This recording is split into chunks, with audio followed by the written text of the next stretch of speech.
Alright, welcome back to another Valheim stream.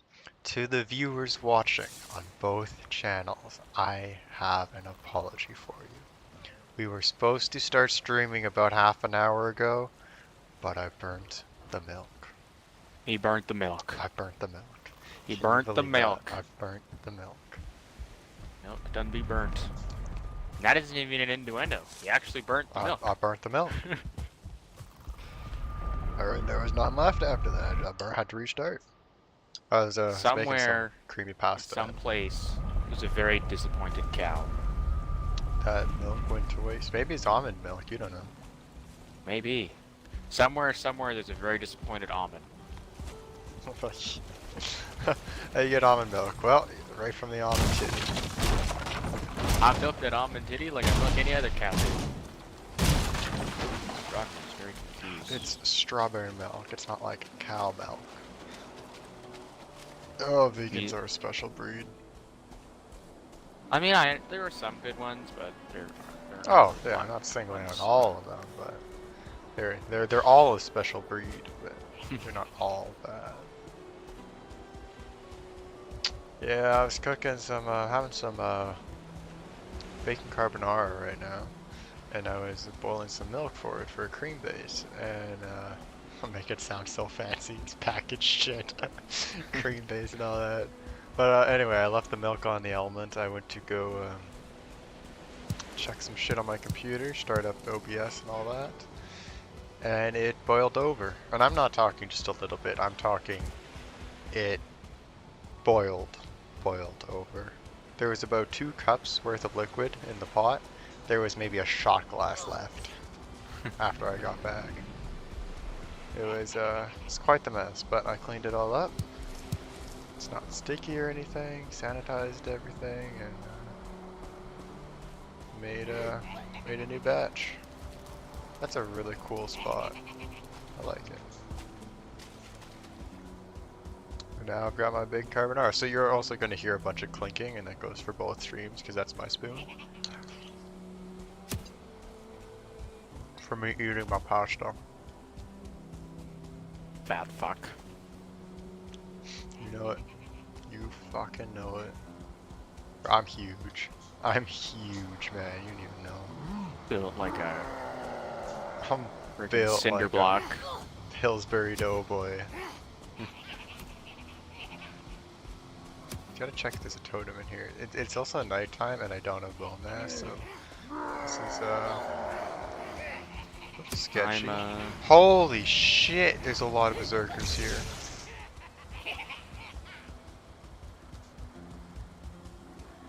Let's eat another one of these. You know what? Ow. Let's yeah. Let's bring you over here to the Grey Dwarves and the Skeletons. We'll have a guess it's considered a race battle. No, not the front entrance. Is this the front entrance? This is the front entrance, okay. Put that in there for now. Have I done the entirety of this section? Is that a tar pit right there? There's a tar pit, okay. Oh, I got a totem! Nice! That's what I'm looking for. Nice. Okay, so Yagluth is going to be ready to go the moment I find the altar.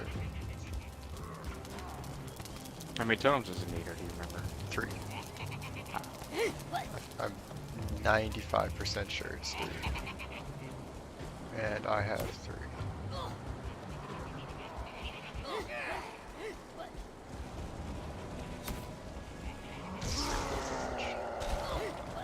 I like it.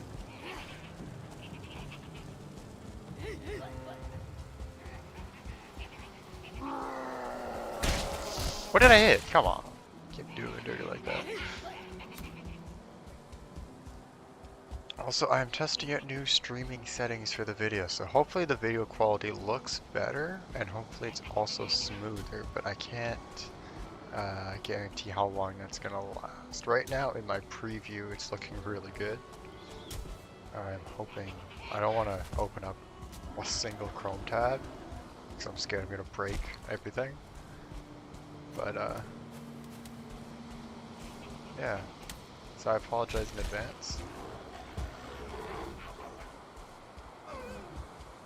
Hmm. So what are you doing today? You're streaming. I'm continuing to search for Yagluth monument.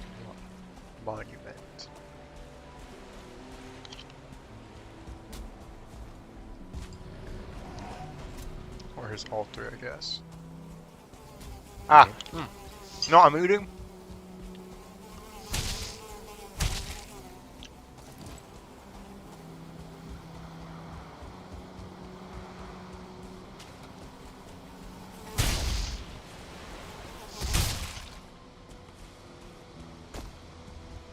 Wankers tried to jump me while I had a spoonful of baked carbonara. Oh, we need a spoonful of baked carbonara.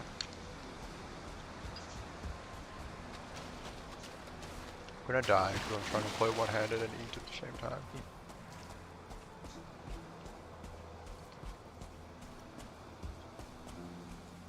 What's up, Odin? How you doing, baby? See? Look at this wanker. Go away.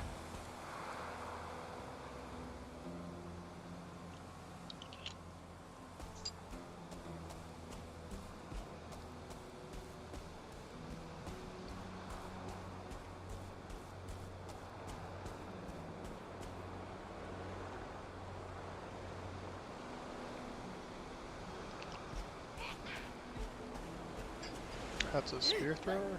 Club. Double club. Well, I have part of a altar Cave here. over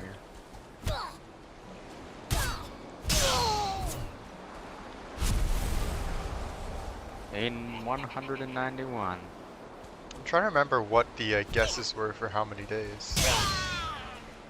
You said almost 400, I think. I was gonna say, I'm pretty sure I said 380 something.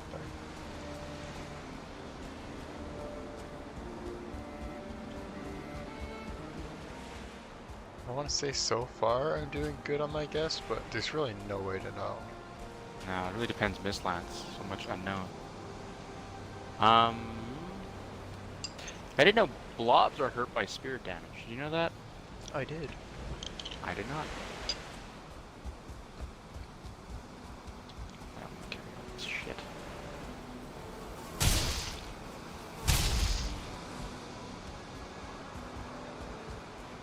Well, no such luck. Go back this way. Yeah. So I have now completely cleared out 1, 2, 3, 4. I'm gonna count that as just one big one. 4 plains biomes with no Vegazir. Interesting. And again, it's still. I guess it depends on the size. One was massive, like absolutely massive. Son of a bitch! Snuck up on me. Small.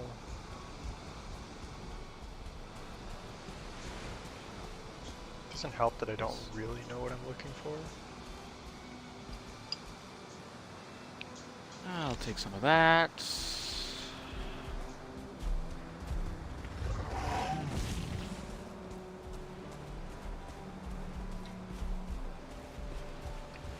Carpet. Today I am finishing up grabbing iron, smelting it, and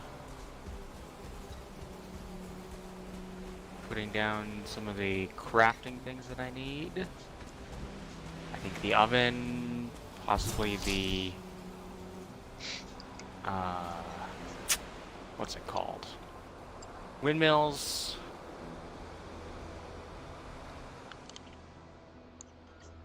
And then, depending on how your adventure goes, I might also go out and see if I can find Yagluth.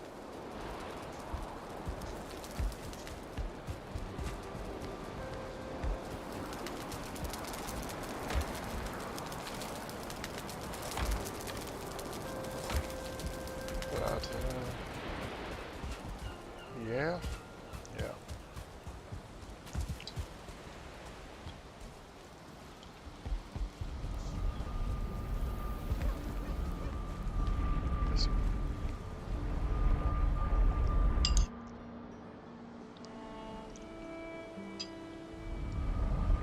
geez, 2 archers, hey?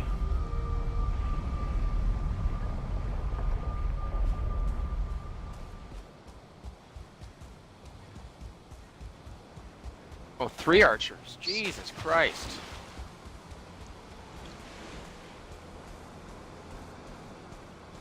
I can hear that incessant buzzing in my ears.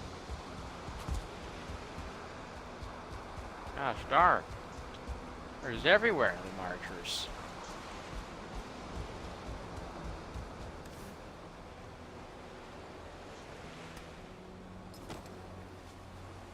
Deposit this in my iron chest that I've located over here.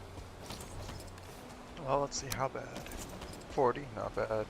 Not bad, 28 still. Jump. I went down by 2. Pickaxes down. Axes down. Wood cutting down. Wood cutting's taken a massive hit. That wood cutting used to be around like 30, 40. I think it was like 30. Do you want to tell? Do you want me to jump in on this? What's your wood cutting right now, huh? 20. Yeah, 18.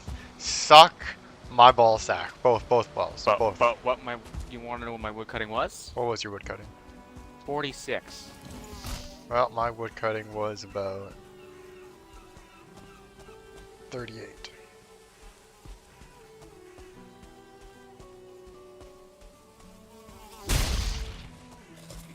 I need to actually go get fine wood, I think, possibly this episode. So I might go to a plains biome. Do you know of any plains biomes with birch trees nearby that are easy to gather? A ton of plains biomes. What? Any plains biome. I know, but nearby. I guess there's no portal. Any of them. Yeah. Maybe I'll go to the one in by motor. That one is not one I'd recommend actually. It's very small. You're better off going to fucking wanker. I'd recommend bone mass. Oh, it's a 1-star. That's what I meant, bone mass, sorry. Bone mass is bigger and better. God damn, these druggers don't stop spawning in. Pickaxe broke.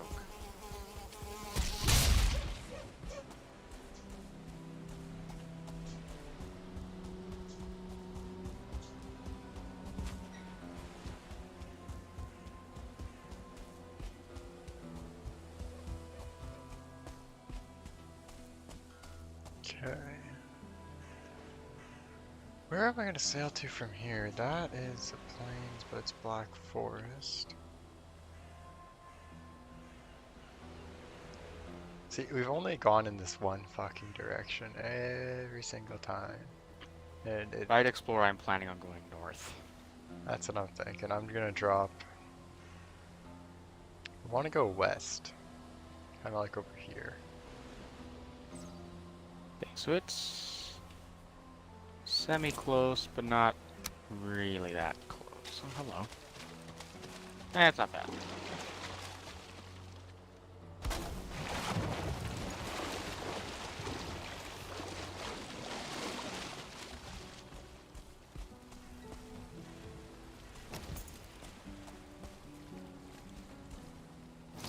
So maybe, well, we'll see.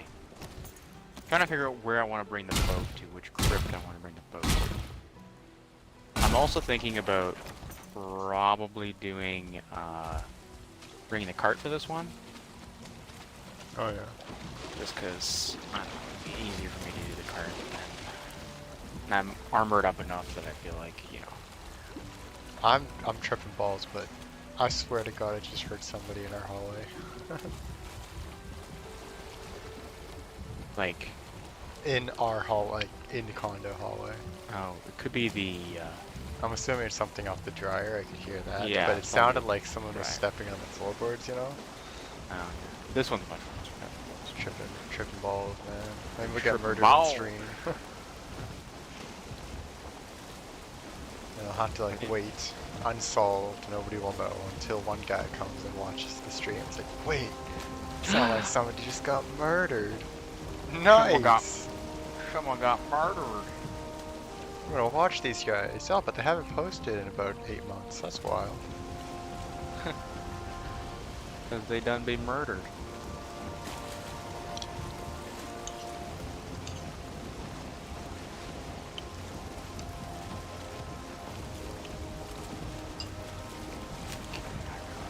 Idiot. Oh, actually, I'm right by this.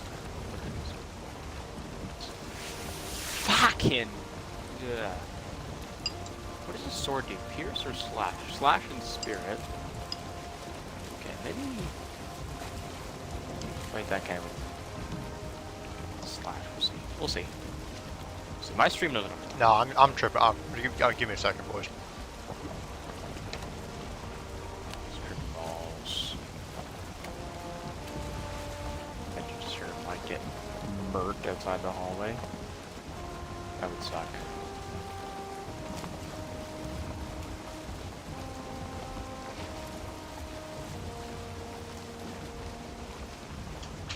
Oh, it's a Sterling trophy right there, I think. That's fucked. That's actually fucked. There's a ghost. That ghost better be paying fucking rent. Dude, see Have you your ever been goddamn afraid of ghosts? paycheck in the first of the month.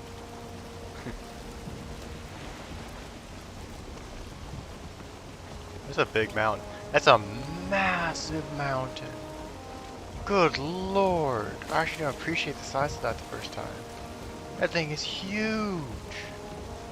Have you, Huge. huge. Have you ever been afraid of It's ghosts? huge. Ever been afraid?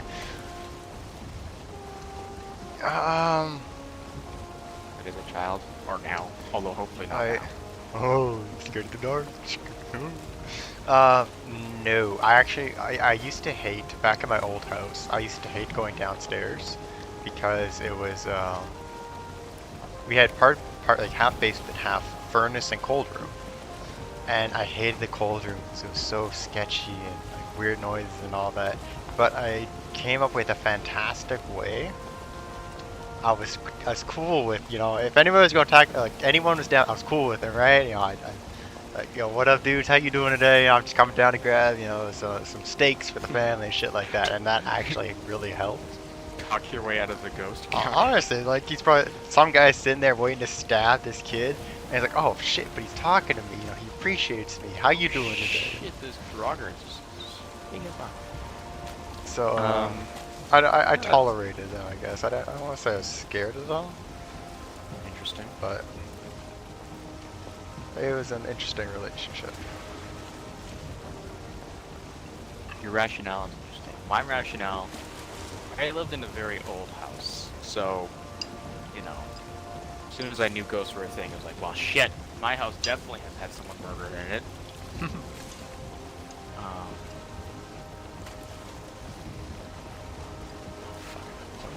That's annoying.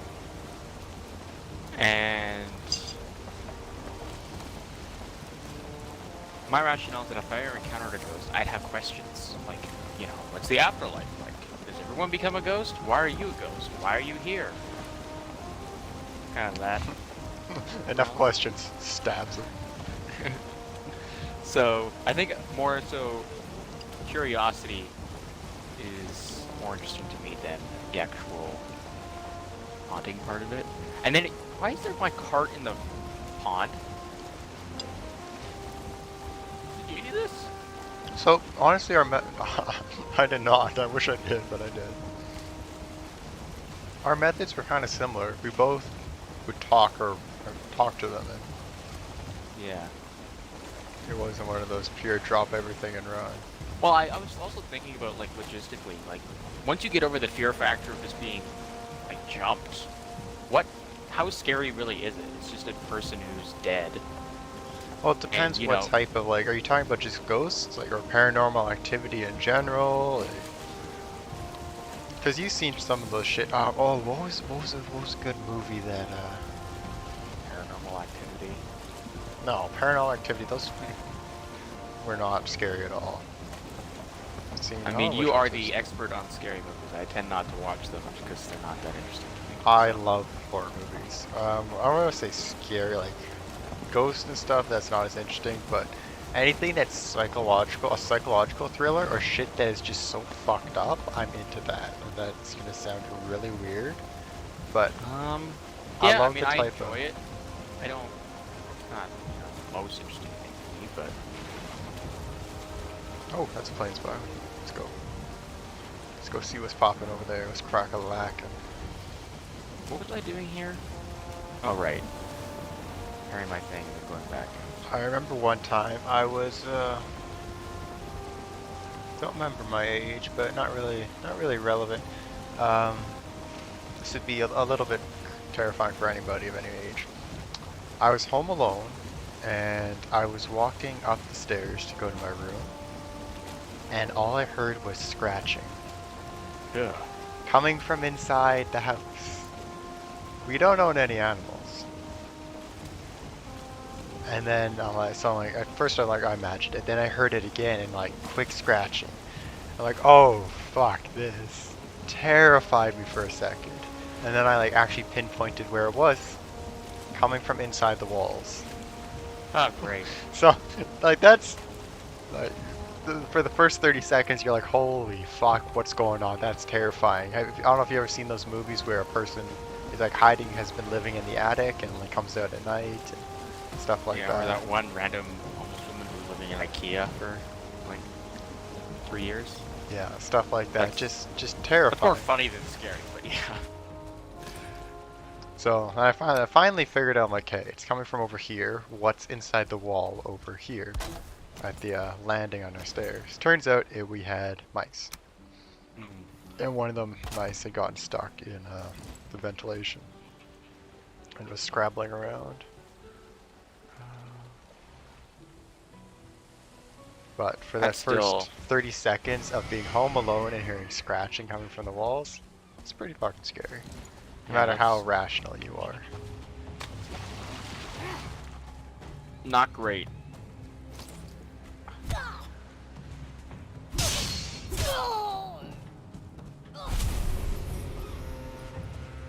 You're another one story. Do you have any spooky ghost stories? No, I can attribute everything I've ever encountered down to science. Or, you know, the possible, I just heard wrong, yada yada yada. I meant like just generally spooky ghost Oh, stories. It doesn't have to be about want you. me to... Ow. But I mean, if you did have, that would be interesting. I can't say that I've encountered anything where I'm like, I agree with you. Like, it's like this definitely can be explained by natural phenomena, not really spooky. I love to listen to. I listen to a conspiracy theory podcast. Oh god. The but moon it's landing not. was fake. Oh. Well, what they do is they break down conspiracy theories and they kind of analyze the different. They'll analyze the event generating the theory, and then they'll look at different possible theories. You know, like the assassination of JFK, Martin Luther King, the Hollow Earth, like the most ridiculous ones you can think of, and the most plausible ones depending on your point of view. And they do it from a very objective point of view, where it's not like, you know, we're conspiracy theorists, and they're just analyzing the facts. And I don't know, it's very cool. I hardly believe any of them, but you know, sometimes I'll just learn something new about, oh, that's kind of interesting. And yeah, it's called Conspiracy Theories. Very original name on Spotify. Highly recommend to listen. Do you believe in any conspiracy theories? And start with like probably the most. Actually, I can't really say outlandish one, because if you believe in them, you truly believe them, it's not going to be outlandish to you. But yeah, well, I think the one that I get judged for the most when I bring it up is something about the pyramid seems wrong to me. You know? You do remember you. I think I've talked talked about this actually before. once before. Yeah. Was it on stream maybe even? I don't know, but like I don't know. There isn't enough information to know how they built it. I'm not saying they didn't. I'm just saying fuck! they You can haven't get up figured here? it out yet. Jesus Christ! Scaly little bitch.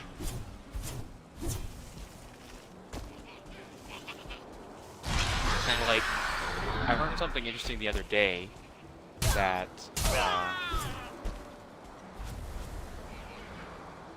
prior to the construction, or after the construction of the pyramids, the next tallest thing was built in 1889, and it was the Eiffel Tower. So that kind of blows your mind that, like, you know, they built this massive structure, and, you know, they didn't have cranes or technology or anything like that, or there's no You evidence can get of up any... here too. Oh no, you can't. Okay. Pyramids built. Yeah, I haven't watched a bunch of history documentaries or even looked into that type of thing. Now, I don't think freaking aliens came down and built the pyramids. Like, there's some definitely... Like, I'm not saying I know what it is. I'm just saying I feel like we need to know more, and it's not explained yet. Here's when were the pyramids built? 8,000 BC, I think. 8,000 BC. Okay, see, I know. Isaac Newton hadn't invented gravity yet, so they built it top down. That would make sense, actually. For anyone that actually cannot understand sarcasm, it was sarcasm. You shouldn't have to clarify that. I do, because as of yesterday on Call of Duty, I had to, you know. That guy didn't understand sarcasm either. No, he didn't.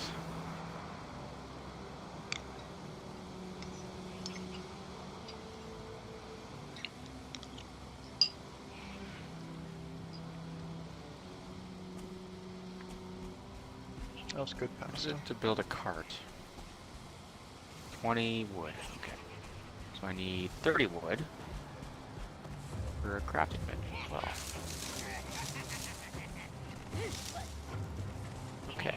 I'm taking your flags. What are you gonna do about it? Yeah, so, I mean, do you want to make this a spooky story stream where I Google spooky stories and tell them? Sure. I love a good spooky story. I love these one-line. I've seen them on Instagram a lot. One-line horror stories. Jesus Christ, flag. And I think the best one was, and this is probably the most popular one as well. The last man on Earth was sitting on his couch, and he heard a knock at the door. Ooh, that sounds like an excellent. I would say it sounds like an excellent movie, but I feel like that movie's definitely been made. So. Most likely. Well, there actually is one. It's not a horror one though, but Last Man on Earth. I was gonna say. And does whatever the fuck he wants, and then he actually finds out he's not the last. It's another girl, I think.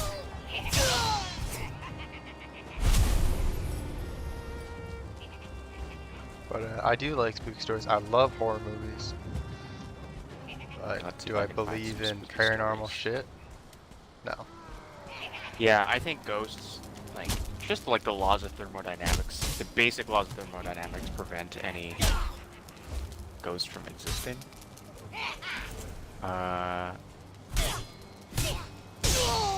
So, I don't know, I don't think that that's right. I do think that it's entirely possible that there is possibly interactions with other dimensions, because we know that there are probably, you know, they've done, I think there was actually a gentleman in Germany at university where they managed to extract a particle from a parallel universe or something like that, or they're in the process of doing it. Our understanding of the universe is so minimal that there could definitely be some kind of energy or something that's manifesting in our lives that we don't know about. Is it the embodiment of our dead? Or is it the embodiment of our dead relatives? I highly, highly find that unlikely. What were you saying something about my vibes? I said I don't fuck with your vibes. You don't fuck with my vibes? Never mind. Never mind. I don't understand what you're trying to... I got that. That I did understand. You did not understand that. No, never mind. Anyways. So, I don't know. It would explain, like, a lot of, like, some random stuff that happened, and... But anyways. So, I have a 2-sentence horror story here. Right. From Mashable.com. I finally found my wife the kidney she needed. It took forever to track down everyone she donated organs to after the crash. Oh, that's dark. That's dark. I like Yeah. that. I like dark shit.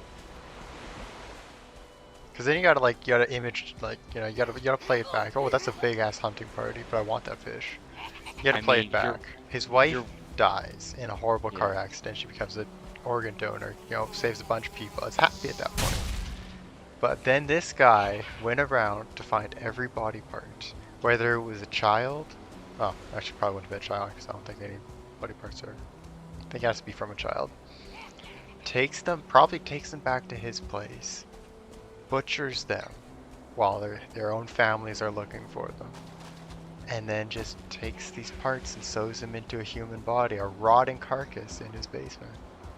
Yeah. You know, I'm sure someone has said this, but the greatest inventor of a horror story is your own imagination. That is the key to a good horror story, is not letting, sometimes some very good description is good. I'm not going to say that that's not good, but, if you have that image in your brain that is calculated, it's just something else. There was we did this back in an English language arts class. It was a horror story, I think, done by Edgar Allan Poe. I know what you're talking about. And it had to do, I think it might have been called The Heartbeat or something. But Yep. anyway, yeah. Then the knocking at the door, the heartbeat under the floorboards, all that. That was a really good one. And we Yeah, did a second short one that was paired with that. I think it was called The Lamb or The Leg of Lamb. Mm-hmm. You remember that one as well? I do, yeah. Wife kills her husband. Police come to investigate. She killed him with a frozen leg of lamb. Cooked up the leg of lamb and served that, the murder weapon, to the police. Pretty intense. Also just spoiled the entire thing for anybody, but oh well.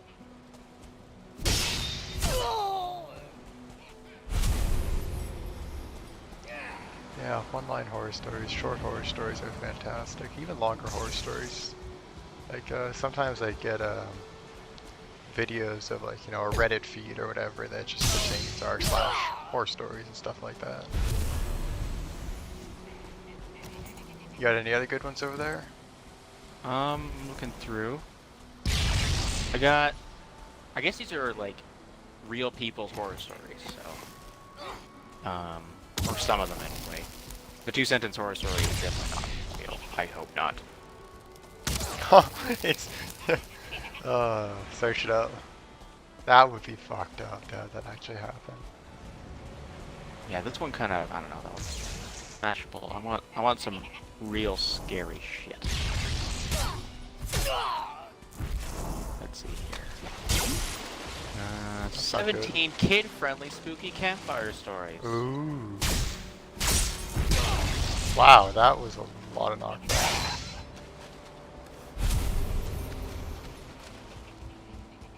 Just watch your farms. I can see you have farms over there. I want them.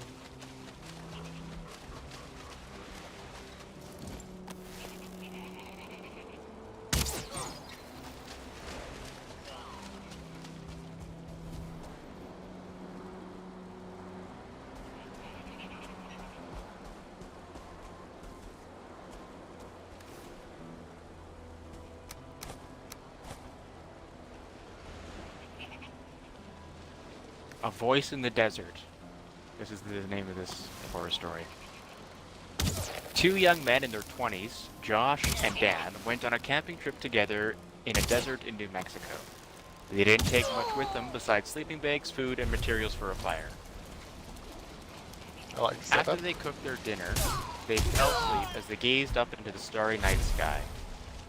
The beauty and peace of the trip was short-lived, however. In the early, dark hours of the morning, Josh was startled awake by what sounded like Dan's voice, but frantic. The voice said, "Come here quick, look." Sleepy and confused, Josh got up to see what his friend was talking about. He heard again, "Come here quick, look."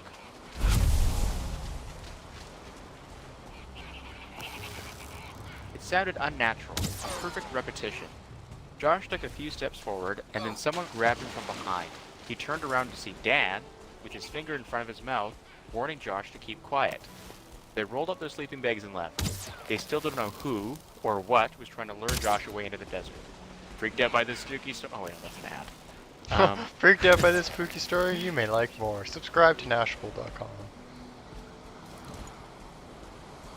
Oh, I like that type of stuff because you get your imagination going. You know, you paint the scene, just two people out in the desert, no humanity, for miles and miles, and then to hear another voice being wrapped up by a sleeping bag. It's not at this point. You know, you can't just go under the covers and oh, the bag will protect you. There's nothing to protect you. No. Kind of reminds me of a The Hills Have Eyes type thing there. Which, if you've actually never seen that movie, I was hesitant about it. It's not that bad. What movie? The Hills Have Eyes. It's one of those ones I thought was gonna be like really cheesy and all that, but it's kind of fucked up in some Okay, instances. this one is not good.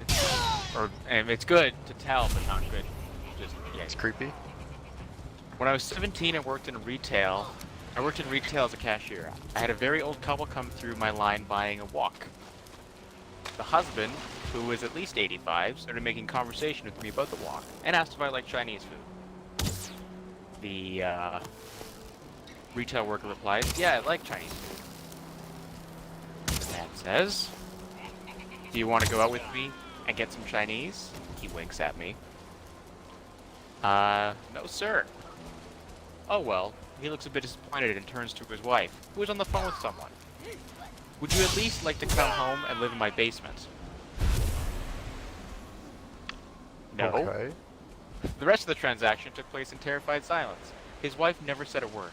I wonder to this day if he was trying to joke, because he sounded so sincere, or if he was suffering from dementia, or something else that made him not realize how creepy it sounded. Could you imagine, like, at nighttime, someone asking if you want to go live in their basement? Like, as a retail worker. That'd be creepy. But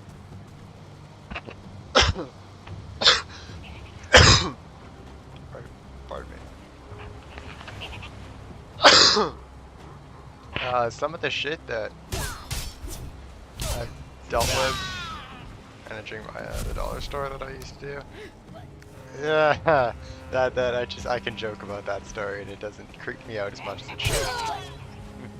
That's not a good thing. No, it's not.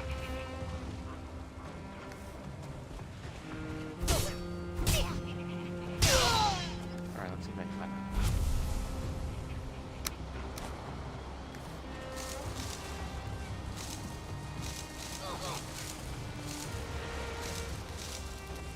I'm just trying to harvest your crops for myself. For myself? Ooh, switched up a little bit. Okay, there's a lot. Ooh! Gotta be quicker than that. What do you got in there? Ooh, can't see yet. Look at all this flax, baby. Look at all your farms. I want them all. I want it all, baby. Oh, shit.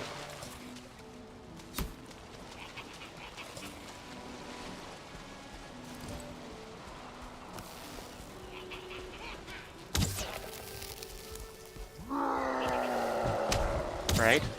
This one is titled, "I Was Almost a Hostage." I was walking down the street when I saw a rusty nail in the road. I picked it up and threw it into an empty house's yard. Not helpful, I know. Oh shit, fuck, I'm getting attacked by a leech. Give me a second. I gotta do this shit.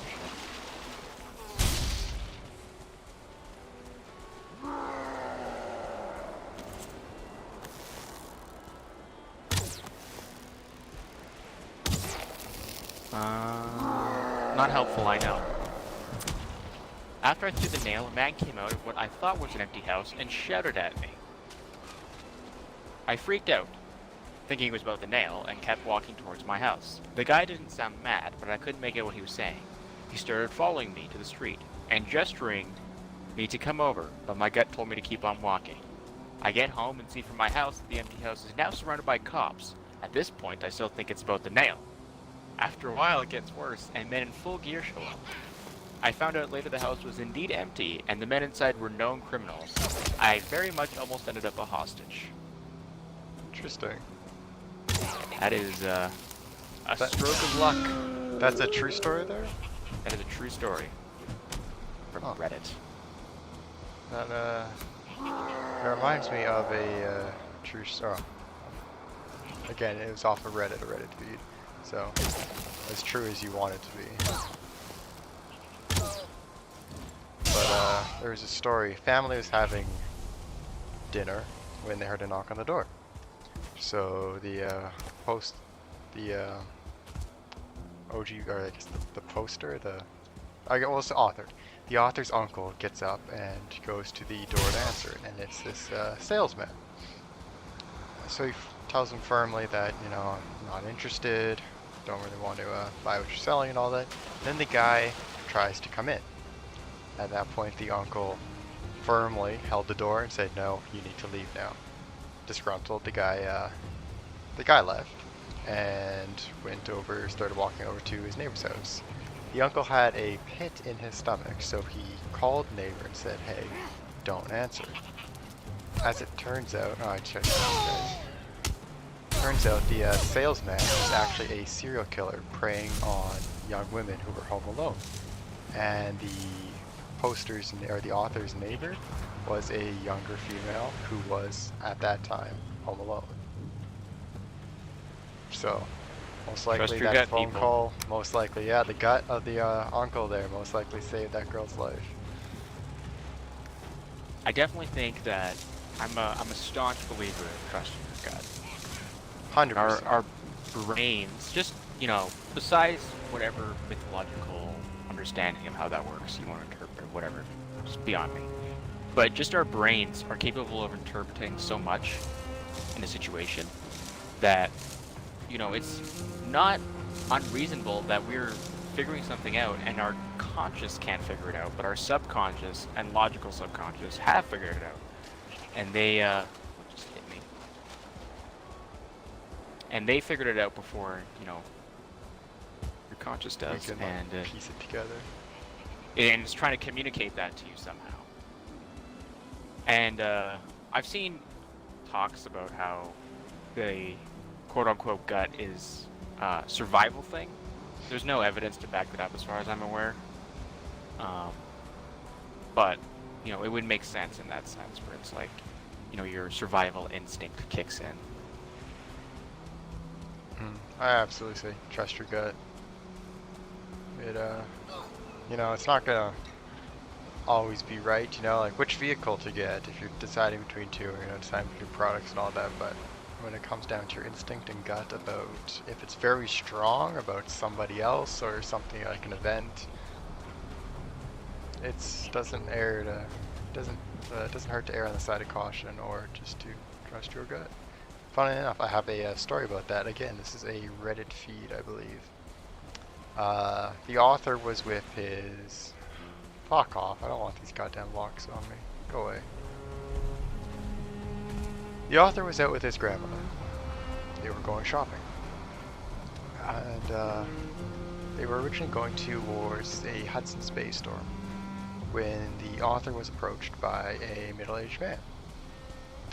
And there was something off about this middle-aged man. They were having a chat and he was wearing a rather large coat. He said, I'm going over to Hudson's Bay, and just being all about like, what are you doing today for, oh, fuck off. No apparent reason to this author. And he said, oh, I'm out shopping with my grandmother, she's over there. And it's like, oh, you're going to Hudson's Bay? Like, I said, yes.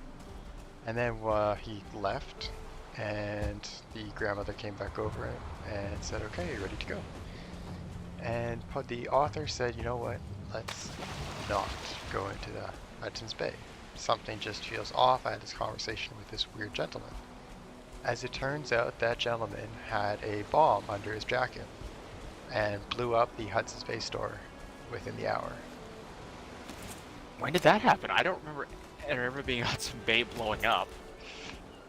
I mean, that could be anywhere in Canada. And again, this is a story off Reddit. Take everything with a grain of salt. It might have... I feel like we definitely would have heard about a Hudson Bay store blowing up. That seems like pretty significant news not to. I don't know how old this story is though. Googling Like, it. I'm fact checking the story. Fact check it. Good. Hudson Bay bomb. I'm now on a watch list. Yes, you are.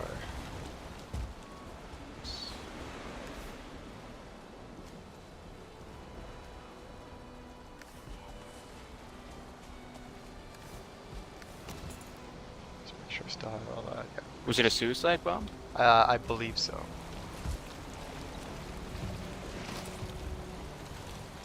Probably have better luck actually finding the story on Reddit first and then backtracking. So that way, because this is going off my memory. Not like I got the story in front of me that I'm reading off of it, so you might be able to find some better keywords.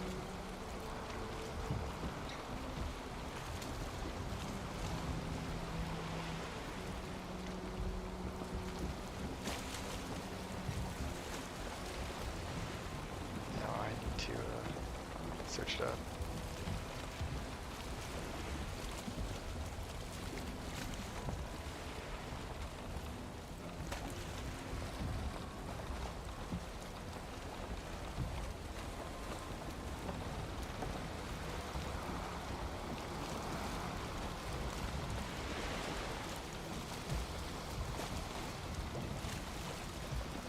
Something along the line of, oh, paddle.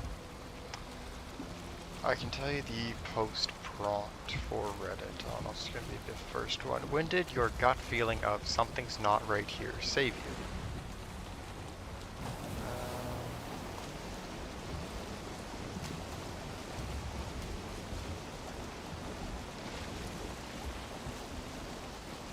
Oh, I have another great horror story actually while you do your research on that story to actually see if it's true or not. And again, this one was off of, actually I was watching YouTube shorts, but it was about a Reddit feed. And so the author was, I don't remember if it was male or female, but, you know, not middle age, but kind of younger, you know, 20s or 30s. And they lived alone with a dog. So the way the author's room is set up is it's a one-story house with oh god damn, against the window. It's a one-story house, and their bedroom has a window that is right over their bed. Psychotic, I know. Who the hell has a window right over their headboard? That's unheard of. That's creepy. Yeah, don't do that. Anyway, they live decently close to a, I don't remember if it was a hospital or an actual mental hospital, but it was one of the two. That at least it had a psych ward. And it was late at night, probably around 1 or 2 in the morning, and they heard screaming, just psychotic female screaming, coming from far away. It's very distant. About 5 or 10 minutes later, the screaming was heard again, but this time it was a bit closer. Then it goes quiet. Next thing you know, the screaming is right outside her window, or his window. Their window. Right outside their window. Terrified, they don't move. They just stay there, don't make a sound. The dog is going ballistic. About 5 or 6 minutes later, they hear police sirens. Tons of cars just rushing through her neighborhood. And then they stop outside her house. There was an escaped psych ward patient who was hiding under the author's steps with a knife. To me, that's terrifying. That is terrifying. Because that is 100% plausible under any situation. Unlucky that out of all the houses, that's the one they hit under, but could you imagine someone that is mentally ill right outside your window with a knife? Anything can happen. That's terrifying.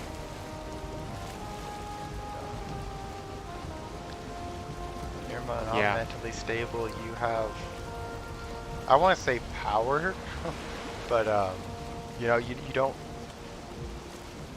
depending on what type of mental illness, but it's kind of along that crackhead energy. If you don't care what happens to your own body, you're just going, because you don't know what are you seeing. You could be terrified, you could be having hallucinations, any sort of thing could be going on. So it's hard to stop someone that is in a life or death situation in their own mind. Right. And that's not it's not a situation I ever want to be in.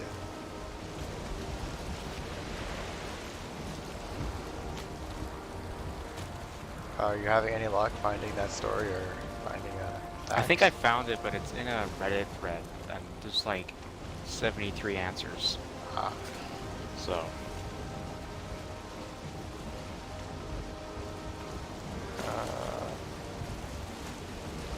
Yeah, I've got a Reddit thread here, but it's got 4,000. But this is the right prompt.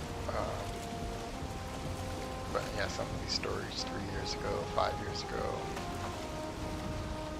You said on YouTube, by gosh? It's a YouTube short that I saw. I don't remember who, like which channel, and there's probably tons of YouTube short channels that just focus on Reddit threads. Yeah, I don't know if it's possible to find it, but I like this gut theory line. I'm reading some of the other ones that I just found in searching for it. Crap. Nope, nope, nope, nope, nope, nope, nope, nope.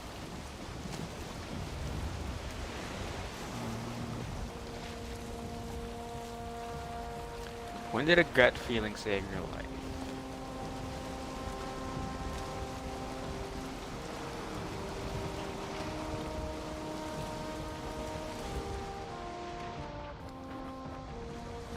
Let's park that there for now.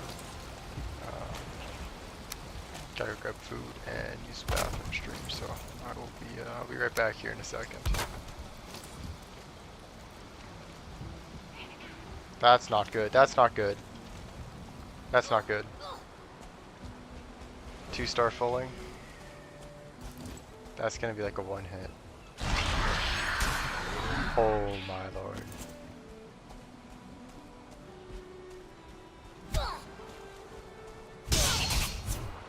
That's with bone mass too. That's insane.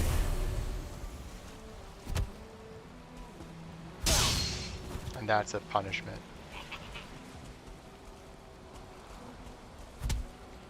Okay. We're gonna finish bringing the iron to the boat, and then while I sail back, I'll find somewhere.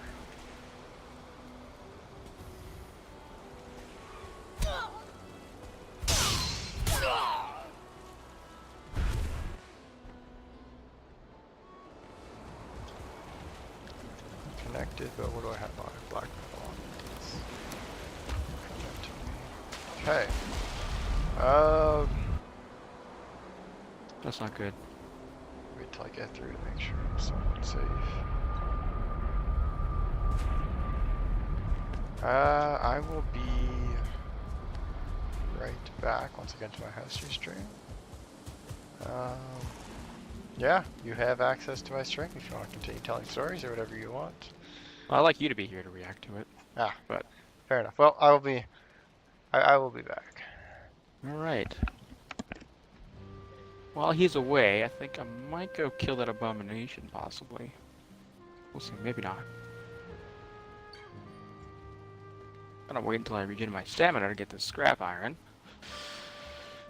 Try the bone mass sword combo on this abomination. See how that turns out.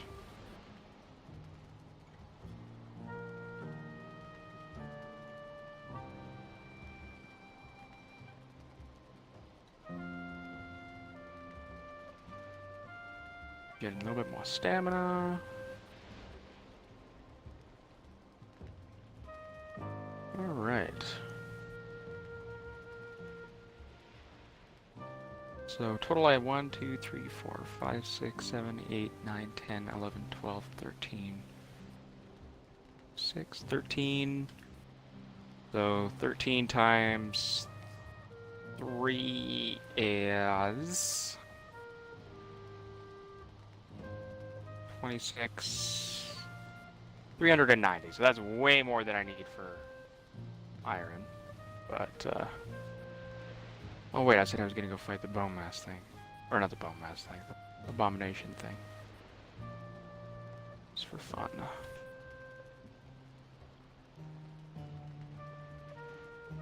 Alrighty there, folks.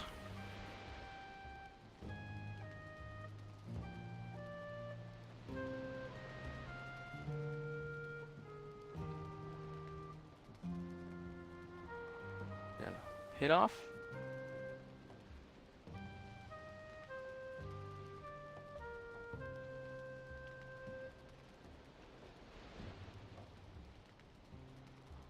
Stuck.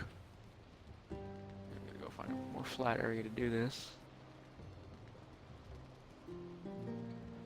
Yeah, right here is probably good enough.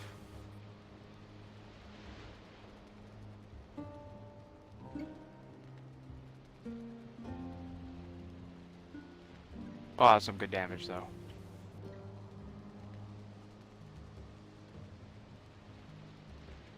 Ooh, that hurt.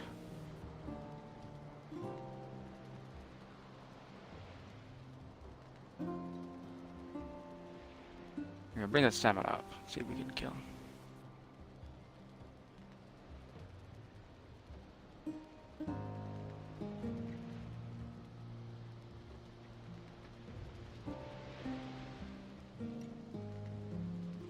Almost dead.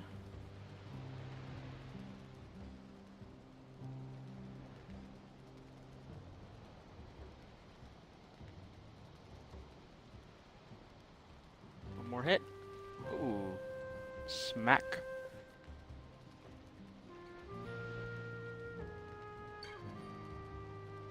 Abomination down. The skeleton's been shooting me the entire time. You fool!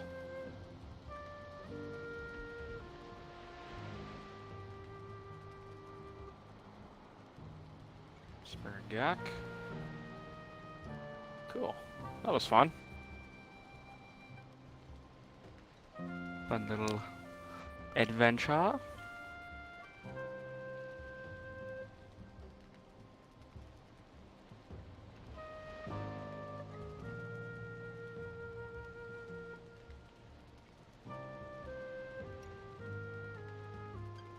Alright. Back in the boat. Where's my heading look like?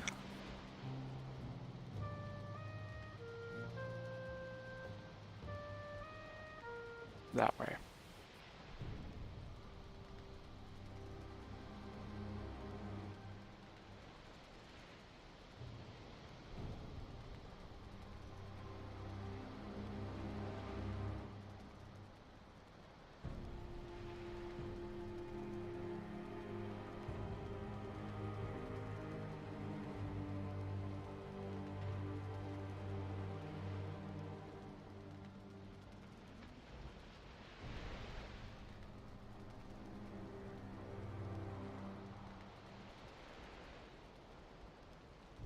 Alright, let's see if I can find some more interesting good stories.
Definitely some interesting good stories here.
Shit.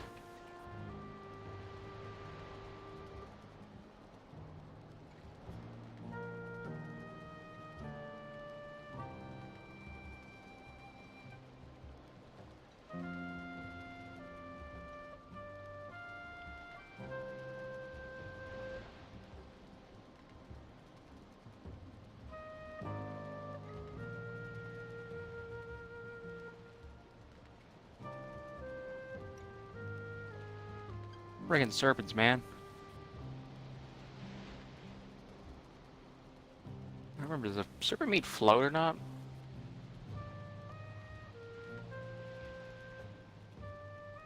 Apparently it does. No more room in my inventory. Gosh darn.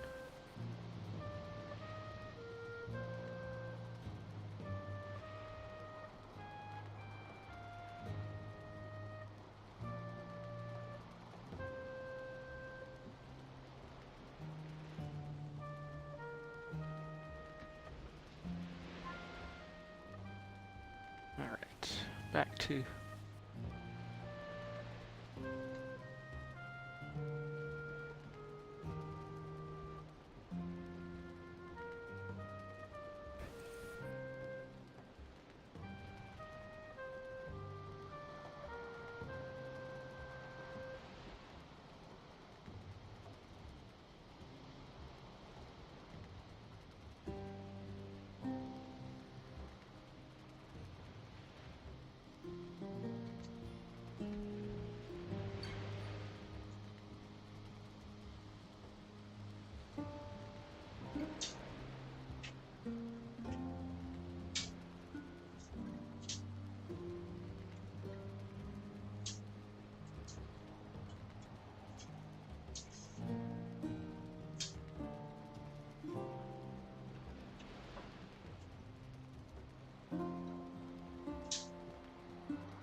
Sorry, I had to put the second load of laundry in there as well. All right. What was that? Abyssal barnacle here. I probably should just mine that. I got a couple of gut feeling stories for you lined up. Alright. Alright, I'm just gonna do this abyssal barnacle first and then do that, because that could go very poorly very fast.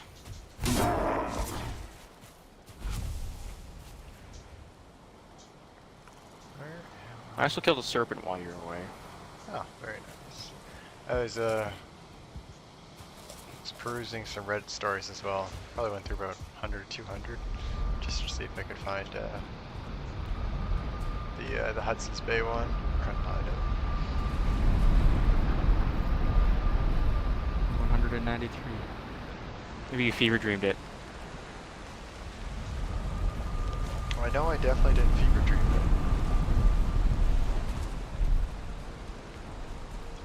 I should wait. I know I'm gonna go back when you get full health first. And then go forth. So I don't want stupid mistakes to cost me anything here.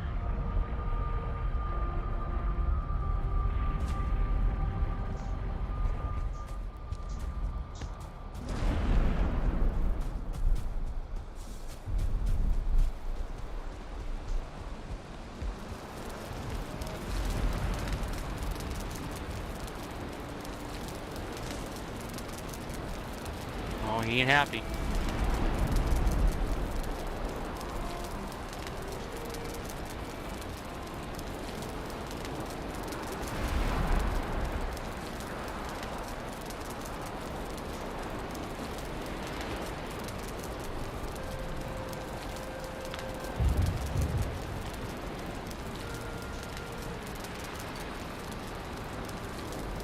Ah, you're doing that at this part.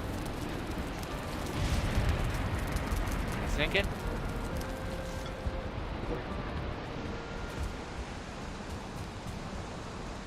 You sinking?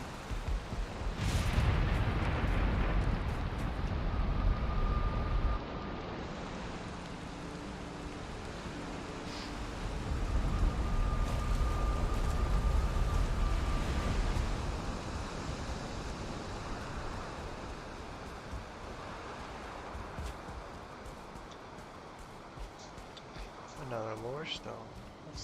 Let's read this one. Oh god, it's a lot Alright, to read. here is the story. This was a few years back. I came out of a club in my hometown after a heavy night of drinking. I was a student then, and out with a lot of university friends. Friends that I lost during the night. I was alone. I was going to get a taxi home, but I thought I could do with some McDonald's first. We had a big 24-hour one in town. During my drunken walk towards the McDonald's, I heard crying coming from one of the dark, narrow alleyways we have in our town. Oh, so Jesus, this person's definitely white. I followed the noise down the alleyway until I came across a woman with her face towards the wall. Definitely white. She had a hood covering her face and had no distinguishing features. At first glance, I thought that maybe she'd been raped or mugged. Like, why else should we be there? Why else would there be a woman crying in the alleyway? To lure people in. Anyway, as I got closer to her, in that poorly lit alleyway, I saw two giant industrial bins between her and myself. It wasn't until I got within a few feet of the bins that I stopped. It was like a giant shock went through my body. I don't know how to adequately explain it other than primal instinct. Within 2 seconds of seeing them bins that are large enough for people to hide behind, the dark lighting of the alleyway and the faceless woman crying, I was 50% sure I was prey. I felt an urge to run away. It was like something inhuman in me was telling me to turn and run my fucking legs out of that dark place. When I got to the light at the end of the alleyway, I turned to see if anybody was chasing me. Nobody was, but nobody was crying also. That is wild. Those types of traps like that, where they set a woman out as prey and then, or as bait. It's clever. It's annoyingly clever. This is a long one. I don't want to read that. See, and I say like, you know, oh, she's white, going into dark alley when you hear a woman crying. That is a really hard thing, though, to do. Um, because, you know, if you hear someone crying, especially, you know, in today's world, it's female or something, you really do want to go check that out, because something is wrong. But how do you distinguish, you know, between traps like that, like with the bait and... Right. That person probably played it the best way possible of both sides, being cautious but going to help. Also, I done found Yagluth. You did? Yeah, took a look at the map, I'll ping it. Down south, down here. Ah, Jesus. That's pretty far. I'm gonna go down there right now instead of a portal. Ah, jeez. You sound like Morty.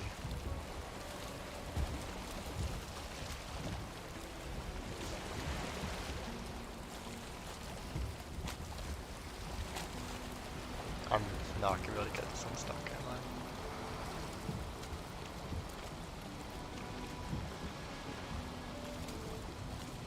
I? Right, oh, yep, come on. Nice. Not my gut feeling, but my mom's. She wouldn't let me go out of town for a weekend with my best friend. We were supposed to go to an overnight picnic where her older, responsible guy friend would escort us in his safe new car. My mom categorically refused, and my teenage self became hysterical to the point of slamming doors and yelling profanities at her. The next day I found out my best friend and another girl were decapitated in a car accident. The guy drove way too fast on a country road. The car hit the gravel on the side of the road, and the car flipped a few times before hitting a tree that ripped the car in half. My best friend's parents had to identify her remains through the jewelry found at the scene. Wow. She was 17, I was 16. You know, and at that point, like, the mother can't say I told you so, because that's a dick move. But also, I told you so. Stopped just before leaving a mall on my way home from closing up shop to send a text to my long-distance boyfriend. It was the 5 minutes our schedule halfway lined up. Old geezer. We're talking about... Oh, old geezer. We're talking about the one that is around the time before the concept... Wait, what the fuck is this sentence? We're talking about the around before time was a concept kind of old. That fucked me up. Anyway, old man came up and offered to walk me to my car.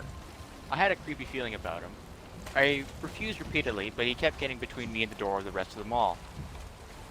And the mall had gates to prevent people from going all the way through.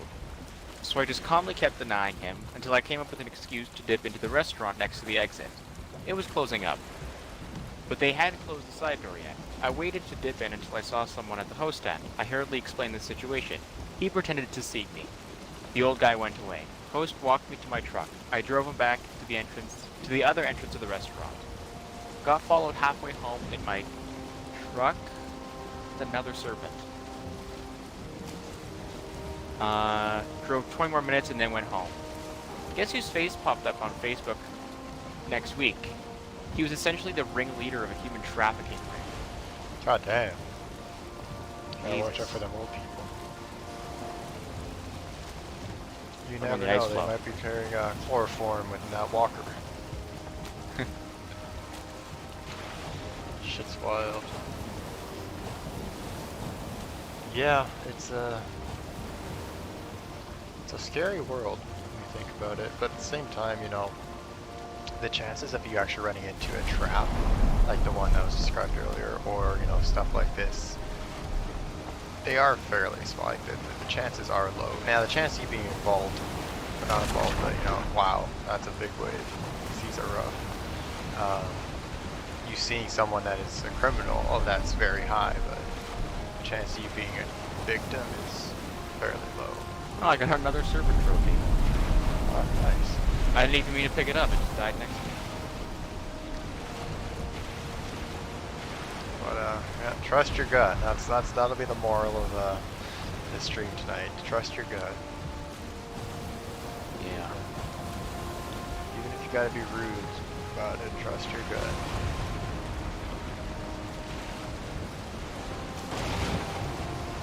You ever had one of those scenarios where you trusted your gut and Not really.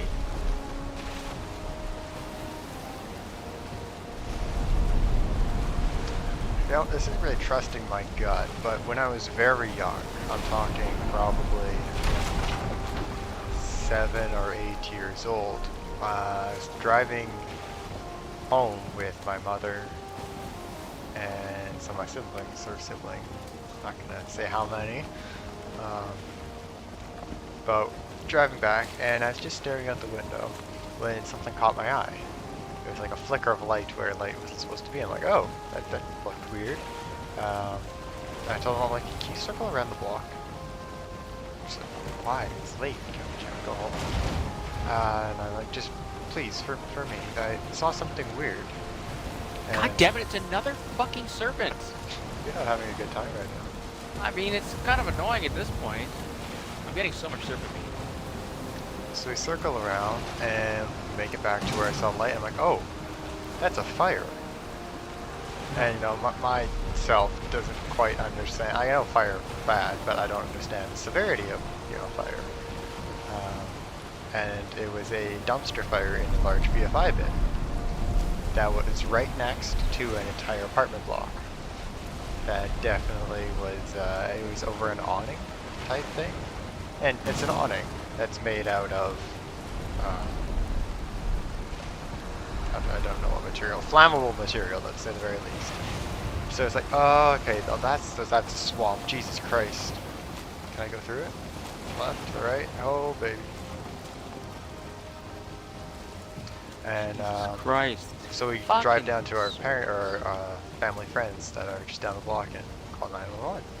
It's like, there's a fire. I don't remember actually. I wasn't there for the 911 call. I stayed in the vehicle. But they're saying, yeah, there's a fire right beside an apartment block that's very, very flammable and all that. So the fire department came down.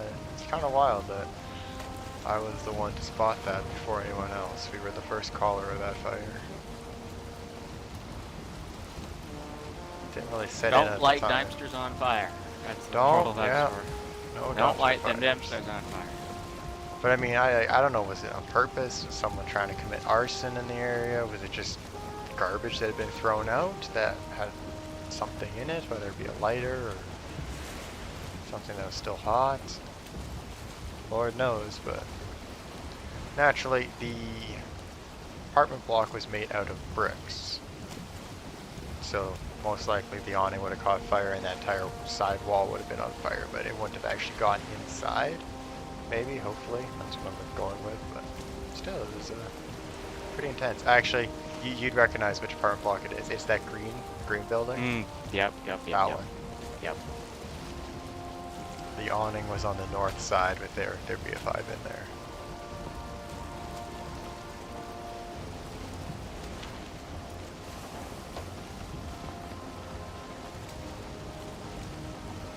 I got a cookie.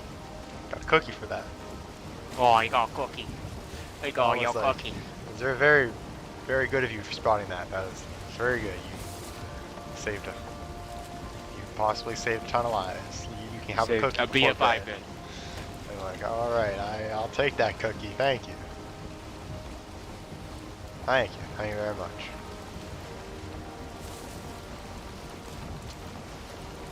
Second moral story: if you see a fire, put it out.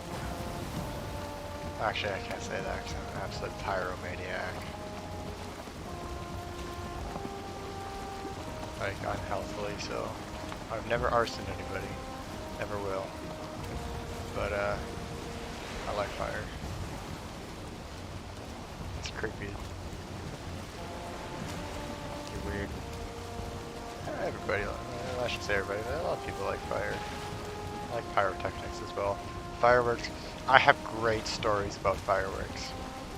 Just fantastic. Maybe I'll save those for another stream though. Speaking of a fire story, I've got a fire gut story now. Is the wind changing? What's happening here? I don't know, but there's like a table that's floating. What? Oh no, it's a house. I don't know, I'm trying to navigate this like swampish area that's... I can cut through it, but I can't. Ish. Alright. I don't really know what's going on. Oh, it's a witch's hut. I'm a volunteer firefighter. We were at a house fire, had just evacuated the house of all personnel due to the worsening conditions inside. We were moving to surround and drown defense. I was at the front door with my partner manning the hose line. I told her to back up, despite almost everyone else not wearing their... Oh, I told her to pack up, sorry. So put up SCBA gear. I don't know what that is. Probably some kind of special firefighter thing. Despite almost everyone else not wearing their gear. In fact, I said, I don't like the way this is going. Something felt off to me. She was still packing up when there was some kind of explosion, likely smoke. Not really sure, definitely wasn't a backdraft though. I remember hearing a distinct woof noise and seeing a wall of orange coming up at me, and then looking up at the sky. It blew me out of the door, off the stairs, and onto the ground. Cool. She had luckily stepped off the stairs as well to pack up, put her gear on, so she was fine. If I hadn't packed up when I did and told her to go get her gear, I would have likely been horrifically dead or injured. She would most likely definitely be dead. It happened 4 years ago, maybe. Crazy to think about. That's wild. That is absolutely wild. That is, I mean, firefighters definitely, like of all the emergency workers, most respect to the firefighters. Like, the shit they have to put up with, and just the raw danger that they deal with is insanity. I have, yeah. Someone I can't really, someone I know was a fire inspector. Someone in my family was a fire inspector, actually. They responded to a train derailment back in the day. Was this a train? Hold on. No. This is a different one. Thank you. Nope, it was a house fire. There was a train derailment one, and that was pretty intense. I'll tell that story later, though. But responded to a house fire after they had all put the fire out and all that. She was in charge of figuring out how did the fire start, where did it start, etc., etc. And she's crawling around under the floorboards. Ooh, that's missland. And then perceives, like, one of the other inspectors up there says, "You find anything?" And she pops out of the floorboards with live grenades in her hands. She's like, "Yep, I found these." It's like, what the fuck are those doing down there? The pins still in them? Yeah, they're live. Set them down slowly. Evacuate the scene. Just get bomb squad on the line there. And it's like there was a ton of them down there with live ammunition and all that. It's like how it didn't go off because the fire had started down there as well. It's like, yeah, I was tracing the soot and found the fire started down there. Like, that is insane that A, they didn't go off. You're alive, we're alive, and everything is A-okay. There was no fatalities in that, actually. Really? Yeah. Yeah, the That's stories wild. she has are kind of wild. There's another one about the train derailment, but I'm gonna save that one for another stream. Y'all can remind me about it. Hey, chat. You say we want to hear the train derailment story. I'll tell you the train derailment story. Oh man. Oh, that's a hand. That's a hand. That's a hand and a half. I have found the Yagluth altar.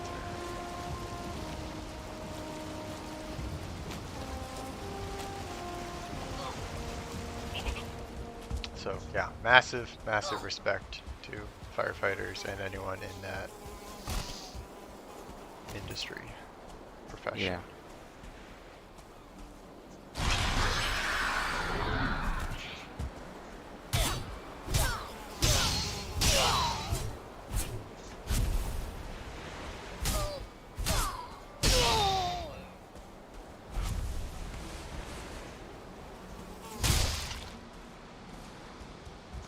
Honestly, anyone in the EMS side it's pretty. It takes a lot of balls, but it does take different type You're gonna of have to human deactivate being. your Why? things at some point. Well, I need to.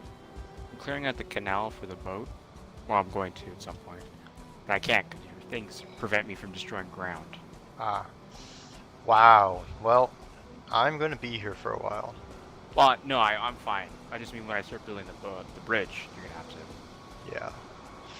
So For the time. altar is right beside a tar pit, a outpost tower, and a full-on village. Oh, well, that's not great, but Okay, let's bring the growths. And I'm getting hunted? Jesus Christ almighty, this is horrible. So, alright, you know what, make the best of the situation. I'm about to set it all on fucking war.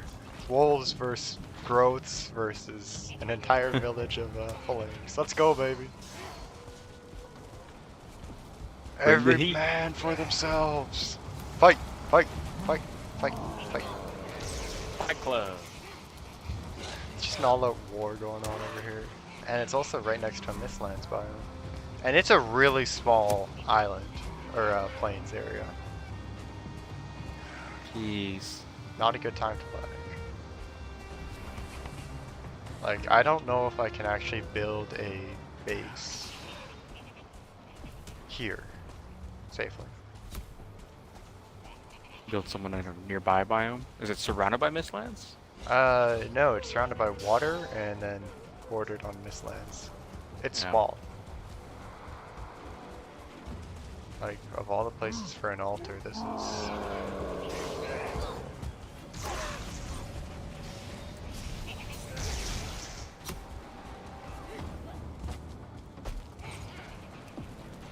Oh, it's 5 totems. Shit, well I've got 2 down, and I think I've got 2 more at the base too, so... Go sell my coins. Trader.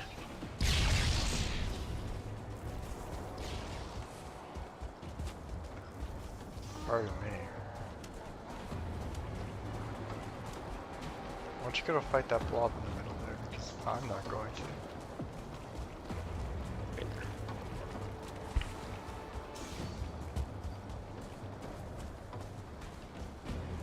Come on, all of you, come on.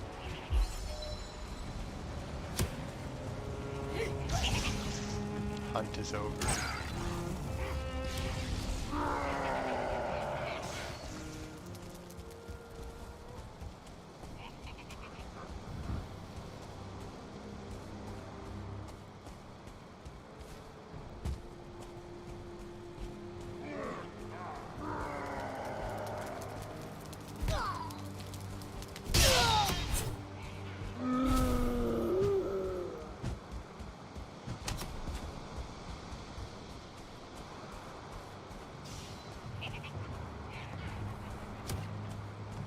Well, that worked out pretty well actually. You live? I lived. It wasn't really even that hairy of a situation.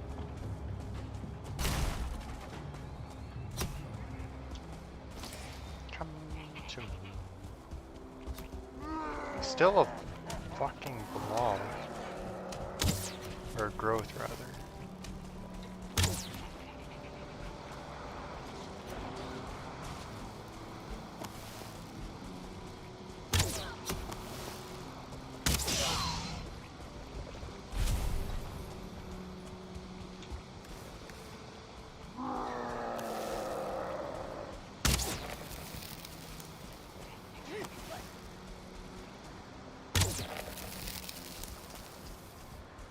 No.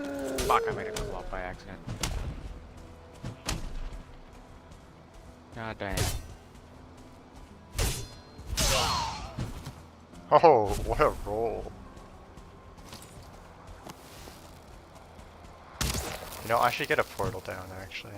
I'm playing with fire without.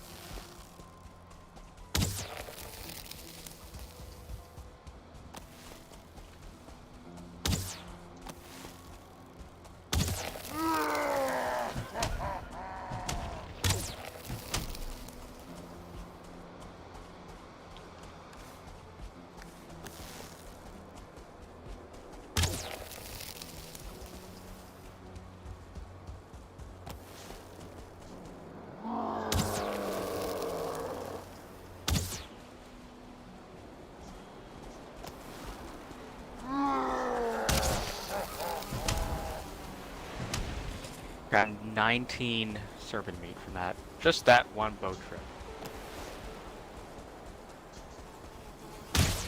That would have killed me, I think. They did that. 19, that's good. Too much is how much it is. But it'll be good for Yagluth. Serpent meat. Serpent stew.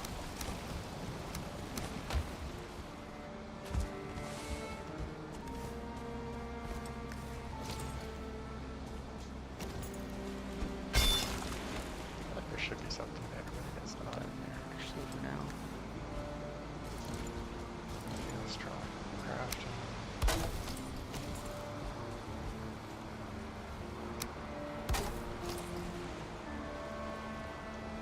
Pluck all the iron out the boat. It's connected. You know what? Actually, I can make a base out here. It'll be fine. Or well, maybe you can. Remember make a how base. far away we made the last one? Not that far away. It was pretty far away, I think, wasn't it?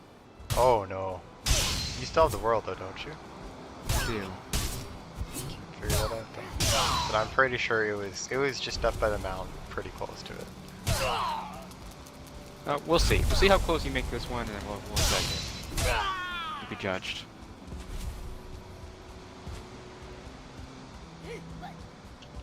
No, I take it back. I don't think there's any room.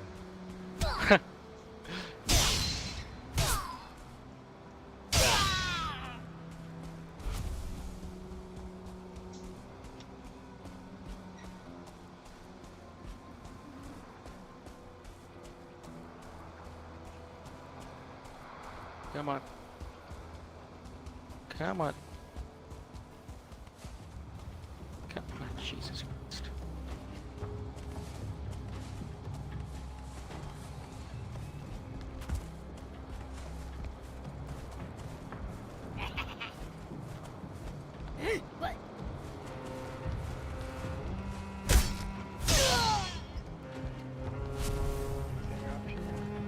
Is nothing of use.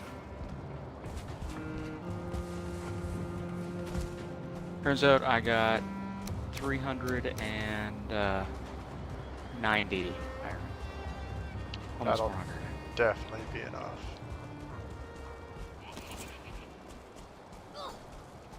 How's my farm doing? We got some seeds to collect. Excellent.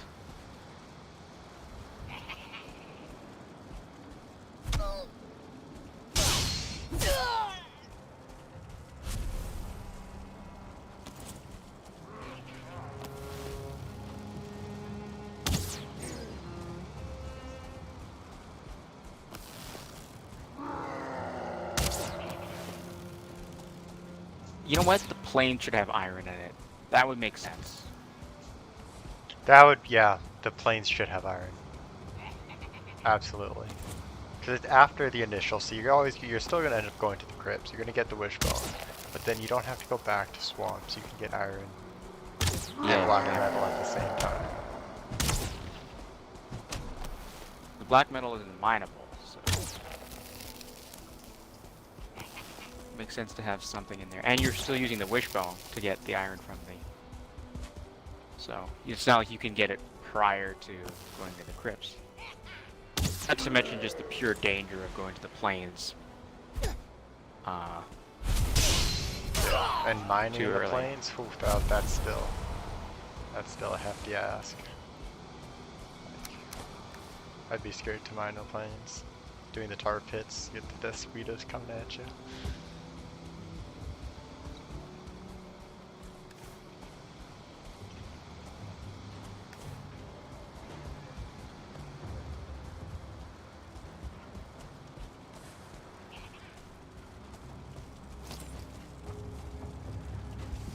Right.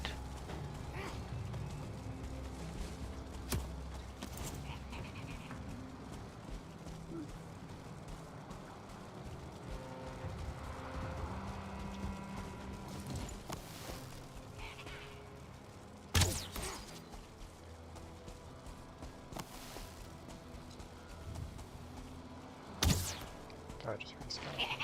I did hear a skeleton. A little trio going. Alright, I just heard a skeleton as well.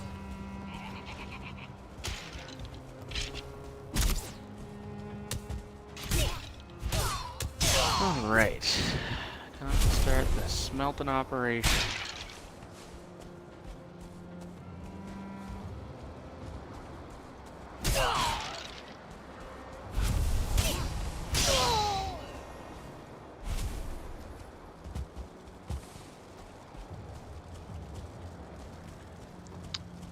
Yeah, any good Yeah, stories just over gonna line up my iron here.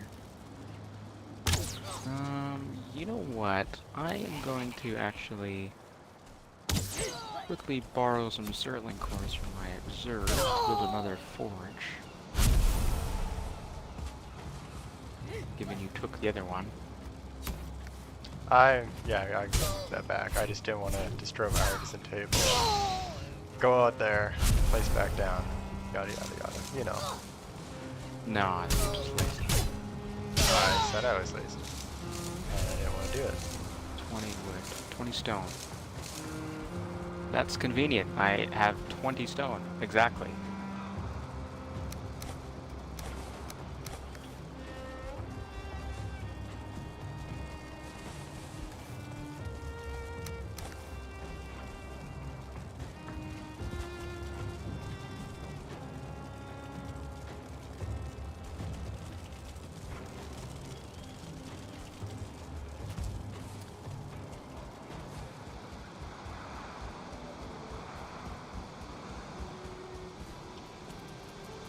As the runes don't say. And his dying soul was split and shared among all his kin. That's metal. It's pretty intense.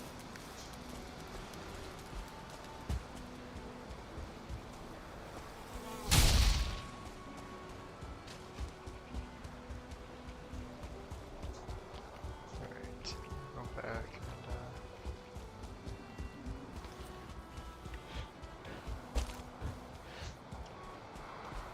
you know what? I take it back. I think there is enough space. You're waffling on this. You already said you took it back, but okay. Yeah, no, I took it back that there wasn't. And I said there wasn't enough space. I'm taking it back. I'm saying there is enough space. Okay.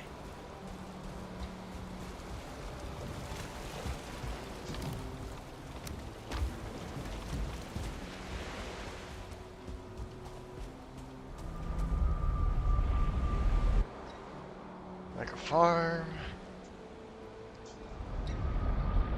Road.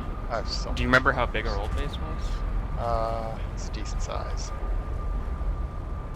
Yeah, we need barley. We need enough room for barley and wheat. Yes. And yeah, some kind of portal room.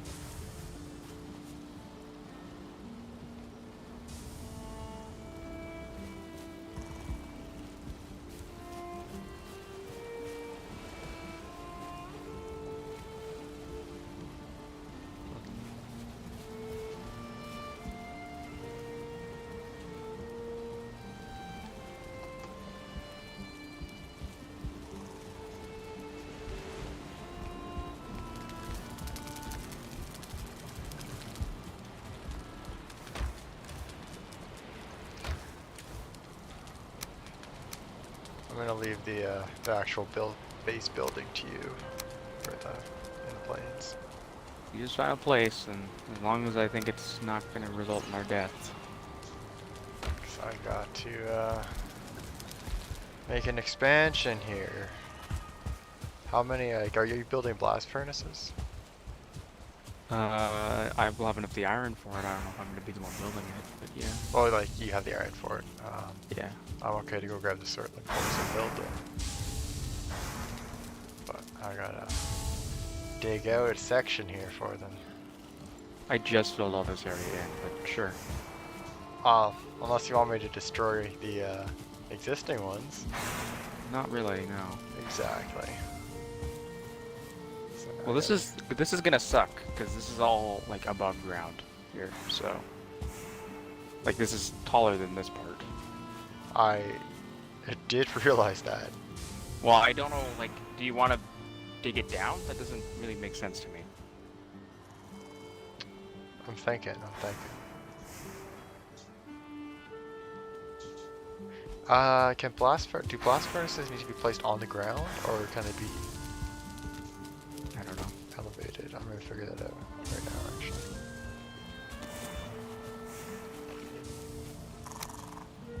Do you mind?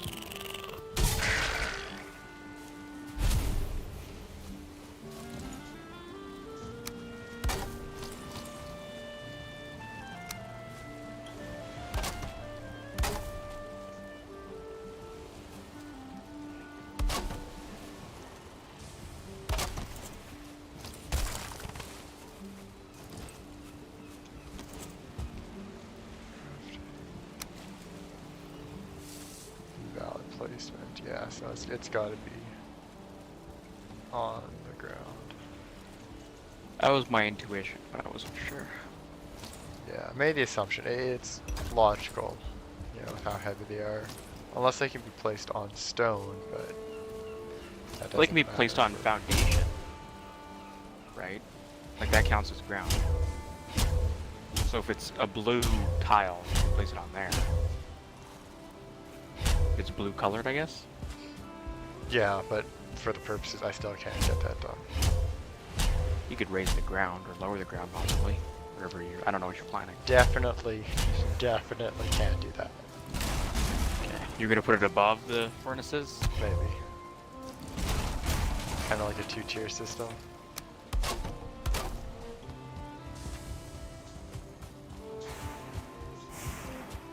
I can make that look pretty good. You could just like have a stairwell up here and have like a, I don't know, a semicircle of blast furnaces or something. Oh shit! I'm thinking of a good idea. The only problem is it's gonna take it's gonna be a little bit of it's gonna take some working. But for the server, it's worth it. Also, this wood pile will have to move if I do that. It's gonna be moving anyway. Good.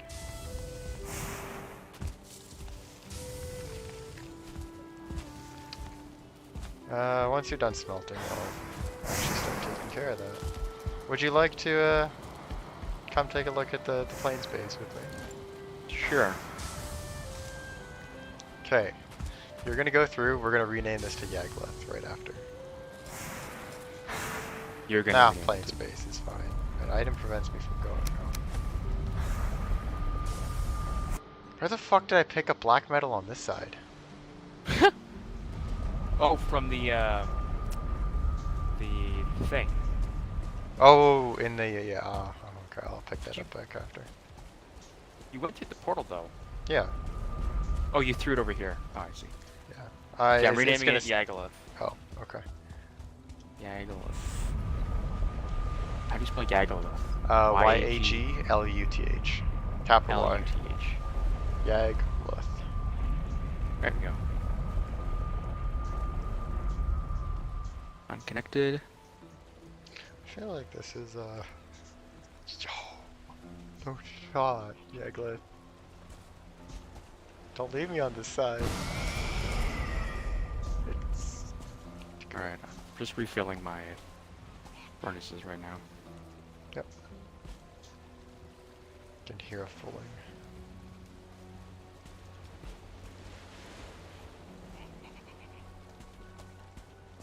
It's misty right now, which doesn't help.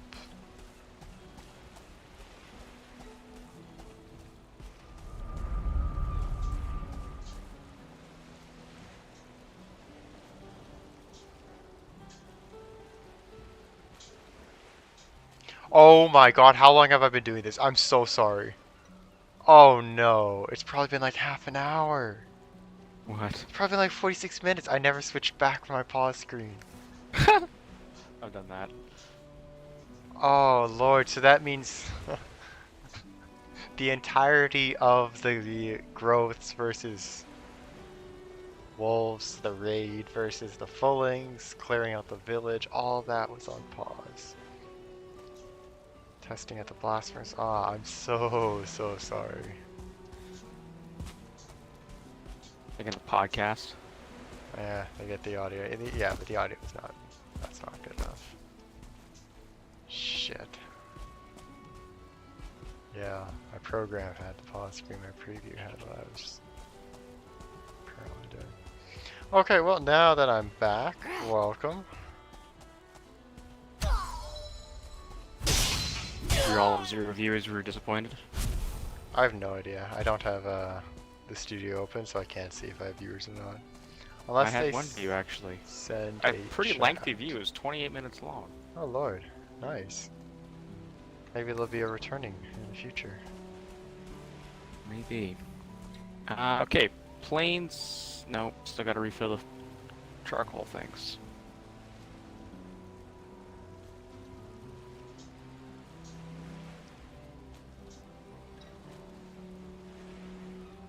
Go back to Reddit here.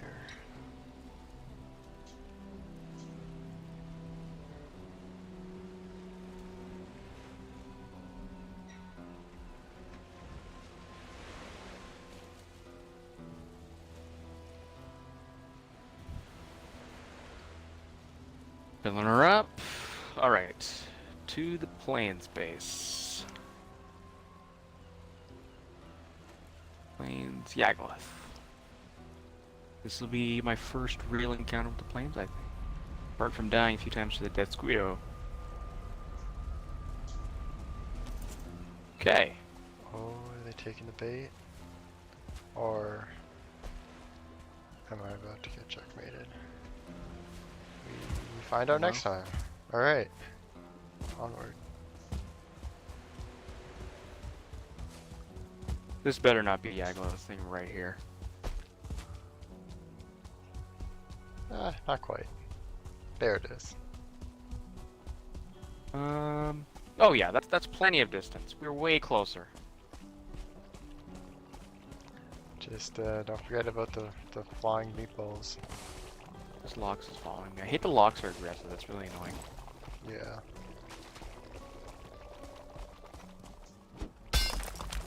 Oh yeah, plenty of space. God, fucking go away. That's the washing machine. Okay.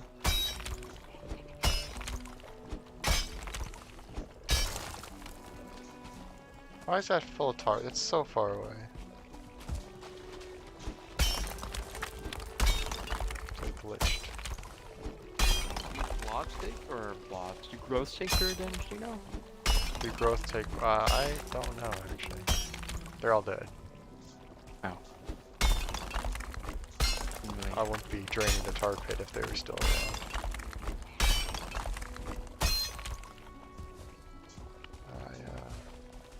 I absolutely hate growths.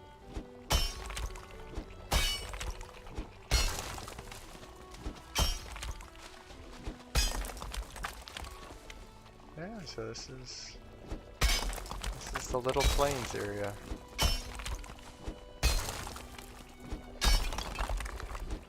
We're going to have fun here.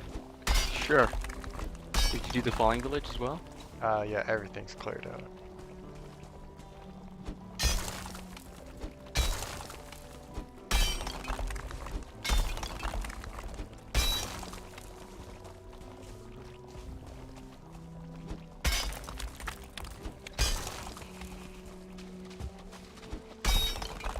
Oh yeah, right next to the ocean. Yeah, there's really not much room for anything here.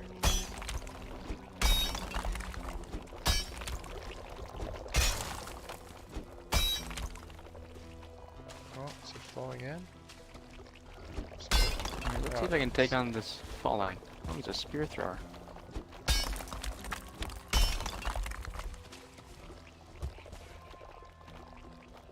Ow! Fucking Jesus!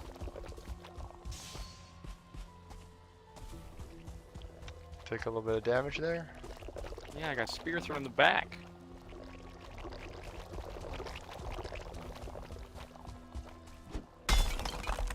But, 3 hits to kill a falling with the silver sword. That's good. Same thing for the flesh eaters.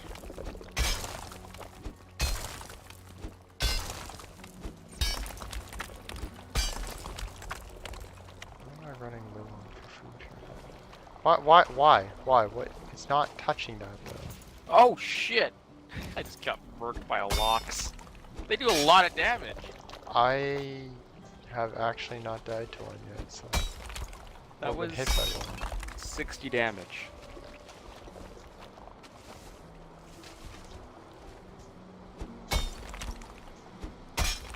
So now you should be flowing in there. Don't get hit by the lox. I don't plan on that.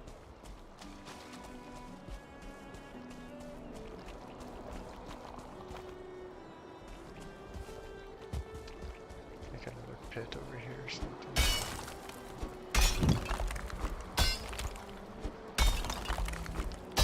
I also had stamina, so it wasn't like I had a lot of health anyways, but still though.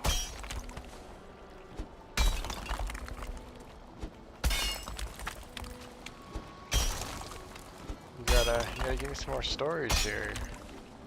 Yeah, I'm gonna have YouTube studio open right now and I'm trying to get my stuff back. Fuck your stuff. I want it back.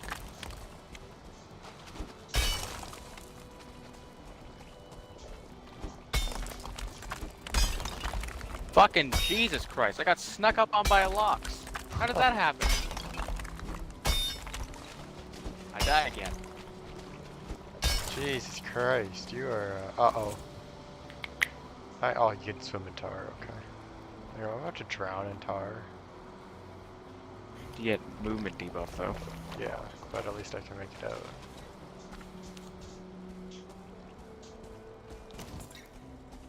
Been tarred.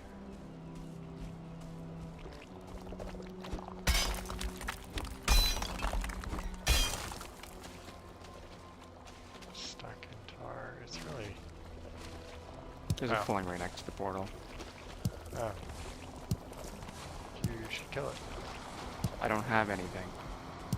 Did you just get your stuff back? No, I got killed by the lox. Oh my god. That's funny. Fuck you. Be better.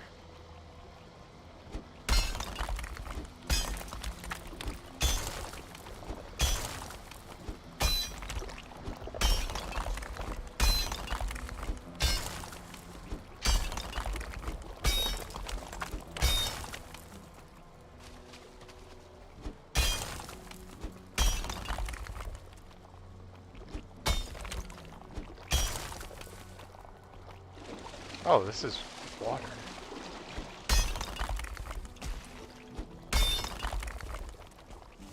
Shit.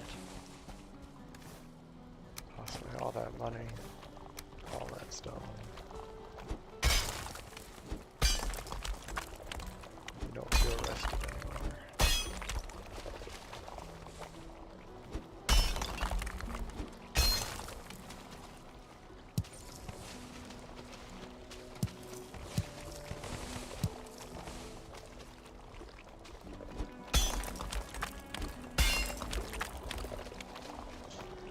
There's like a tiny bit left. Come on.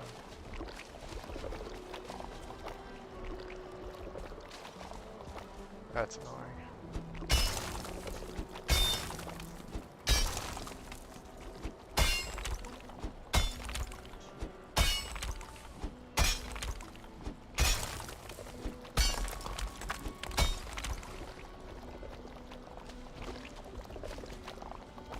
Need a target doing this.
Oh shit! Fucking scared the shit out of me. I didn't think you could get up here.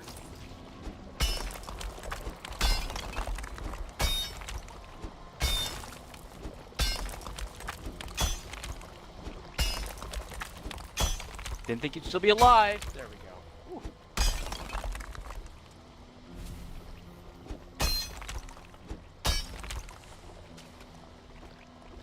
Lots of pelts.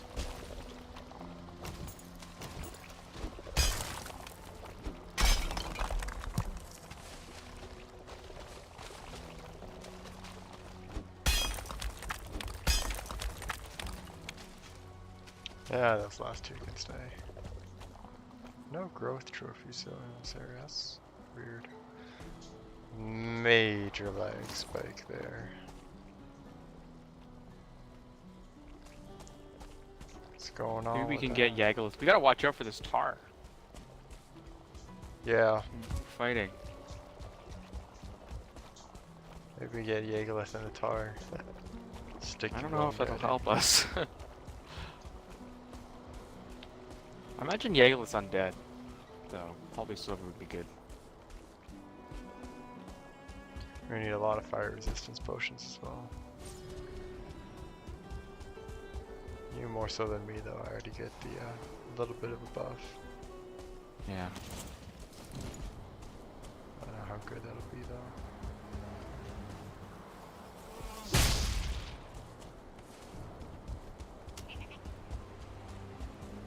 What you doing over here, boy?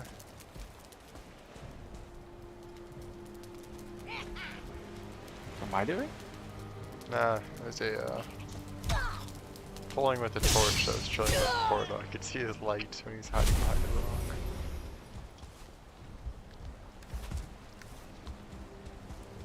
Toss this into the car.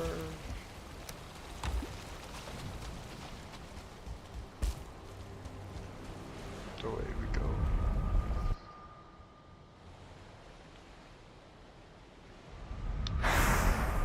Is that a worthy trade? That's a worthy trade.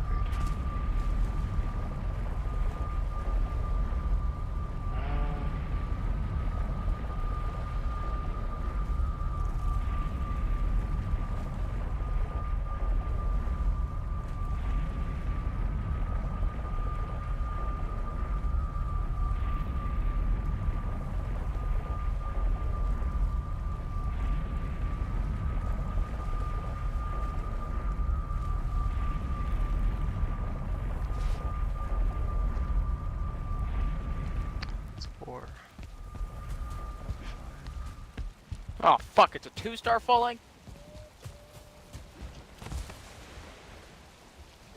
Oh Jesus. I already died.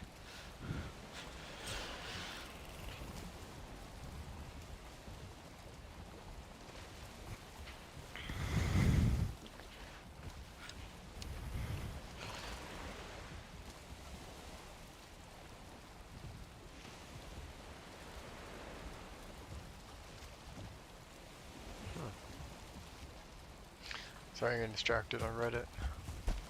Or I guess on Safari. Reddit. Those cat stories, they're interesting. Toss that in, like that. Why?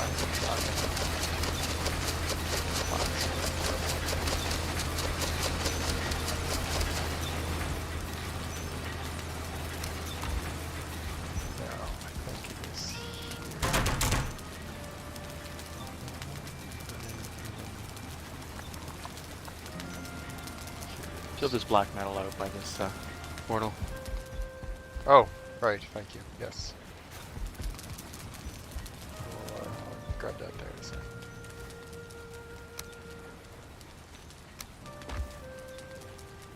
I am pre-spicing the area with death markers. A Oh, little bit. You know? Just putting in a bit of a pre-flavor. Keep dying to Loxus, that's funny. I'm not dying to Loxus, I'm dying to a 2-star falling right now. Oh. Huh, that's still pretty funny.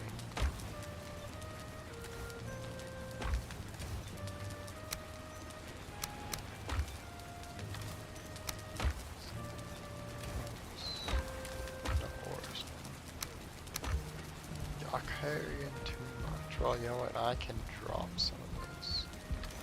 Shit! Fucking died again, because the fucking Mullings can walk through tar. Did you know that? You know, I can safely say I don't think I did know that, actually. Oh, we get fucking slowed down when we walk through it, but if fucking Mulling walks through it and they're fine. Oh wait, it'll be the craftable items now. Yeah. I don't know. What do you think? That, or do I just keep doing the full?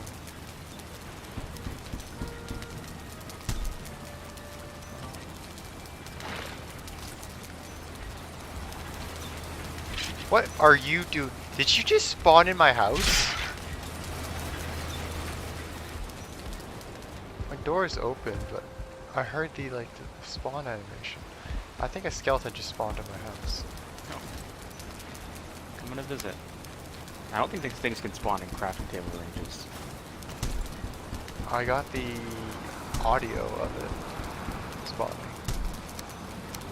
Which is possibly just a glitch. Or a paranormal activity. Ooh. Spooky, spooky skeleton.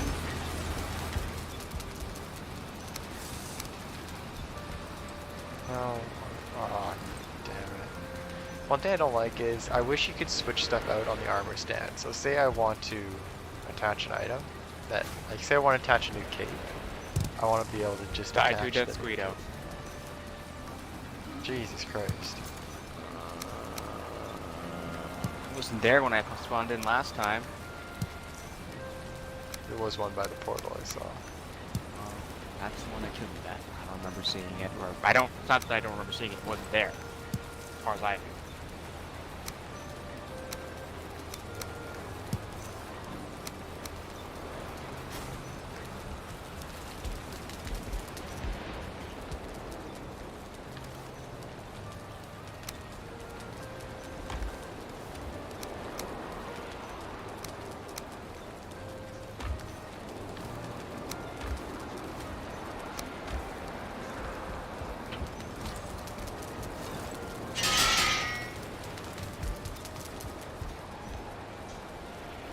Pretty good setup. If I do say so myself. I like the character model. There's a boar down here. What do you think? You think he's a 1-star? No, it's really God damn it, the same fucking death squeedo.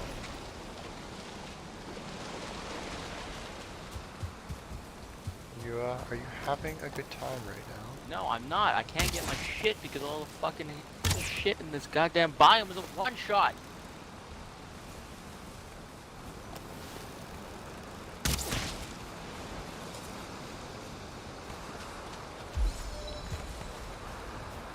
Yeah. Oh my fucking god, I got my stuff, but I got stuck on a goddamn rock. A fucking rock. Are you shitting me right now?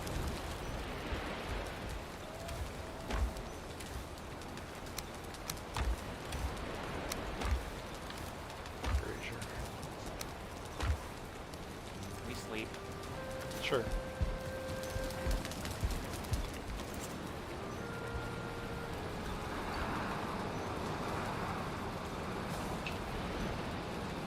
In your dream, you sit beside a fire in the great hall, surrounded by the chatter of familiar voices.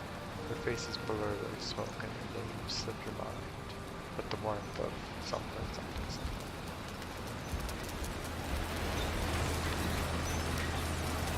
Okay, 195.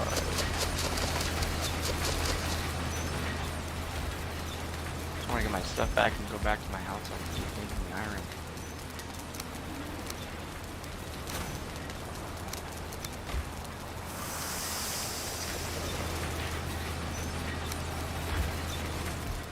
There is 2 dead squeedos directly outside the portal. That doesn't sound like a fun time. I can't get my, you have to go through and deal with the dead squeedos. I can't get anything. Like, they're directly outside. I'll have in to when I schedule an appointment with my secretary and I'll see when I can get you in. When I come out of the portal, I am dead already.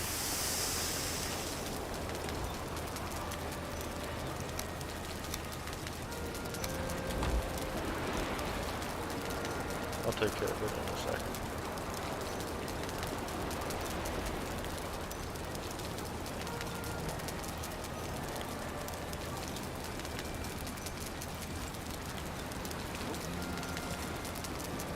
Maybe he's not here anymore.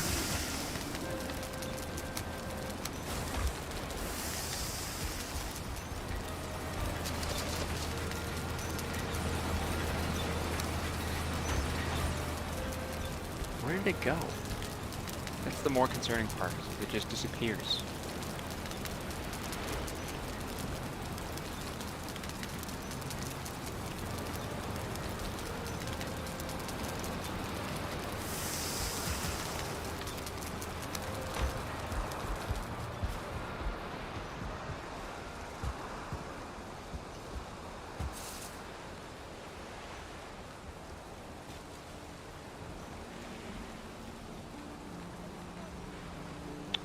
Let's update the death counter, I guess. 1, 2, 6.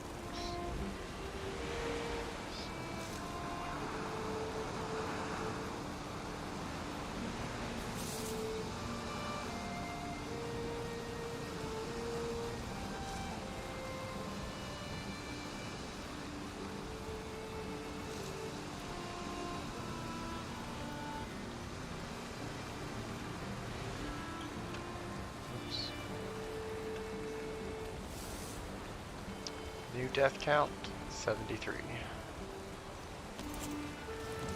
Did you ever figure out what your death count was there? I did. Fantastic. That's what I like to hear. Alright, you know. Proud of you.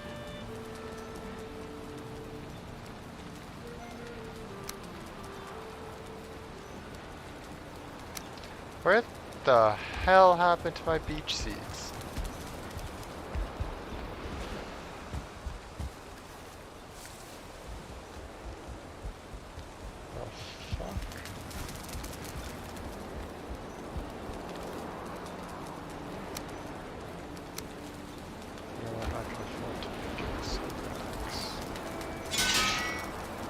Are there silver axes? I don't even know if there is one.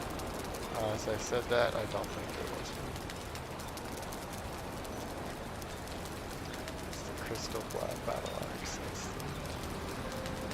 the version of that. Which sucks, because I want to make a...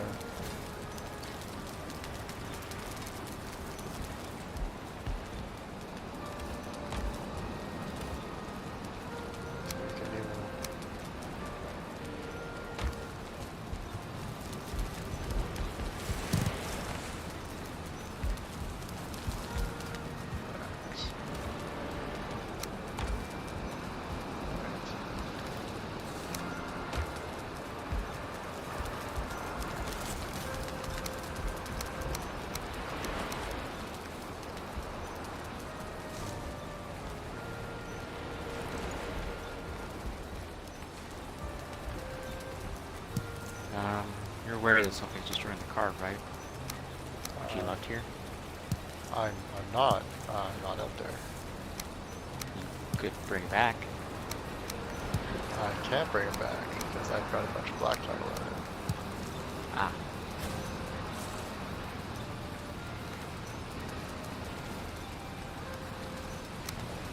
You're the one that killed me on that.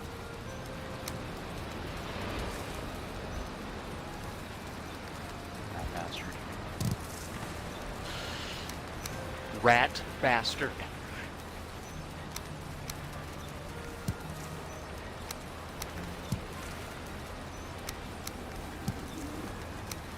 Yeah, the farm's doing. Proceeding nicely, proceeding nicely. We got some healthy growths.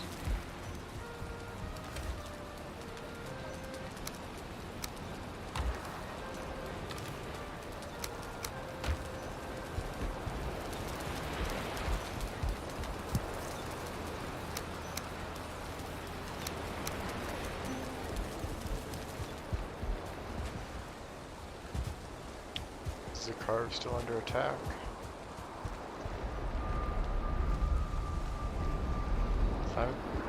I'm not there anymore.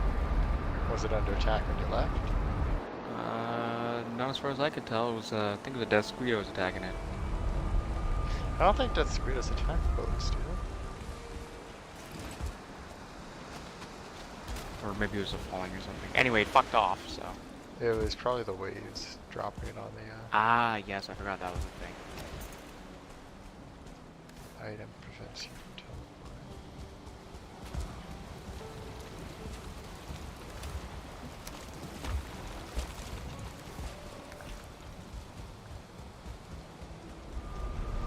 Okay, I'm coming. May I borrow your cultivator? My what?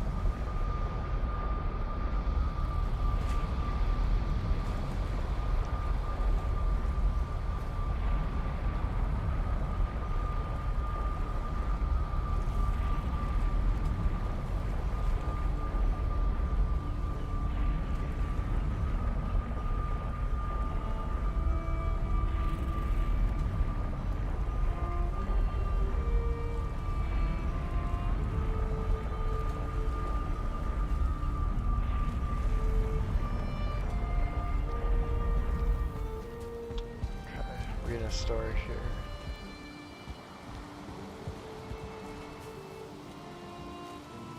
Oh, okay. So this is still the same feed of trusting your gut. I used to work for a major tech/office supply store when I was 18. An Asian man and a black boy walk in from the store to drop off a computer so he can run some diagnostics on it. They were both in karate uniforms, so I figured the man was the boy's instructor. But I knew immediately something was wrong when I looked at the kid's face. I felt like he was screaming for help with his eyes. It suddenly hit me. Why is this karate instructor out running errands with this kid? I became really weirded out by this guy now, and everything he said and did within those 3 minutes of me helping just seemed really off. The man was all smiles, and the kid just looked downright distraught. And right before they left, the kid turned and looked at me with the most disappointing look, and I felt like I failed to save him or something. I voiced my feelings to my manager, but he said there's nothing we can do since the kid isn't in any obvious danger. A few weeks later, I opened my local news website, and I see the karate instructor on the first page. The bastard was molesting his students, and a young girl told her parents, and they reported him. I broke down and cried when I saw the headline. I knew that ass was a creep, and I wish I did something about it. Let's start with not a good ending there. That sucks. Should have trusted your gut there. There's a good example of when you should trust your gut, though. Yeah. Fuck, that blows. That sucks. Shut up. Can you open your doors, please? I'd like to use your cultivator. I have it on me. Oh. May I borrow it for a second? Here. Thank you. Oh, that's a build piece? Interesting. I wonder where can you... Interesting. Beach sapling, mage cap, flax.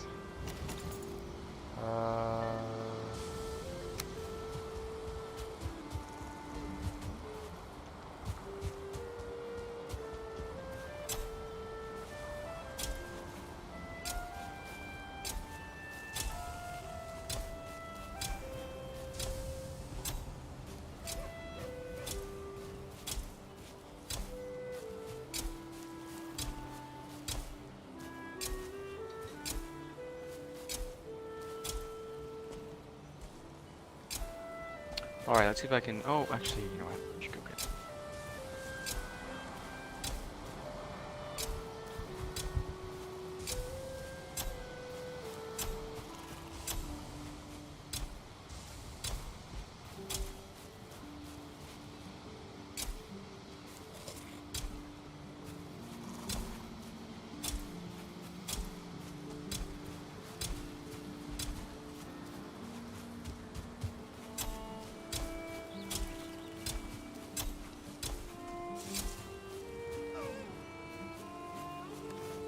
Did I already plant 100? That doesn't seem right. Fucking Jesus Christ.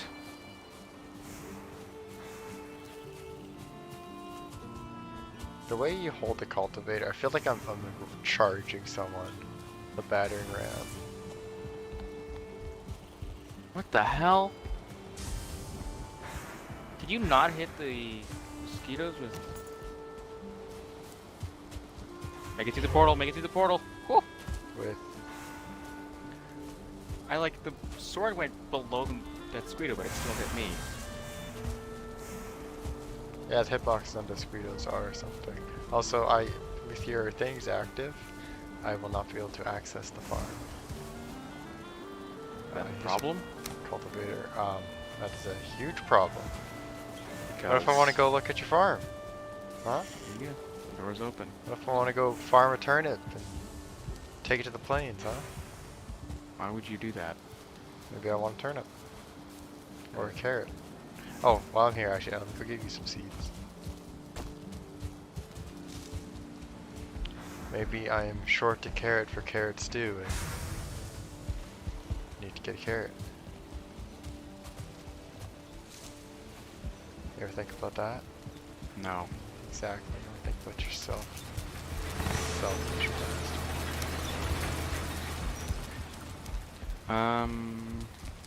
Seeds. Onion seeds, carrot seeds, and turnip seeds. Bronze. How much bronze do I even have?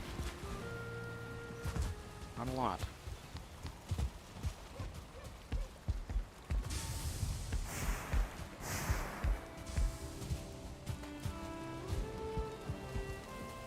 Wanker. The seeds are outside your door.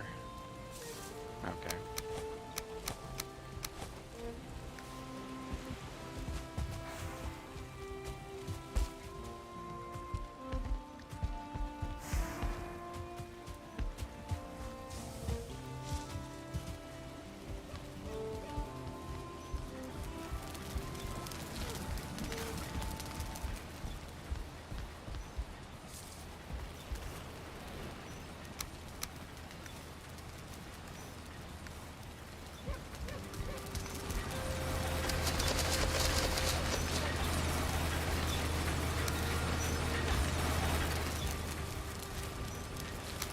Well, I'll wait for that wood to grow.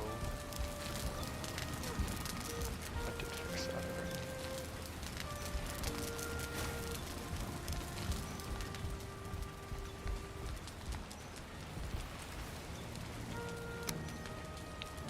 I don't even need that wood to grow. Why am I so stupid? Oh, actually I do need some of that. Never mind. Oh, Jesus Christ, that lock's right fucking there. Holy shit.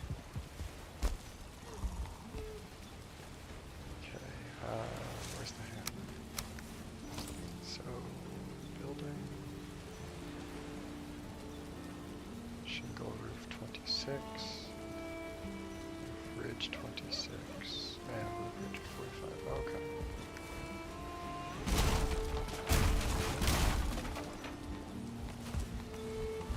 See, here's the remains of the flat part that it used to be. Kinda just left it.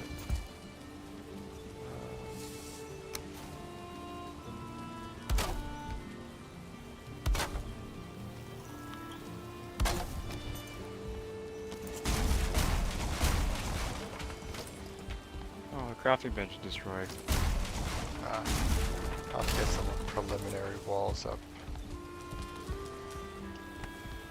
No, it just got destroyed by a lockstone walk. I'll still have to get some preliminary Got a locks walls up. trophy. Ah. There you go, the trophy hunt. That's a big ass trophy. Locks heads are, trophies are pretty ugly. It's kinda like the troll one, in my opinion. Wanker. They really do need scaffolding in this.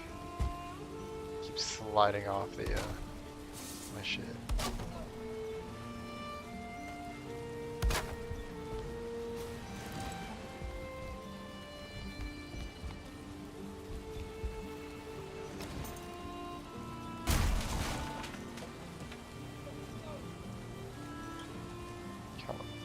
no, no, no, no. Yep. What hanger? Ah, it's a thick beam versus... I guess that's actually good to distinguish between them on stuff like this.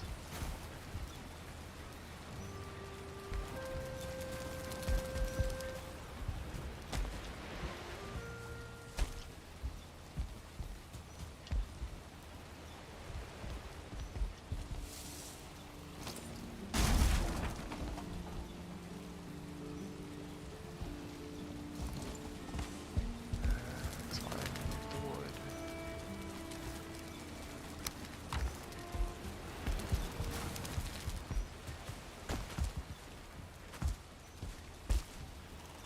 Nice, absolutely nice. Ah.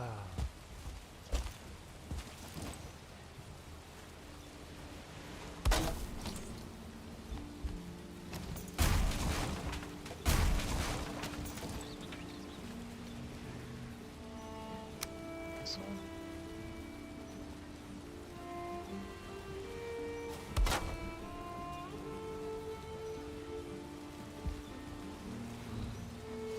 Oh, no, no, no, no, no, no.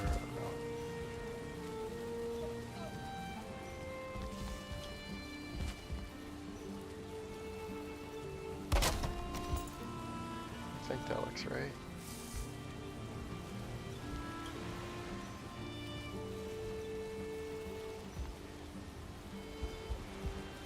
Wish I'd taken a better look now. Oh well.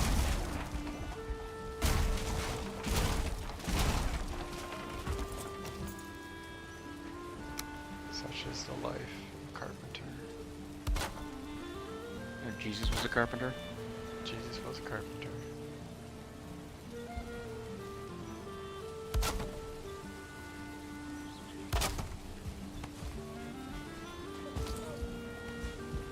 I was watching Vikings. I would say I was watching a Jesus documentary. And it was one of the Vikings. Ever gonna watch that show? I mean, it doesn't. It's rooted in history, so I don't know if this is necessarily a spoiler because this actually happened. Nah, you can tell me. So, anyways, they were taking revenge on a certain king, and one of the main characters says to the king, "I heard your god was a carpenter. I'm a carpenter too." And then the next scene cuts to the king getting nailed to a tree trunk and then getting blood eagled. Ah, that's wow, that's Yeah. that's quite the cut. It definitely, that show did not stray away from the obscene. No kidding. Imagine getting blood eagled. What a terrible punishment. Just the worst.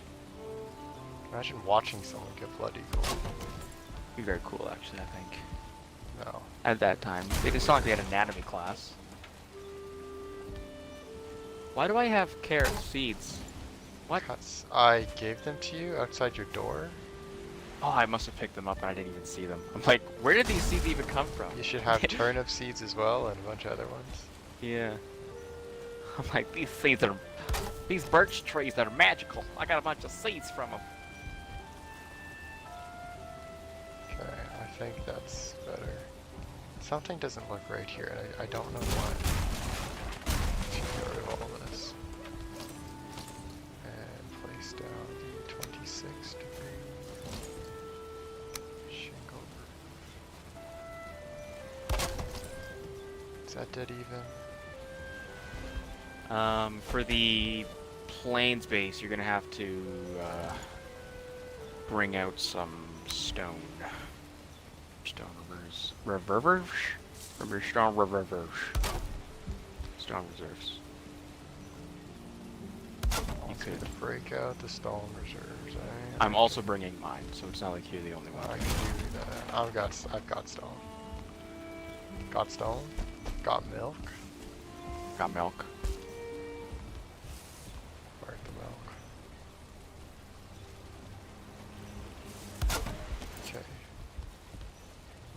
See, it's you. Do you see that? Do you see that? Chat, do you see that? It's off. Off. And I don't fuck without precision.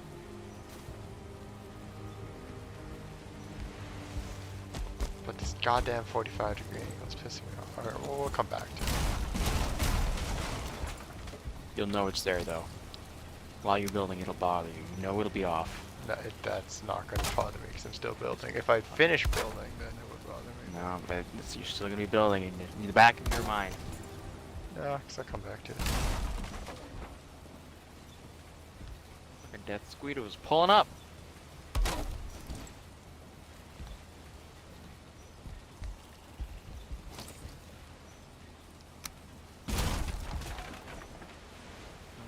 I am encumbered. You're encumbered. Pull up. Yeah, that's good. That's actually really good. Now, that's the other corner here. So I heard the maybe buzz. Oh, Death figure Squeedo's out- attack skeletons. Did you know that? I didn't.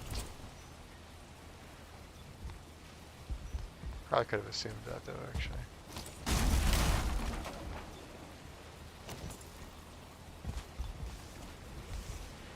Pull up. Run is 37. What's that off of? Pull up. Oh my god, it's off. It's the Meat Canyon, the baby video. That's what that is. Pull up. Oh. Alright, I got a Meat Canyon videos. That is. Pause this video. Stream whatever. If there's any, go search up Meat Canyon and watch. Start you off with Behind the Golden Arches. That's the classic. That's how I was introduced to them, so that's how you're gonna get introduced to him. It is something else. And that's putting it Back on your lightly. house. Oh, you're over there. Never mind. I don't give a shit. I don't give a shit. Okay, How much is it to craft a lock's cape? 6.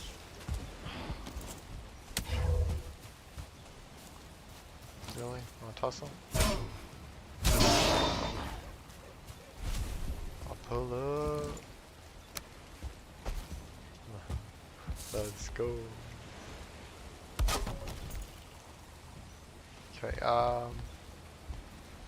you know, it's nighttime. I'm gonna put on the circle in a way I can see, and y'all can see a little bit better as well. Gotta be, yeah, think about the viewers. Think about the viewers. About the viewers. Oh, I was gonna look at Let's take that a 10% bonus. thing. I'm gonna have to go get tar at some point. What do you need tar for? Making a hot tub? Yes. Actually, a hot tub doesn't need tar. What? Hot tub doesn't need tar. Yes, it does. No, it doesn't. You fucking. Gaslighting you. No.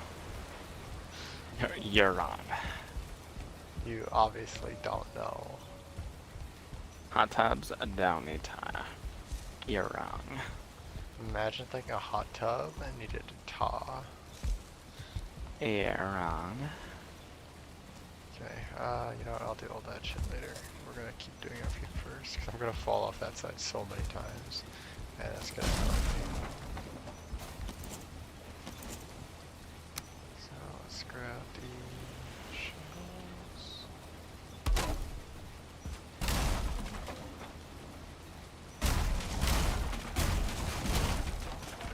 Gotta be careful. You're wrong. Yeah, hot tubs. No, and tar.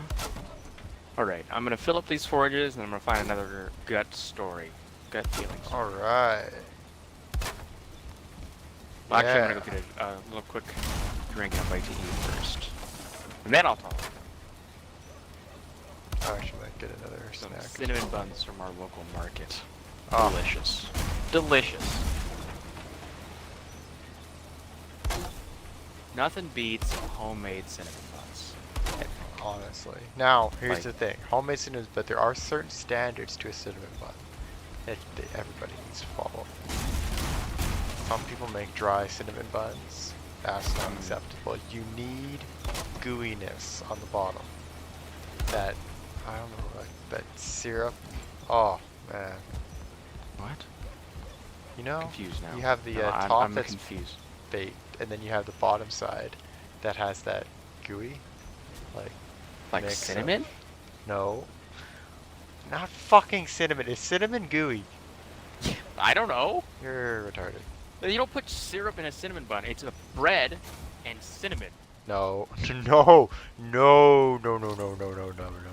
It is much more than bread and cinnamon. It's bread, cinnamon, and like brown sugar. Brown sugar, absolutely. And then there is something, yeah, I'm gonna search it up. It's on the tip of my tongue. What color is it?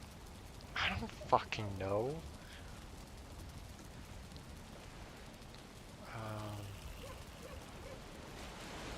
I genuinely have no idea what you're talking about. Fuck.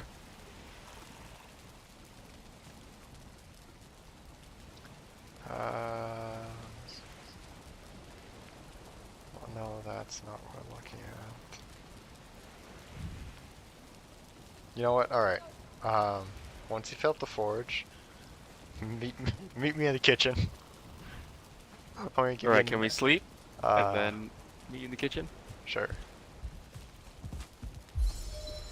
Hey, jump just leveled up. Alright.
Got some of my hummus.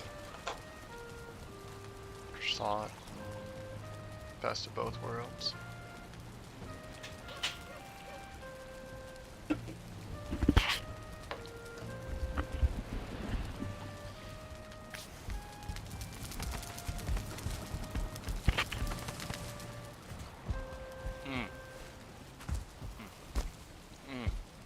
Okay.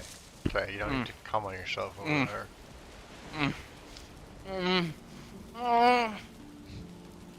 He's spunking.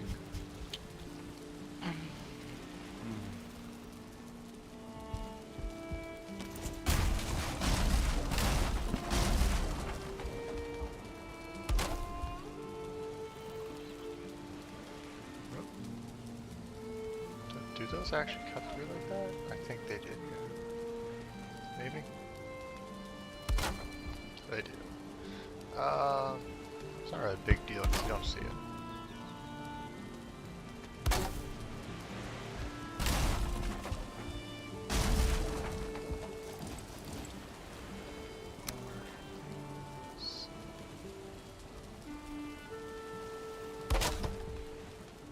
Let's keep on both sides. It is.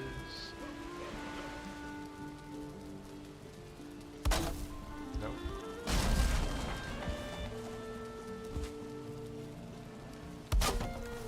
What's my tar reserve doing? Ooh, depleting quickly. I'll have to get more.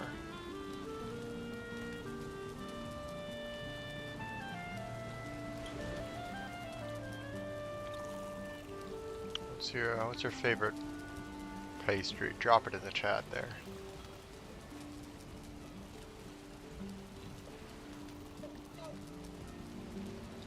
I love croissants, but pain au chocolat has got to be one of the greatest things ever invented.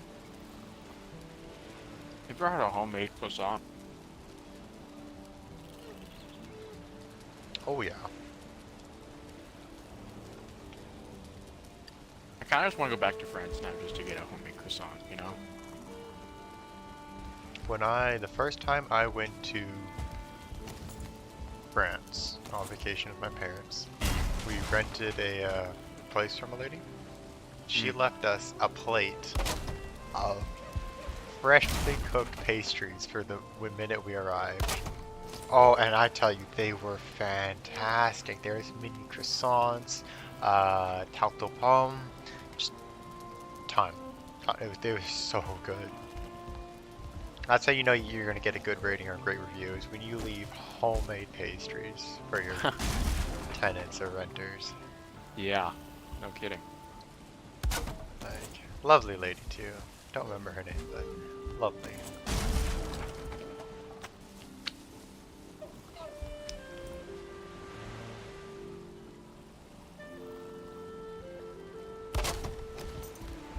Much better than the place we were renting in London.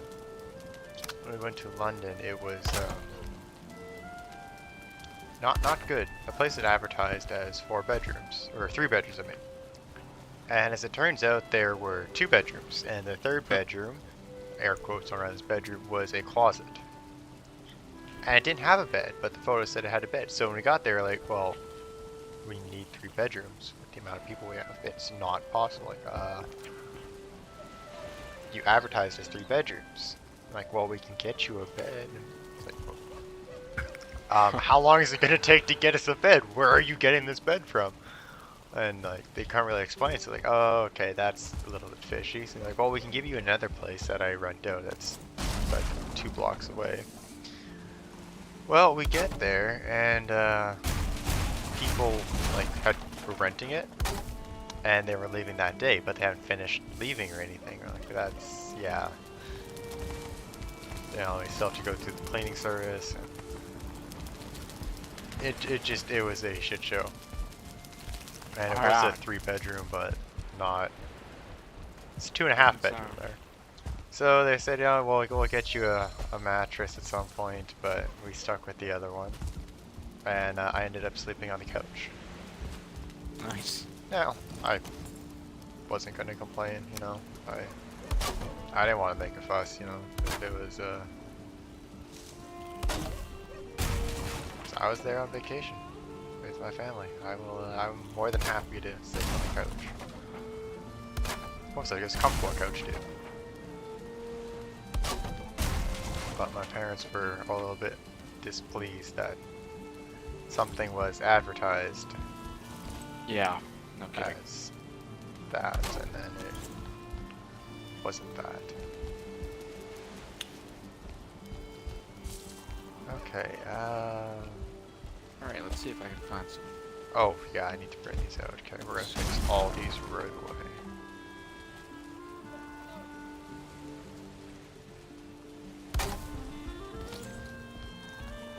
Make sure all of them are out. Good. This one needs to come out.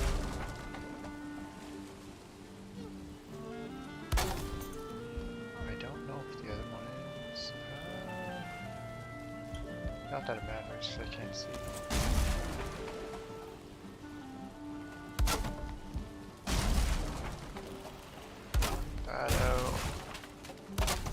I'm waiting on a story here, buddy boy.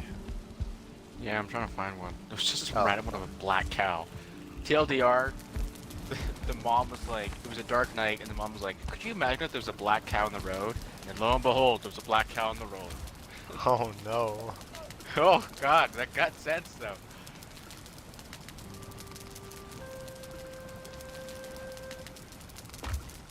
I almost hit cows one time. Driving home from a friend's house, you know, taking a turn, dark. And then all of a sudden there's a fucking herd of cows in the road. Just walking like, oh, sweet Jesus. Barely missed them. It was something else.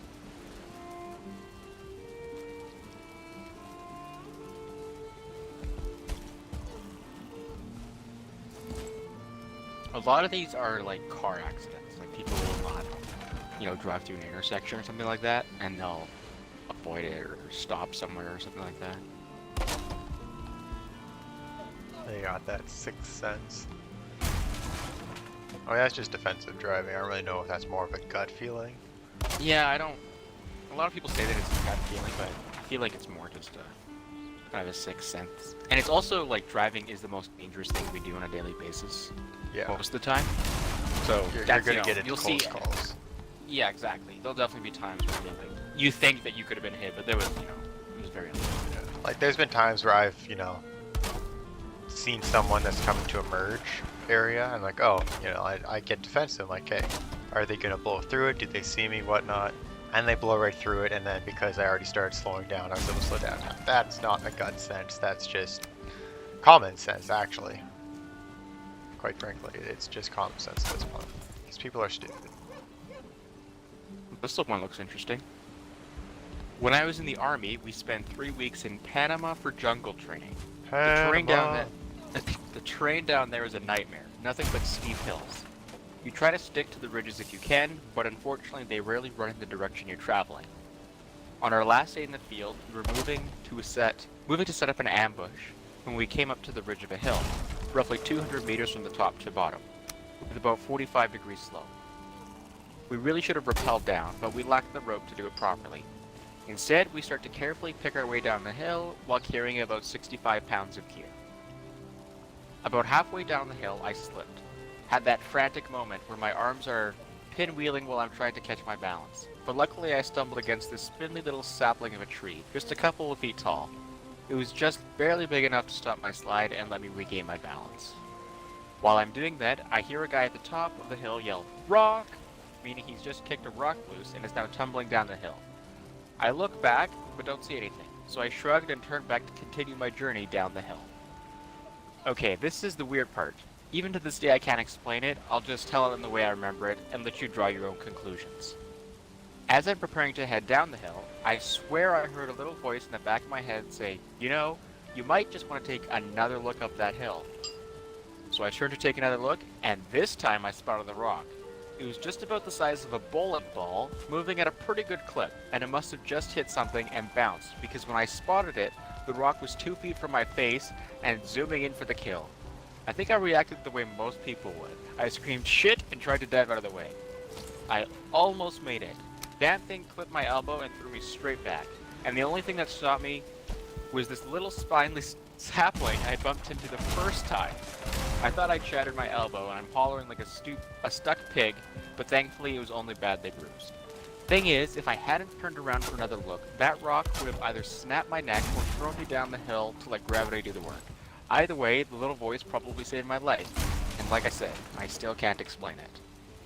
That's a good one. It's intense. Yeah, I love the sapling. Sapling's my favorite character. Little spineless sapling. How shitty you'd feel if, you know, you're on deployment in your platoon and you accidentally kick a rock loose and that hits and kills someone else in your platoon. Yeah. Well, most of the deaths in the military, I think, at this point are from training, not even from, encounters. I cannot speak to that. Okay, so why does that line up?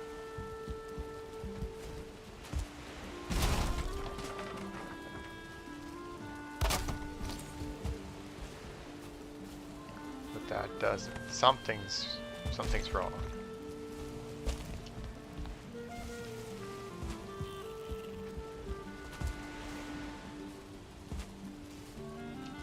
Is it wrong? Maybe it's not wrong. But it's not wrong. I know what I did.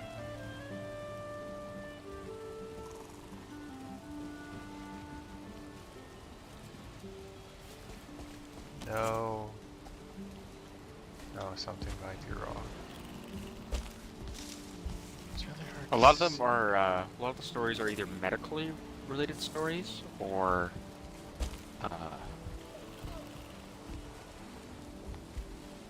or driving ones. That seems to be the main ones, like medical ones. I'm gonna do those medical one just because it's, I don't know, it's just the one that I found.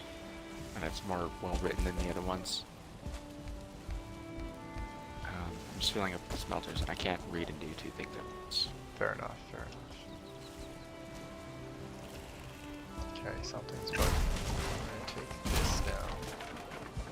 Because I've got double walls, so that's probably what's fucking with this 45-degree corner.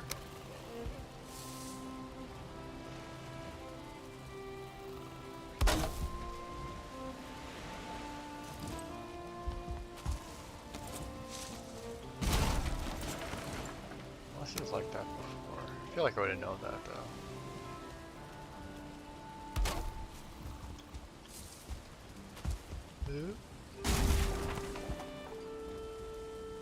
Some of your trees aren't gonna grow. I know. A lot of your trees aren't gonna grow. I'd say at least a dozen. They're gonna grow in 2 stages. The first stage is half of them, the second stage will be the other half. I think the saplings disappear after a while, though. I'm not sure. I remember them disappearing at some point, but I don't know if it's because of that.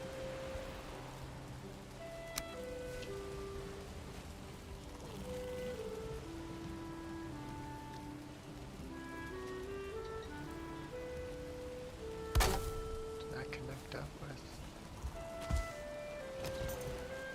No, it didn't. I connected the other section wrong.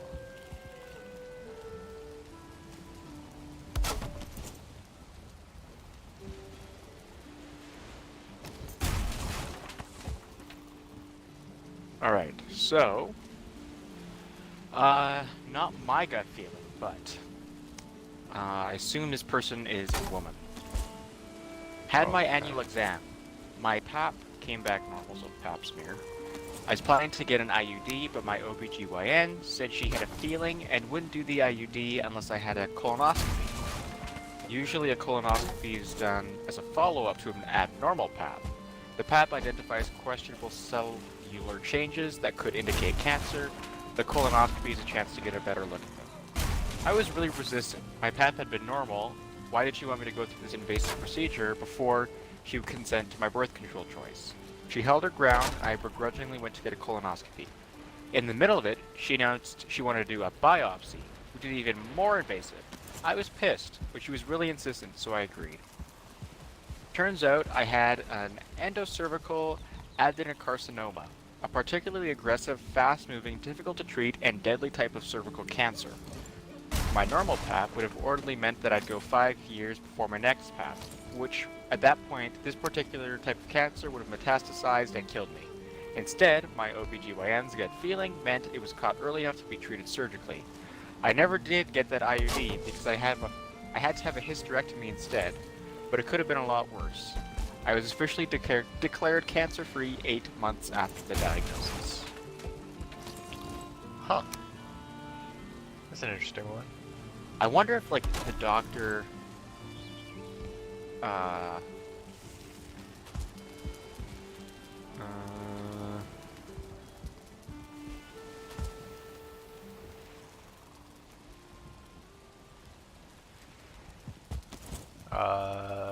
I'm reading another one right now.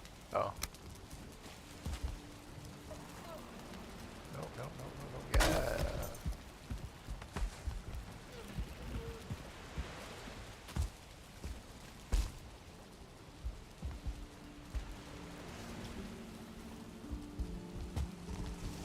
Yeah.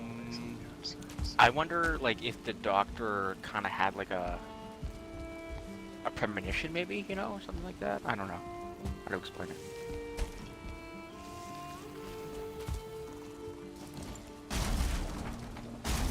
Looking good. I like black wood. Dark wood is much better than. Oh, yeah. For yours anyway, I think it looks better. For mine, it would look, I don't know, be okay, but it wouldn't be the best. Wouldn't look as good as yours. Just because mine has a lot of overlaying thatch roofs, and it looks weird if they're overlaying. Oh god. Ow. Yeah, I need, like, this game needs scaffolding.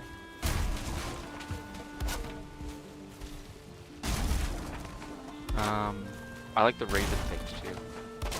Thank you. I do Weird. like that, my balcony there. Yeah, and your crest.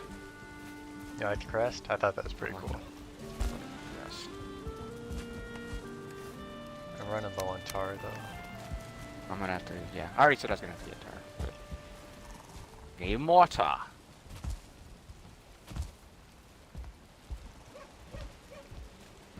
Doing this part's gonna be annoying. What was that? Oh, Cool. Alright, I have a new story. alright. Not quite on the same level as some of these posts, but I love telling the story. On the high school German club field trip, I was hanging with some other kids at a U-Bahn station while they were poring over the map to decide where to go. Loudly, in English. A U-Bahn station, I imagine, is some kind of transport. Probably like a subway station. While they were poring over the map to decide where to go, in English. Shortly before the trip, a Turkish exchange student wrote in every club's yearbook, "Beware the Turks." I had lived overseas before and knew exactly why. Grand arguments aside, I took the advice seriously. So we're in the train station when I look around and see these two guys in wife beaters and baseball caps smoking underground, watching us and talking to themselves. They get up and walk towards us, while I'm telling the party to get moving. Sind Sie Amerikaner? I don't know, I'm butchering the German there. I hate to dredge up old memories and make bold claims, but these guys were definitely doing the whole puffed up chest gangsta approach. I imagine what I just say is, are you American? One of the girls turned and I could hear her fucking excitedly say, "Yeah, we are," before I jump in. "Nine, we're starting Canadian." Immediate posture change. Relaxed, joking. I didn't hear most of what they said, but they offered us a smoke. I said no thanks, that we had to go, and literally pushed my classmate along. Were we in mortal danger? Probably not. It was a busy subway station, middle of the day, like 205-ish, so the international scene was tense, but not, taken/President Trump bad. But the only one who seemed to understand was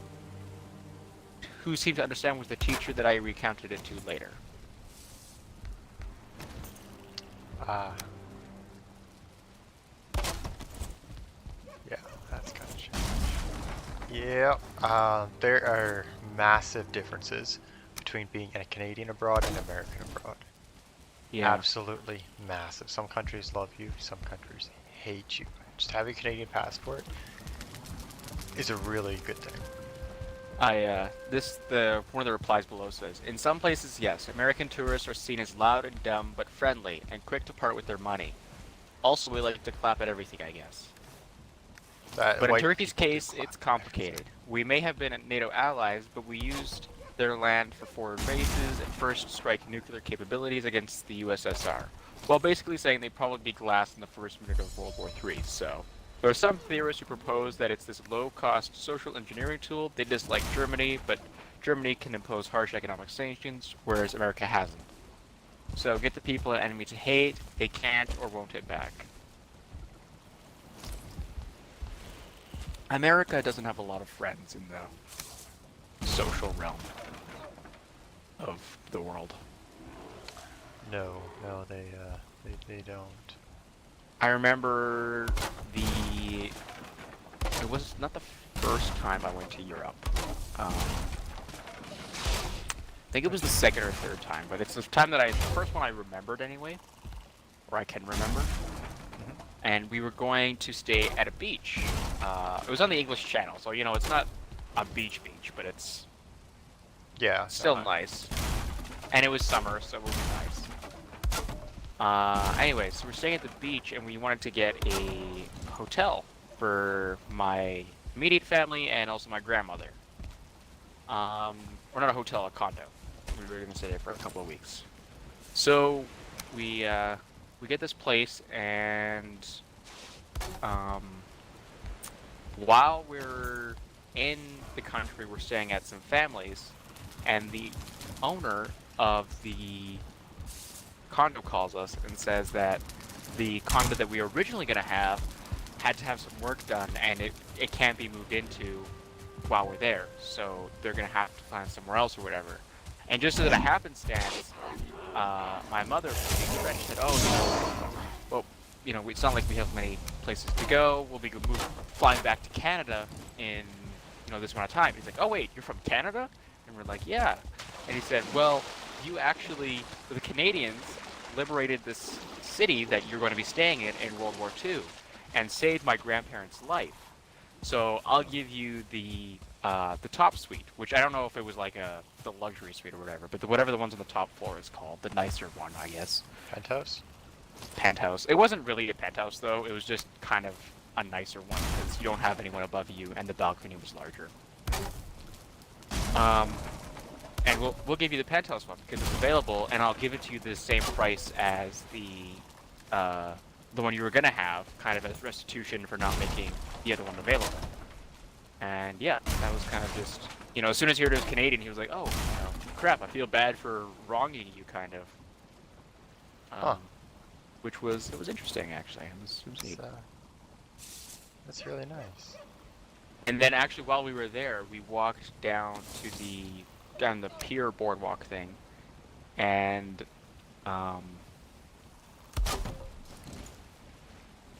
came out to, it was a monument to the Canadian warrior effort in that country. Canadian flags and all. So he was not that I thought he was lying, but there was empirical evidence to prove that he was.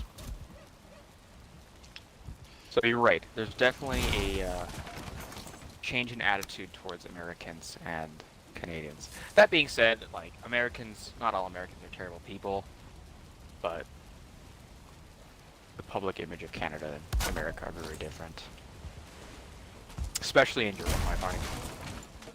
That's a good way to put it, yeah. South America, not as much, I've found, but definitely, there definitely is a change.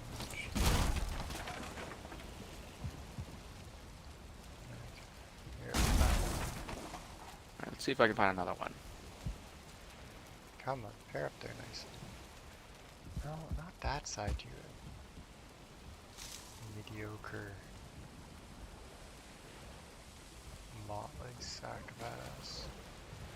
There we go.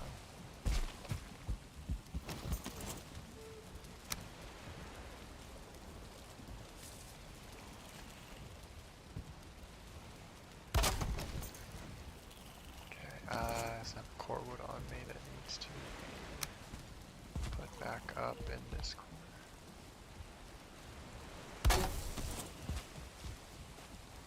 Yep, that's right.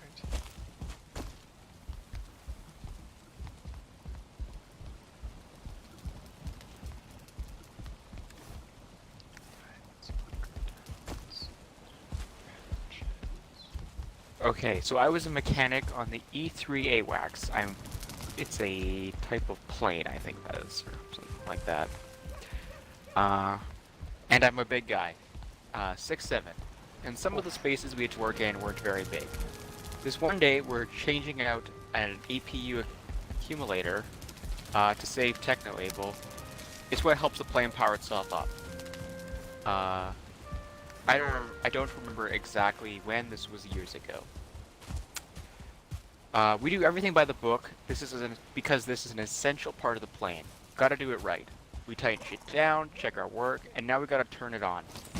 I am laying right next to this thing that's nearly as big as I am, in a space about the size of a big coffin. I get this little voice in my head that says, move back. So I do. I scoot all the way back so I can see the gauge is in parts, but I'm out of the line of fire. We start the EPU, winds up like a hydro does, and boom! The accumulator explodes. The end cap shut off and sprayed fluid at 2850 psi in a near circular radius. Somehow I flip around and launch myself towards the door and wind up on my sergeant. I'm okay, power gets shut off, and we have to clean up and do the job all over again. Apparently the snap ring that kept the end cap on was defective or some shit. Ah well, I'm not dead or wounded, so everything wound up Gucci. That's funny.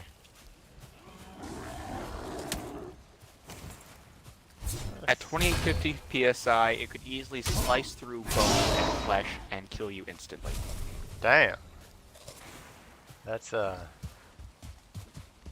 Like, what's a pressure washer at?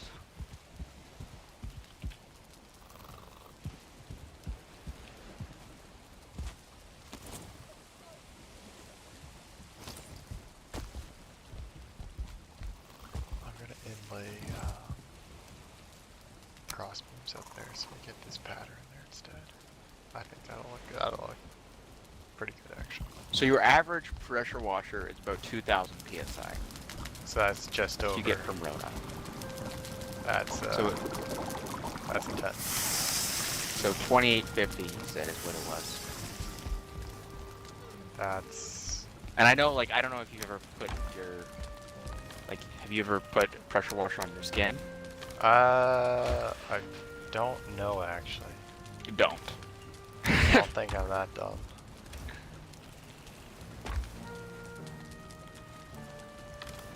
I did it accidentally once.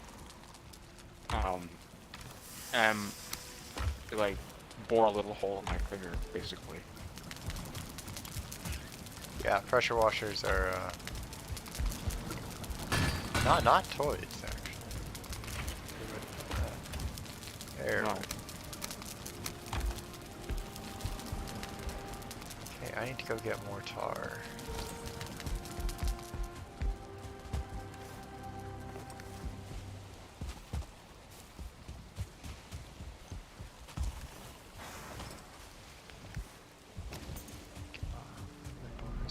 Where can I go for tar that I haven't already looted everything from?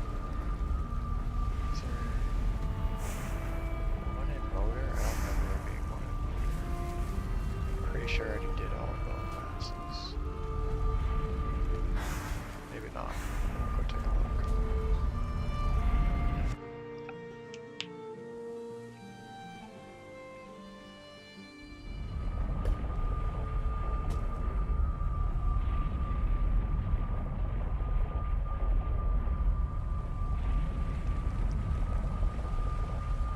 Your gut is trying to tell you something. We'll try a different prompt here. Your gut is trying to tell you something. I've got another one here. R/no sleep. Alright, hit me. Went to the house party of a girl I had mutual friends with. And wait, what? Went to the house party of a girl I had mutual friends with, and she had moved in with a guy in his late 20s. We were all about 18, 19, and 20 in college. Something about him gave me the creeps. He was nice and friendly, but never did anything that would make him seem creepy, and yet he still freaked me out. At one point, he suggested doing shots and broke out the Grey Goose, which in college is very expensive alcohol. I dumped mine and filled the glass with water when the guy went to the living room. He kept suggesting shots and everyone else was on board, but I kept dumping mine. He tried to hang and get me to talk to him, but I kept brushing him off, and eventually he moved on to talking to the other redhead there. Eventually I just snuck away from the party. The other girl I knew was leaving, so I booked it with her. Found out the next day that the other redhead passed out in the living room. He took her to his room and raped her. The girl who moved in with the guy moved out a month later. Initially she didn't believe the girl, but it became obvious after some more time that he was bad. That's Lots of gut feeling there.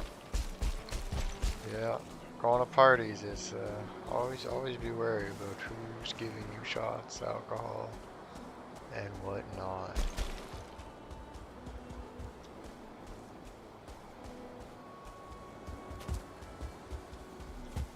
Never been.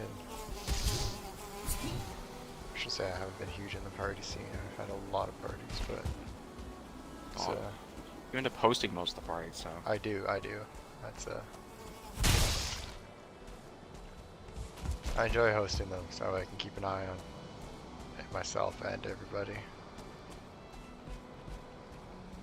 And if I if I get blackout drunk, I only have to go 6 feet to my bed.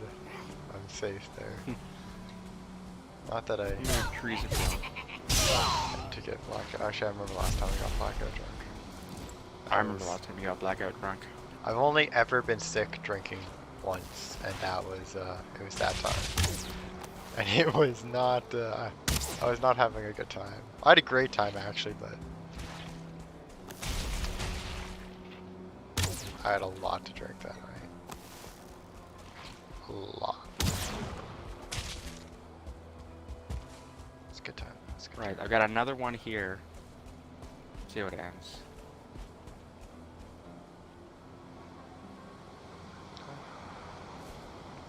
It's fun. What? Oh. When I was around 12, my parents and I traveled the country. I ended up in midway down the east coast in a rainforest area called Nature's Valley, near the town of Howick. Howick. No woods, just pure, free, green, luscious forest.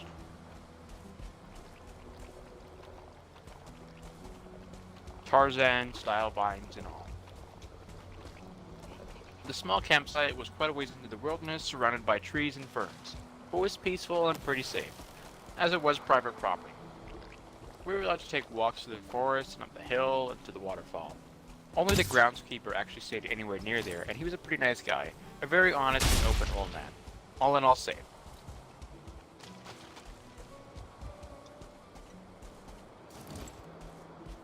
Is that the end of the story? That No. like, That's the end of the story. great story, but I was drinking. I decided one afternoon to walk down the hill instead of up through the forest as I usually did, as I hadn't gone downhill much. As I was near the entrance to the property, a dusty, faded pickup truck stopped right by the gate. There were about 8 men in the vehicle, 2 in the cab and 6 in the back, and I knew something wasn't right. They hadn't seen me yet, but their clothes didn't fit the scene of the campsite. Their shirts were stained and full of holes, and in general they looked sort of people a 12-year-old girl would want to stay away from. But I'm not prejudiced. I knew something was wrong, but I wasn't about to run away without provocation. Bad move. I should have listened to my gut. Obviously one of them saw me, because he said something to the others, and they all jumped out of their vehicle and over the gate. I've never run so fast in my life. I've been on the track team while in school, but 2 years in homeschooling with no activity makes anyone unfit. But still, when you know you're running probably for more than just your life, it doesn't matter how unfit you are. They were right behind me, and I jumped off the path and into the thorn bushes despite being barefoot. It didn't matter. Long grass, hot summer day in Africa equals snakes. Deadly ones. I thought they said they were in... Oh wait, this is probably still in Africa. I didn't know this was... I thought this was the US. I guess they're in Africa. Equals snakes. Deadly ones. I hope they come to the same conclusion and stop running after me. They didn't. I was leaping over rocks. Somehow I didn't fall or twist my ankle. Or worse, get caught. As soon as the campsite came into view, they all suddenly stopped and watched me run flat into the trees near where we were camped up. They didn't come back, and my parents didn't believe me, despite the dozens of thorns still stuck to my legs and feet and the scratches I had all over myself from the lower tree branches. Still, I don't go near that gate again until the moment we drove away. the fact that the parents don't believe her, that's kind of wild. I mean, you could go look for tracks. Yeah, but I mean, your 12-year-old kid comes running breakneck speed through an unbeaten path, barefoot, no regard for their legs and everything that's going on, and you're just like, nah, you aren't getting chased. And it's Africa, like, oh, that's me. I say Africa like if that is bad. No, but there are different rules that you have there. And that's the same place for like other countries as well. But, Well, I think yesterday, the Canadian government warned against traveling to Mexico. oh, yeah, that's due to the cartel, the unrest that's going on. Yeah, but this is the first time they said the entirety of Mexico. Ah, A certain region. I'm biased to Mexico. You would still go? I'd Even still if the go. government says don't? Fuck yeah.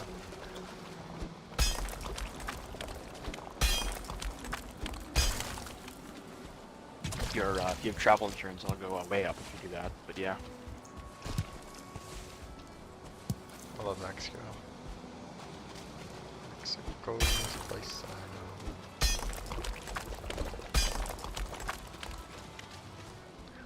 And again, like there are rules for traveling in Mexico. If you're going off unbeaten paths or renting a vehicle, you do not rent a truck. You rent a small sort of car, or if you have to, a crossover.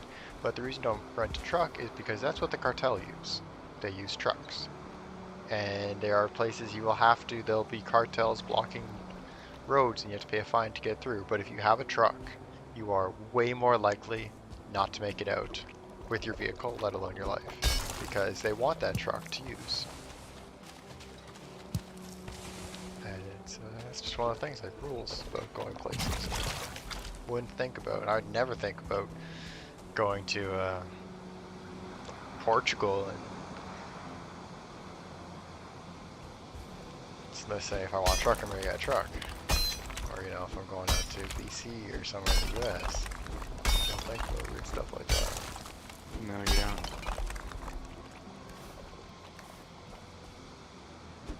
Well, the iron is smelted. Fantastic.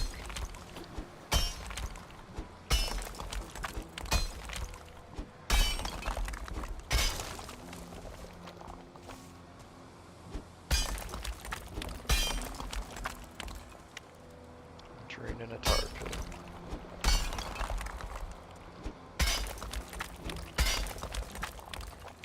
What the fuck am I stuck on?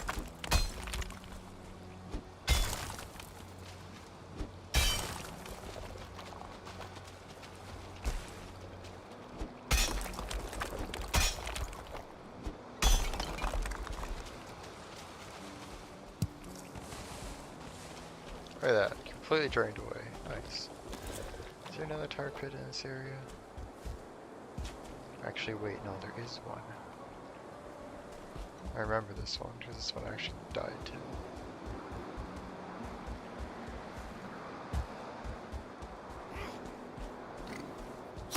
Excuse me. Come here. Oh man. Oh, that was good.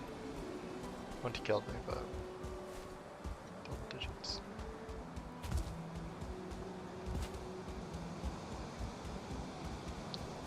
So I'll pull one up here.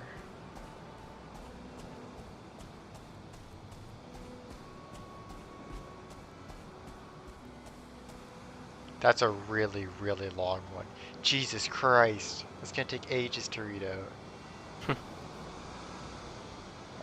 We'll find a shorter one.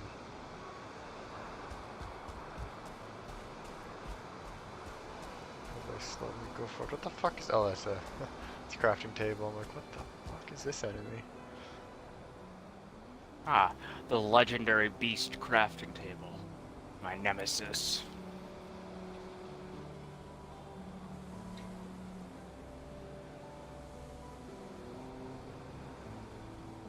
Okay, there's not a ton of comics, but it's not actually other stories.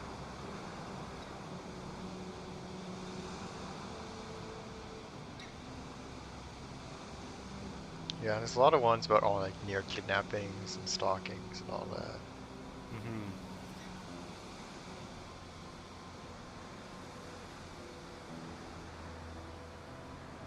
The wood pile is gone, by the way. You mentioned you would do something about Oh, fantastic. there. Some farming.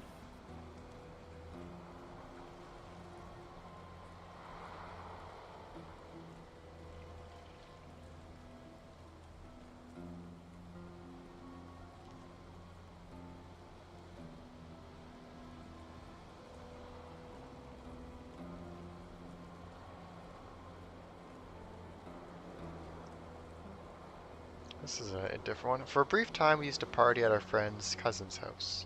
They were staying with this.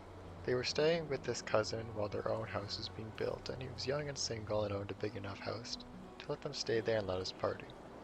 We were into everything your typical teenager slash early 20s kids were into: drinking, using drugs, selling drugs.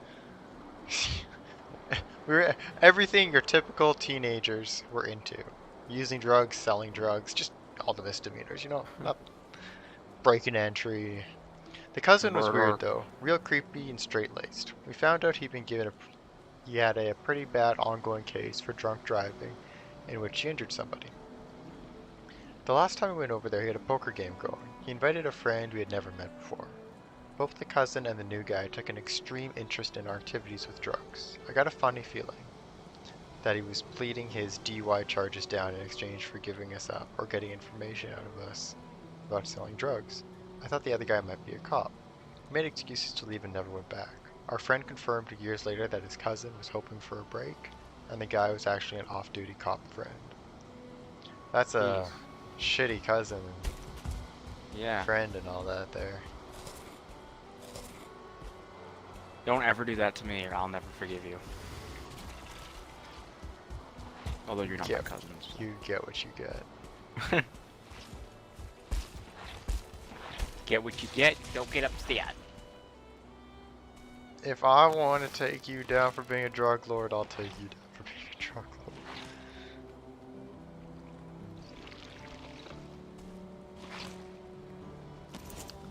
Nah.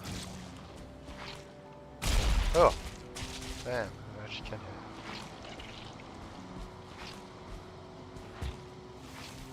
Yeah, that suck. It's interesting. Different gut feeling there though.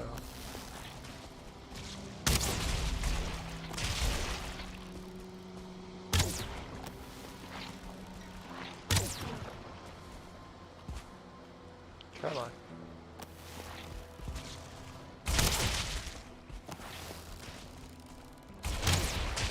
Oh, there's two there. That's why I'm like, this wants some rapid fire, but shit. I'm tired. I'm poisoned.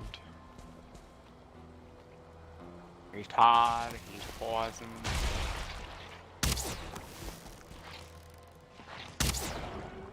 Got him.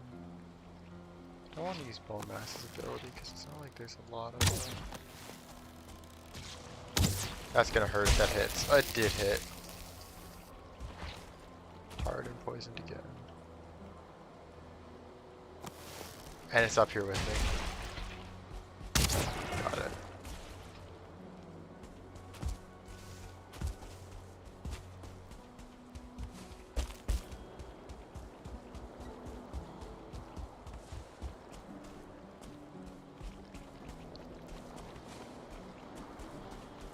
Is that all of them?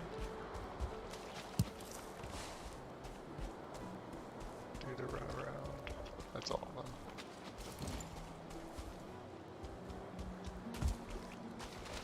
So yeah. Shitty spot to drain though.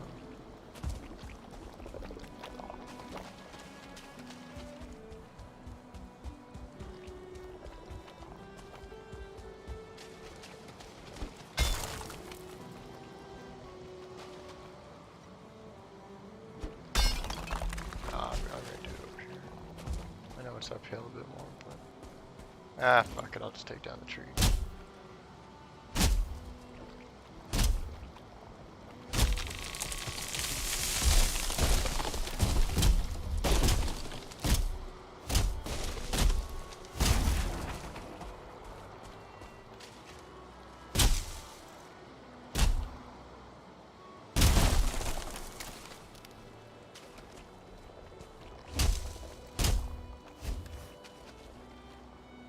carry that with me.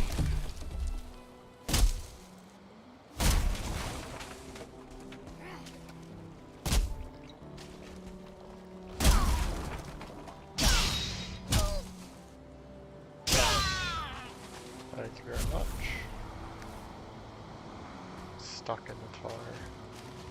There is no tar here. Oh, mass murder, swamp base. What was I doing? I need to go somewhere to get something. Oh, swamp mountain base 2 for stone. Mountain 2.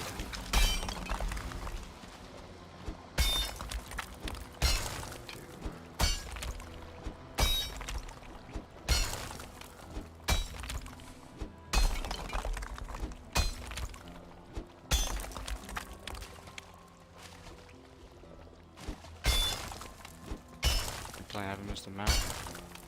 I'm sure the mountain missed you.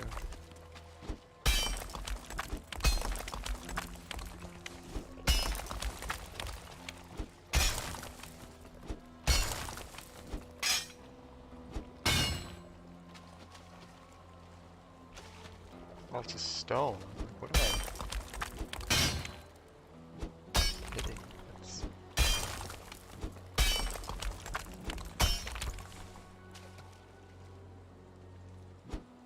You're still down here. Stone golem I dropped in a hole is still there. Just ball. He's just balling. Balling.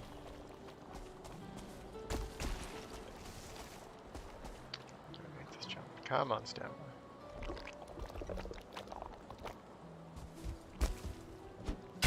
Why not? What the fuck? Oh, because I have this out.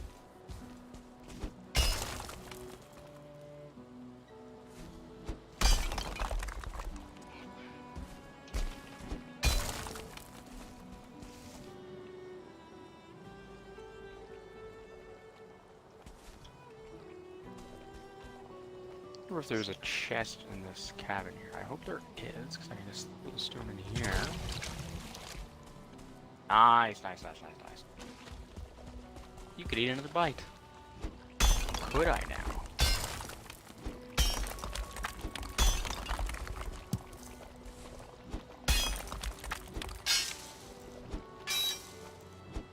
Take this dick.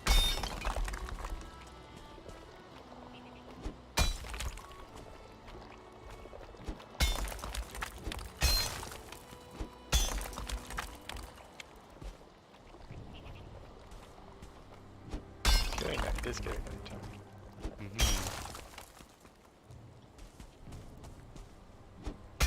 Might kill some more fen rings.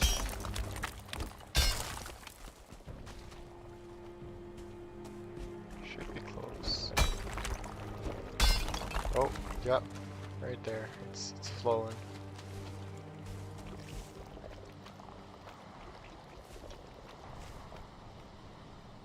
Up we go. Fucking wolves, man. Wolves and drakes, just the worst. I killed your mother.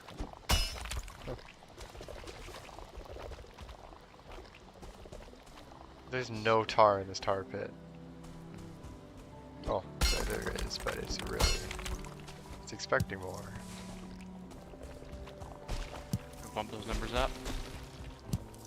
It's like 3 eyes? A bit down there.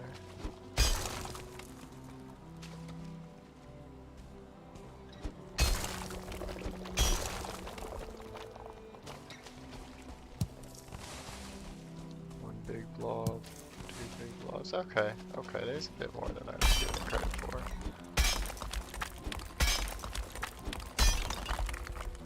And my iron pickaxe broke. Lovely.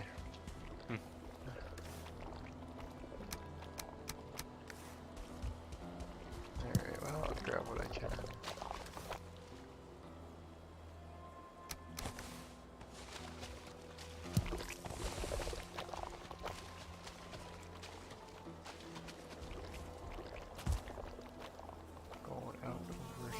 Hello.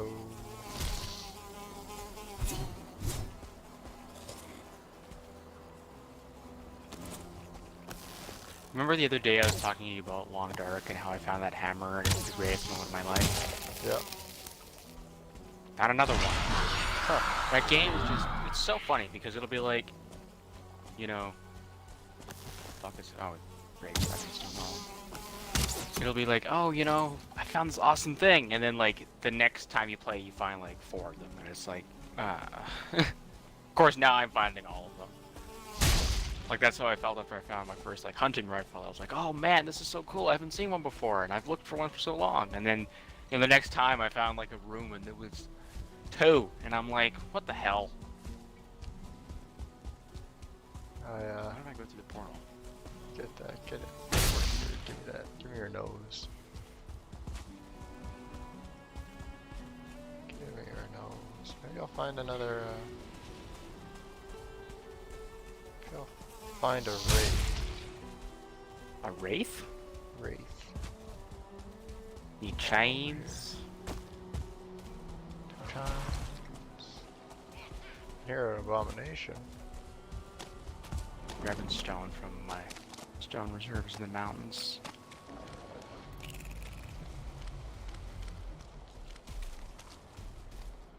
Clomping around over there.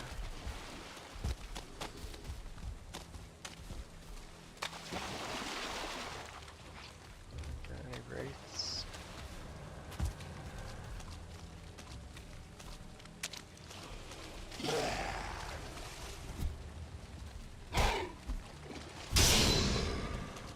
Easy 2 tap.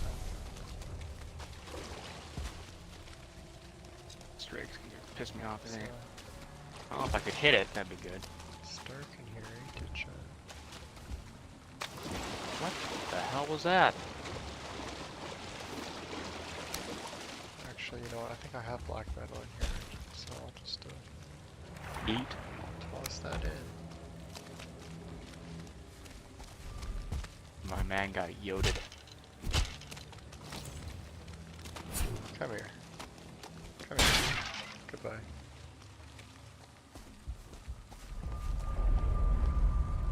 Oh, I used to like Reddit threads, revenge. r/revenge Reddit threads. And generally it was revenge on like neighbors and Karens. And all that. Hate the Karens. Hate the Karens, yeah. Hello, wolves. Any 2-star, 3-star wolves? 3-star wolves? God, I hope there aren't 3-star wolves in this game. I don't think there is 3-star. Update is now up to like 5 stars.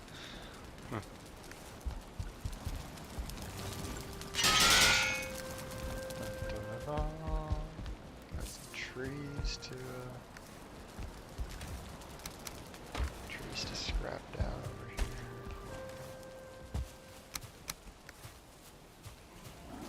A lot of trees to scrap down actually. Coming to fell you. Fenring, though. Are Fenring considered undead, you think? Oh, there's a 1-star wolf. Do I keep you? If I can get you in this hole, I'll keep you.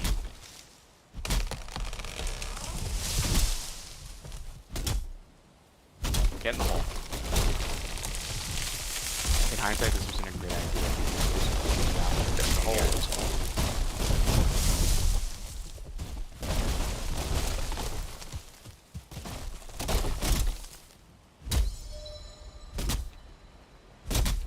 Well, this took a turn. I'm now taming a 1-star wolf. Oh, he's in the hole. Guess you're keeping him.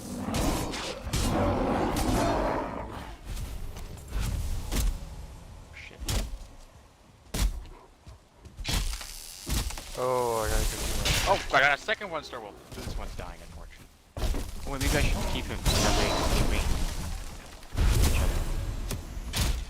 Think a 1-star and a 1-star makes a 2-star, possibly?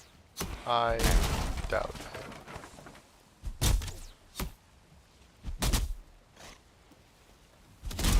I don't know, I hit him too many times and he ran away.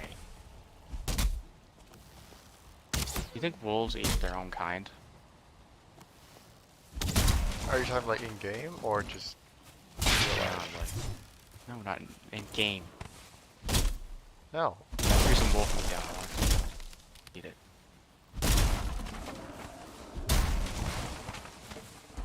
Maybe this other wolf ran too. Yes. Oh, it's no. There it is. Follow me. Ah. Well, there goes that sapling.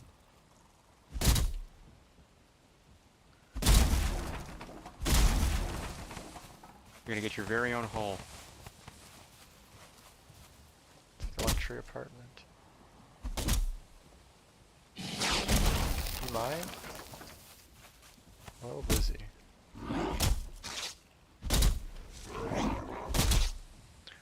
Alright.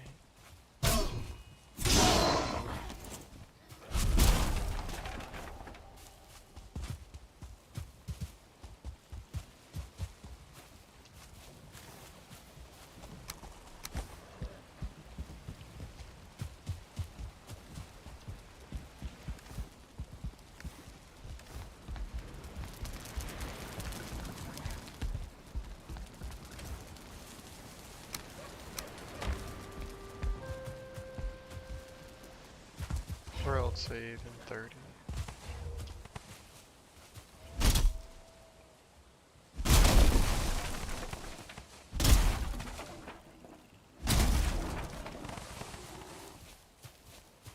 Do you mind? You gonna climb up? Or are you gonna go like into the hole? Hey, we're cutting these back up to level 20.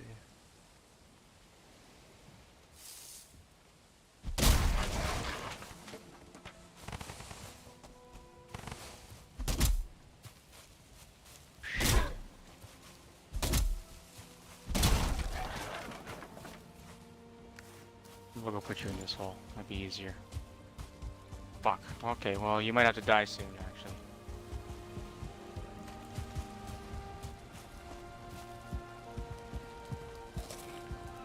Okay, turn this stuff off and get the rest of that wood. Ah, shit, he's already in the hole. I did not want that. I did not want that. Fuck.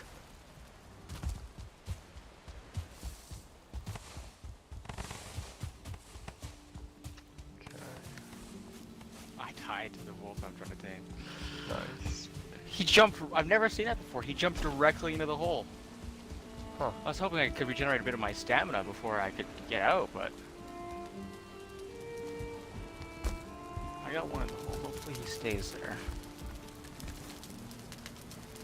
Okay, I'll be right back stream. Gotta go toss my laundry.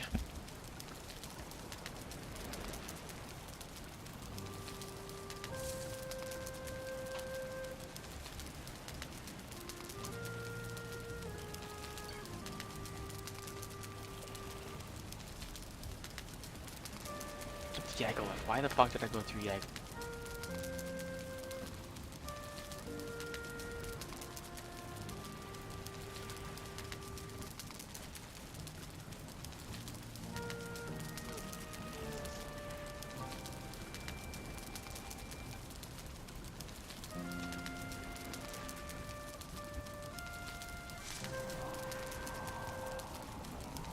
I am back.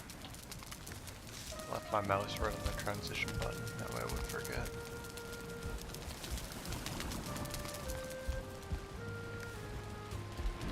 Bought a granola bar for myself as well.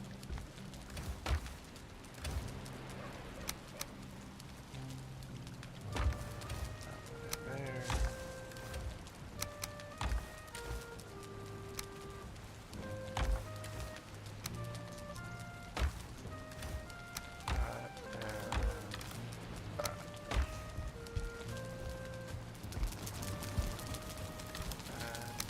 Oh, that's the wrong one.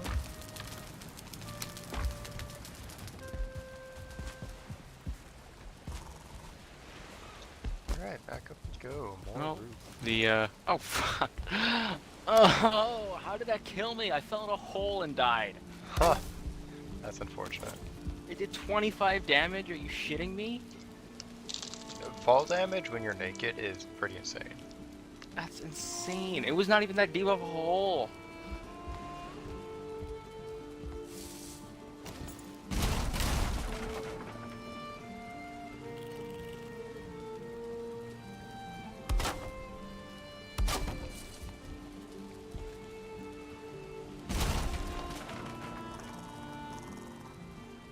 had it, you had it, you had it, you had it.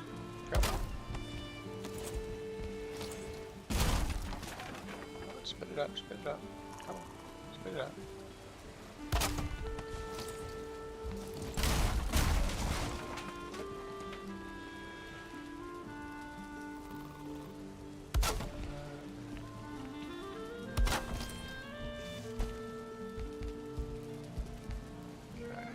Oh, what the fuck's going on here?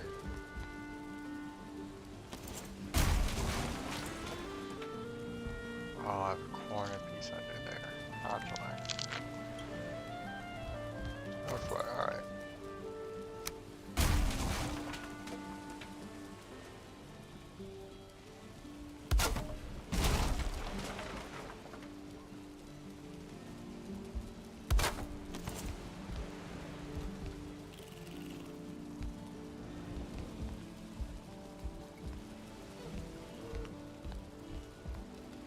Well, the wolf that killed me is gone, despawned.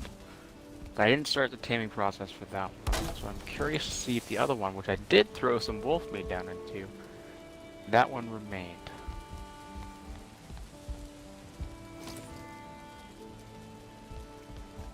Really?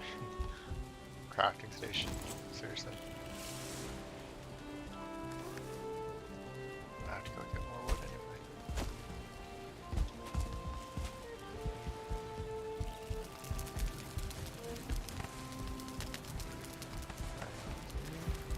Oh, no, the other one disappeared as well. I didn't even eat any of the meat. Gosh darn. Maybe they don't eat wolf meat, I don't know.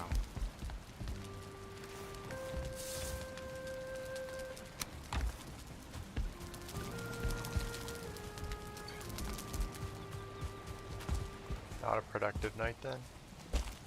No, unfortunately did not work out as I wanted it to, but that's okay. That's right. Positivity. It's not like you just... Why am I wasted not a picking bunch of this your- up? Oh, I'm wood. What the fuck?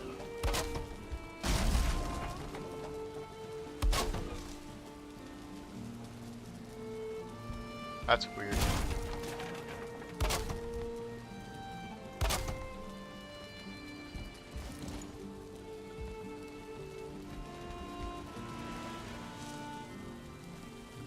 Oh, hello, the random wolf.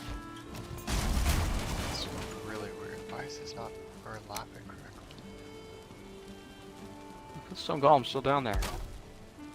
Yeah, the stone golem stays, but no, the wolves despawn. Wild.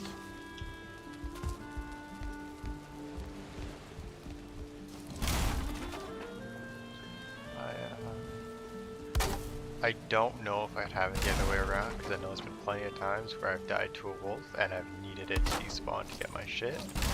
But the same goes for stone golems, where I've died to a stone golem and it's annoying that's still there. However, I can outrun a stone golem. Yeah. Can't outrun a wolf as well.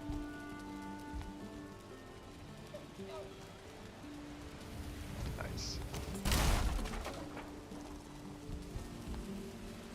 I don't think we're gonna be able to get this down the way I wanted to snap on. I can. Nice.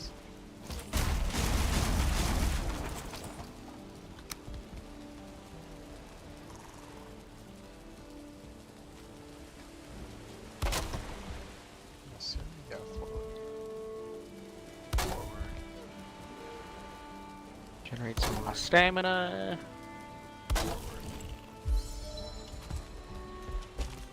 Oh, down we go. Okay.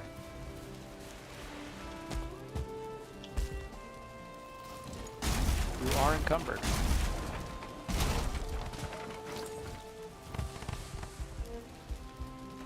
Clean this back up. Thank you.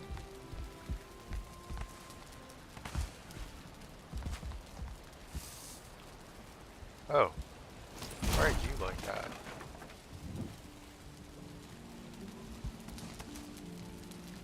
Yeah, get on there. Properly this time. You're good, you're good, and you are good. Fantastic. What'd you like to see? This But, bothers me. and this bothers me.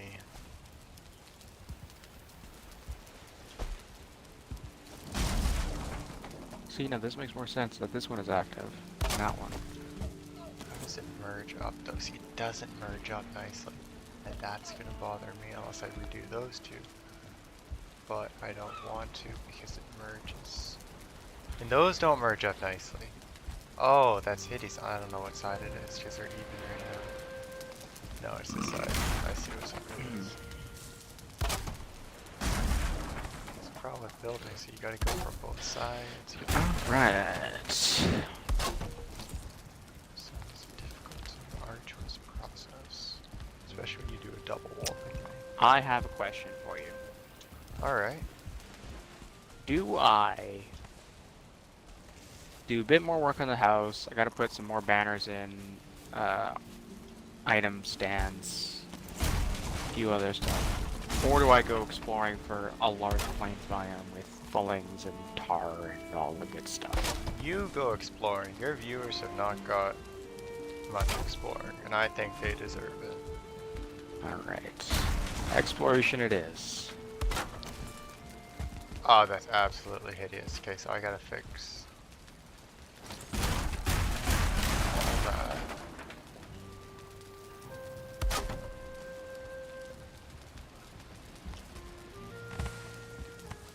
Line that one. Good.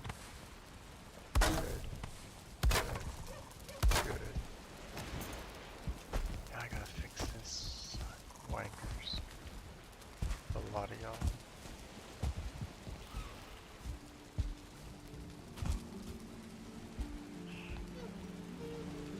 See, the problem is it lines up out here already. And that's not good.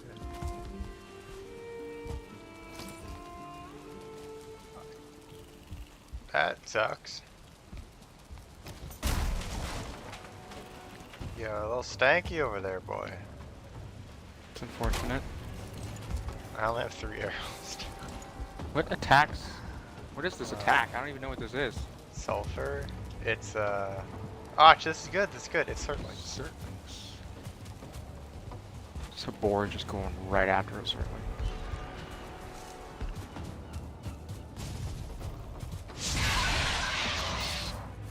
Annoying bastards. They go after the farm though.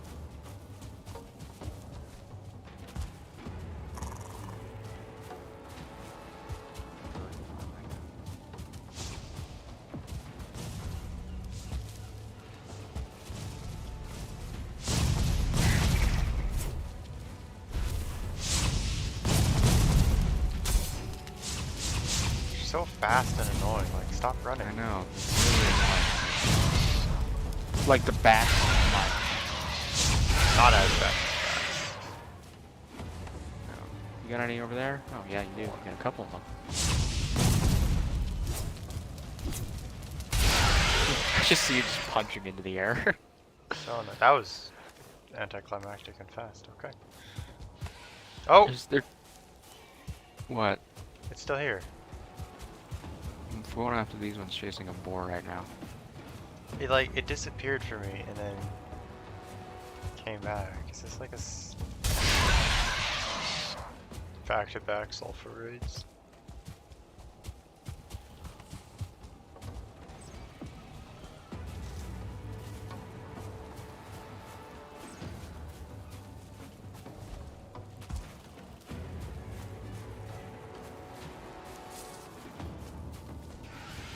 My smell is fading.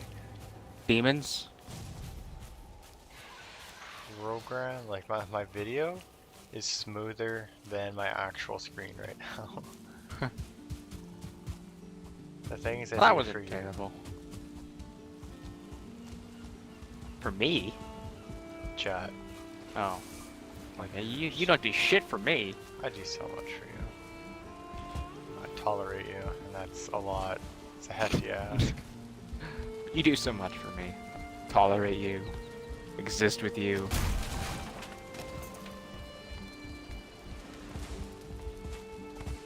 What does it take to make serpent stew? I wonder. cooked serpent meat. So I gotta cook the serpent meat and then make the stew.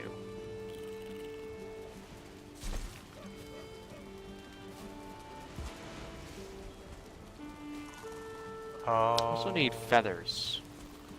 look at that. Look at that shit right there, chat. Oh, man. I don't like it. Alright.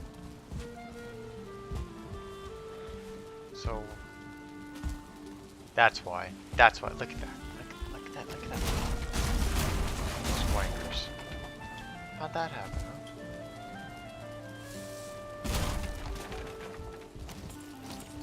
So, I might have actually fixed the wrong side.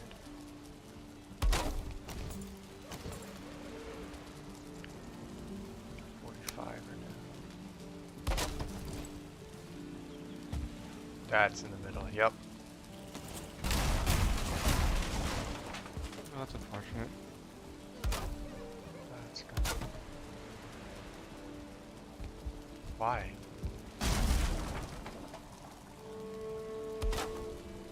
Is it always like this?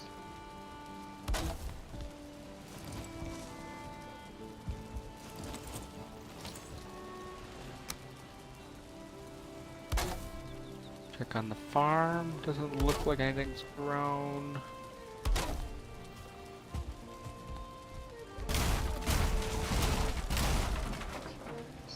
Switch this side around. Stone, iron. I think that's right. Sterling cores.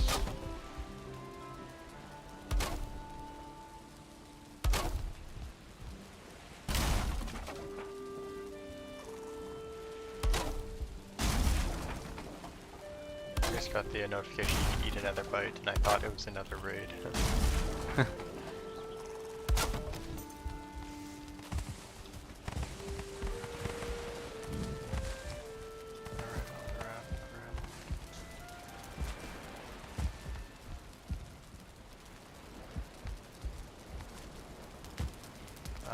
That's not right. Why is it so bloody fucking difficult just to attach?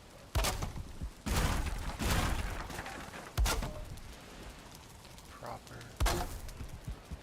Settings, okay. See? Not that difficult.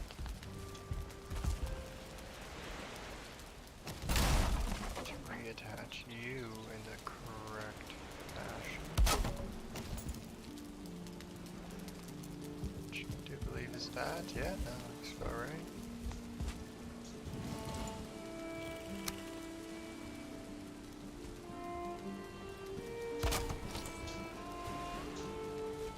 That is connected. Nice. Fixed the situation. We fix the situation. Uh-oh.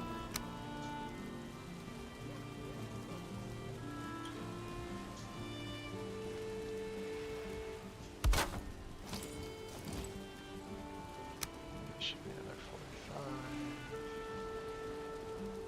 Like you lined up that place. Thank you.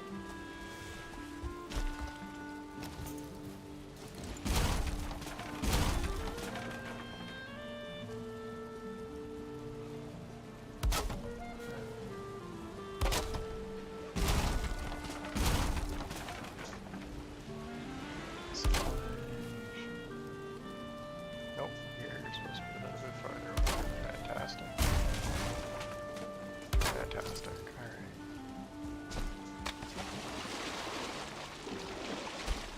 Let's go take a look.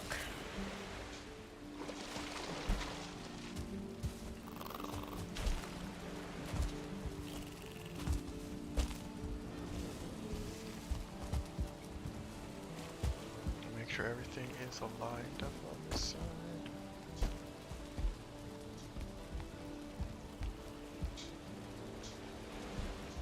Could be another bite.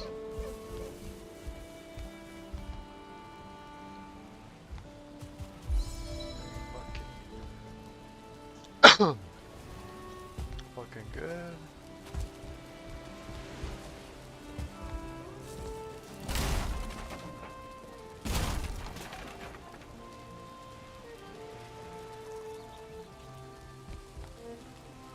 Oh, this is a 45 still, that's why.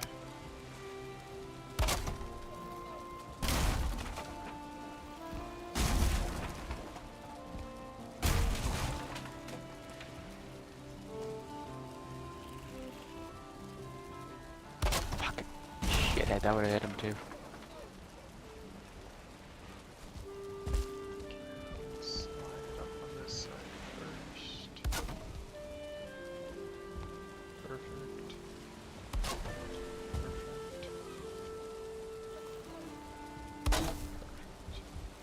Come on, fire. Oh, I'm not on fire. Never mind. I saw myself losing health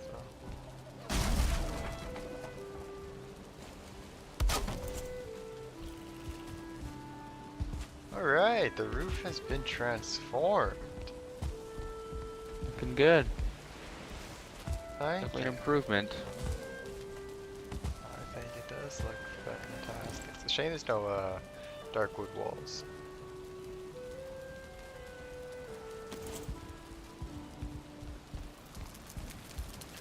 Uh-oh.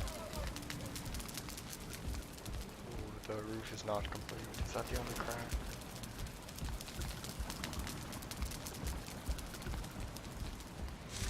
I know I'd have to go on my roof to hunt birds. Plains is a great place to hunt.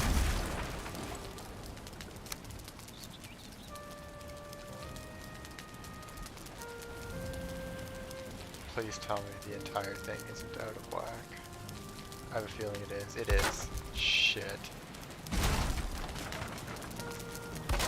fuck, there's one right next to me. Does that mean this entire section? It's like a third of the roof then.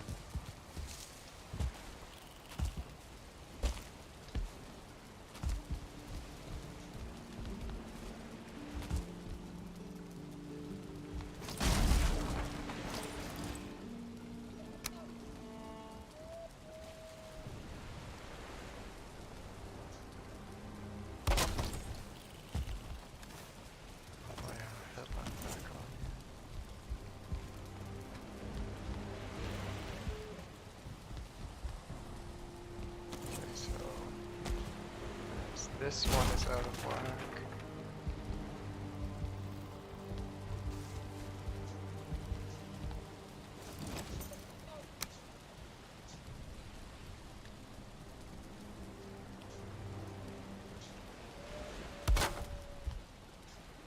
Oh, this one comes here.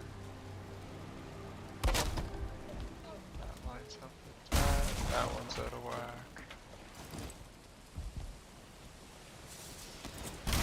Might be out of whack, but we're gonna redo it anyway. So I don't want to have to come back up here.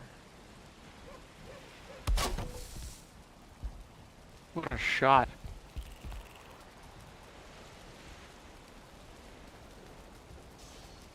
That one's out of whack, yep. So you can see it's not fully lined up with...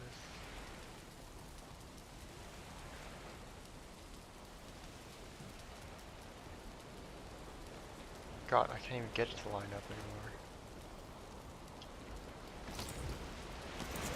Okay, fuck that roll then.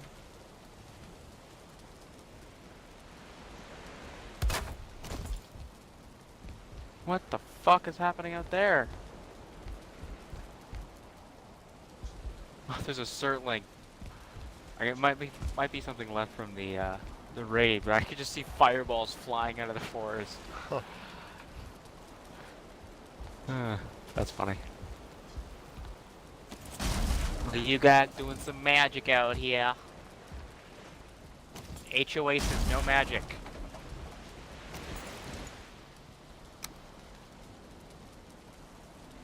There's a strict no magic policy in this neighborhood. No fireballs. You tell them. I'm gonna have to cite you a permit.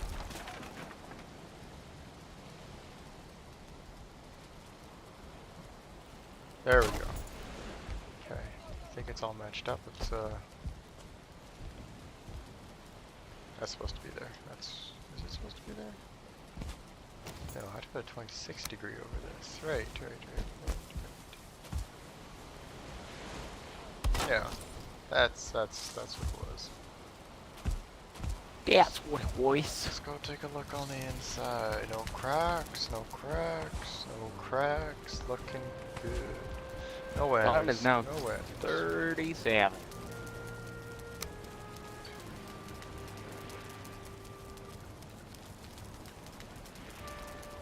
$37. 15 feathers. You're supposed to be one more over, aren't you?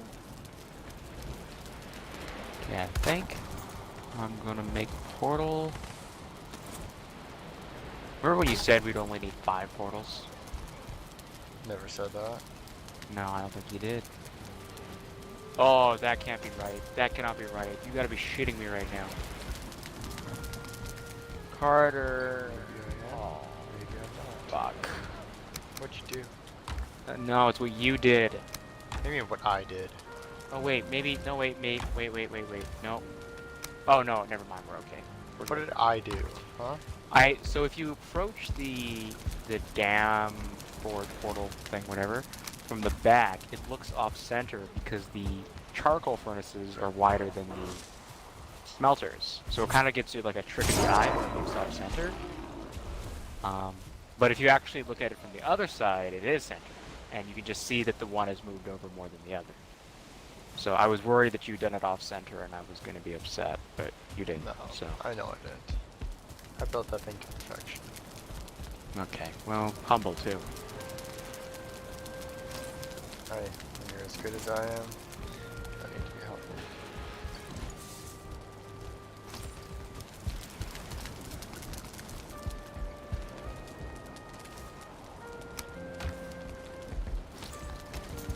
Why am I not pressing E? Repair that. Switched.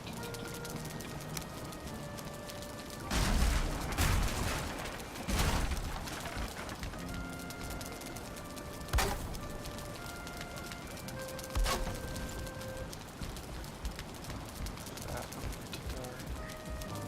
Trying to make this the Was it for a accent. portal? Do you remember? It has 2 Surtling cores. 2 10 Surtling wood, cores. 5 wood. Sorry. 10 fine wood? 10 fine wood. 20 fine wood. So is it 20 fine wood? And 10 burrito fries.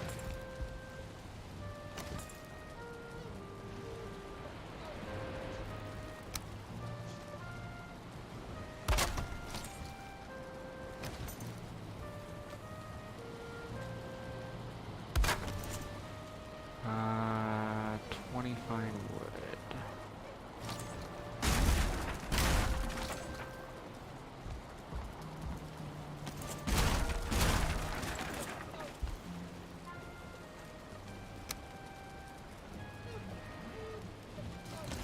Interesting. Some needle arrows, some obsidian arrows.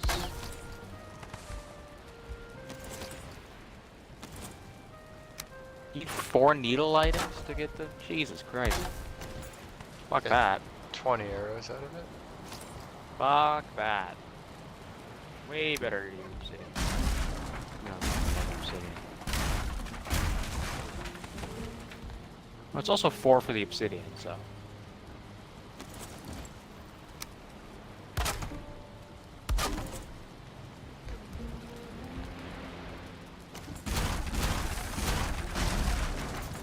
Keep it the way I have everything.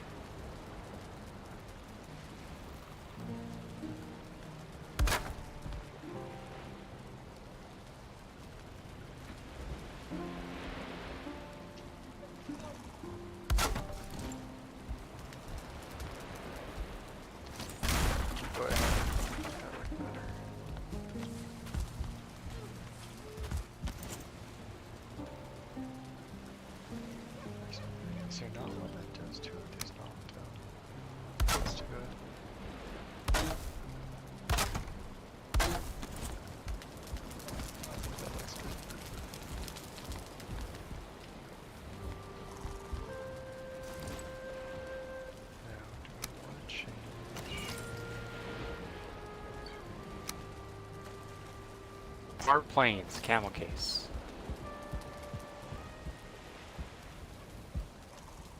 Oh, I need to go get motor. Do I get motor? It's nighttime. I don't want to sail during the nighttime. I'll need the motor. Might as well use the power ones, you know?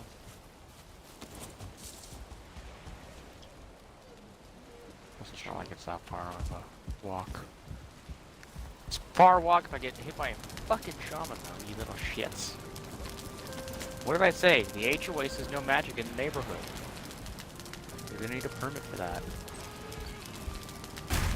HOA can suck my way. You're the HOA. I'm not the HOA. You're the HOA. Homeowners Association? I want to be a part of the homeowners association. You have a home. Not an option. It's always an option. Well, then you're no longer gonna have a home. I just choose not to be part of the HOA. Well, there's a lot of good parts of being in an HOA. Like, You get to tell me what to do? bullshit. Day 199. We're close, baby. Feels like day 99 was only yesterday. It was only last yesterday. He's having a stroke.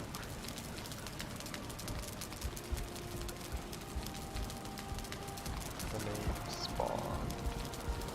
John spawn. Okay. Oh, he's having a strong follow bondaments. Something about that seems off.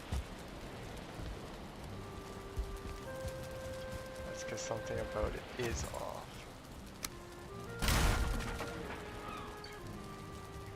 You ready for some more stories here? I am ready for some more stories. We just get a good heading on my boat, and then... where's the most northern base we have? Probably the trader, I'd say, right? I would agree. You know what, I'll go... Fuck the trader, I'll go northwest instead. Jesus Christ, man, what the hell did you do outside your place? There's like shit everywhere. Oh, that's a... Like a landmine of fucking Grey Dwarf graves. Yeah, you were, Grey Dwarf graves. Try saying that 5 times fast.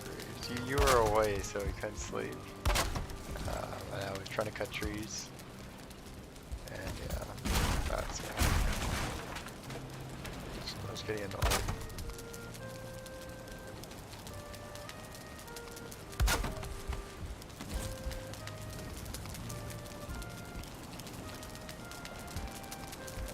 Do you need anything from my place, or need to give me anything, or anything? Because I'm gonna close my doors. Or I guess I could just deactivate the thing. I don't know why I'm like making this up. It has to be. The only reason I leave mine activated is for the aesthetic. But I'm not gonna be around looking. Well, mine are inside anyway, so I don't.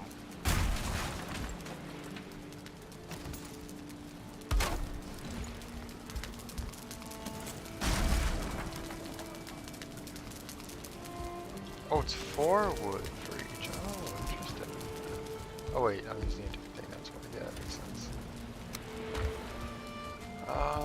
Sounds like the dryer just finished, so I'm going to quickly hop over there and bring the laundry out. I'll be right back.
Even in death, motor still cries.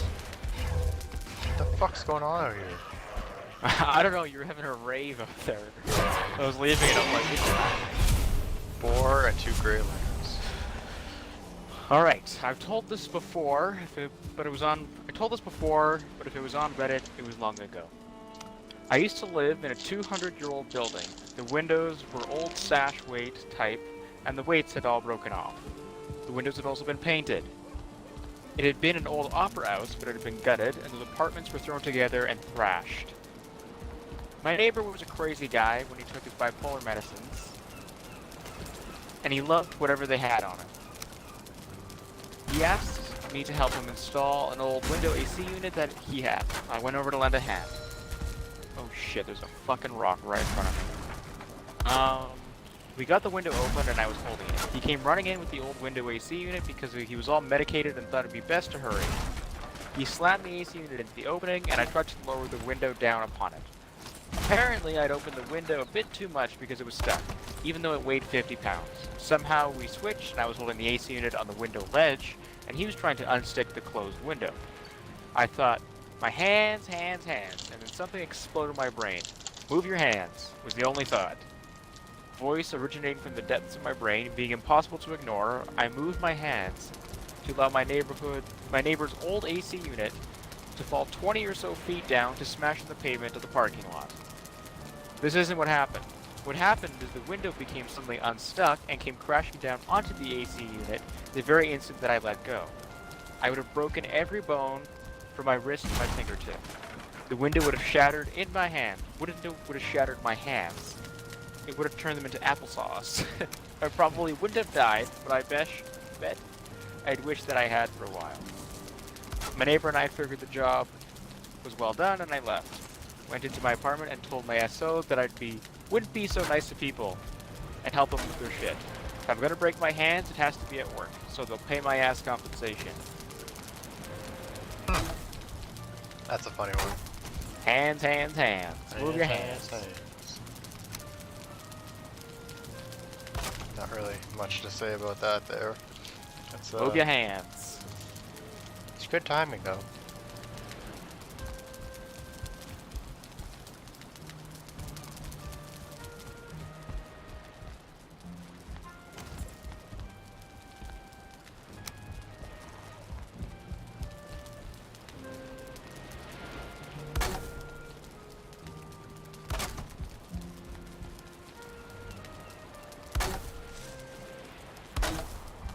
Maybe not life-saving, but certainly saved me from a great deal of pain.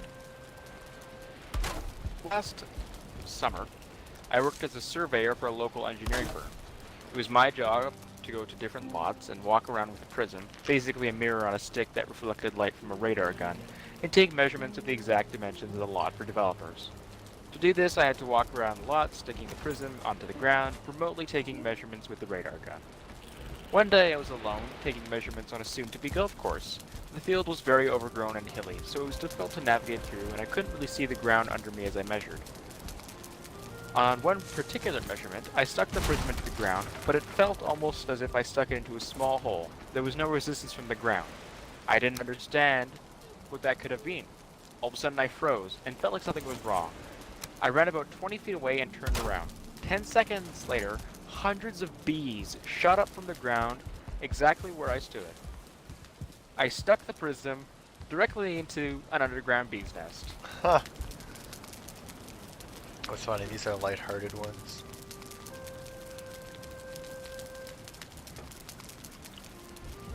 I've seen an absolute fucking torrent of bees just shooting up.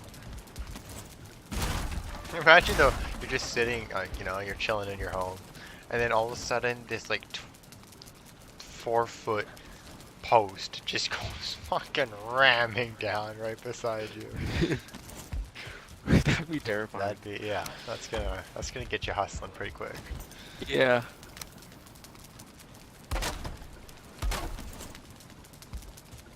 Right, the accents. Alright, I got another one here, but it's very misty and I can't see where I'm going, so I need to pay attention to the sailing. Not mist land mist, it's just mist.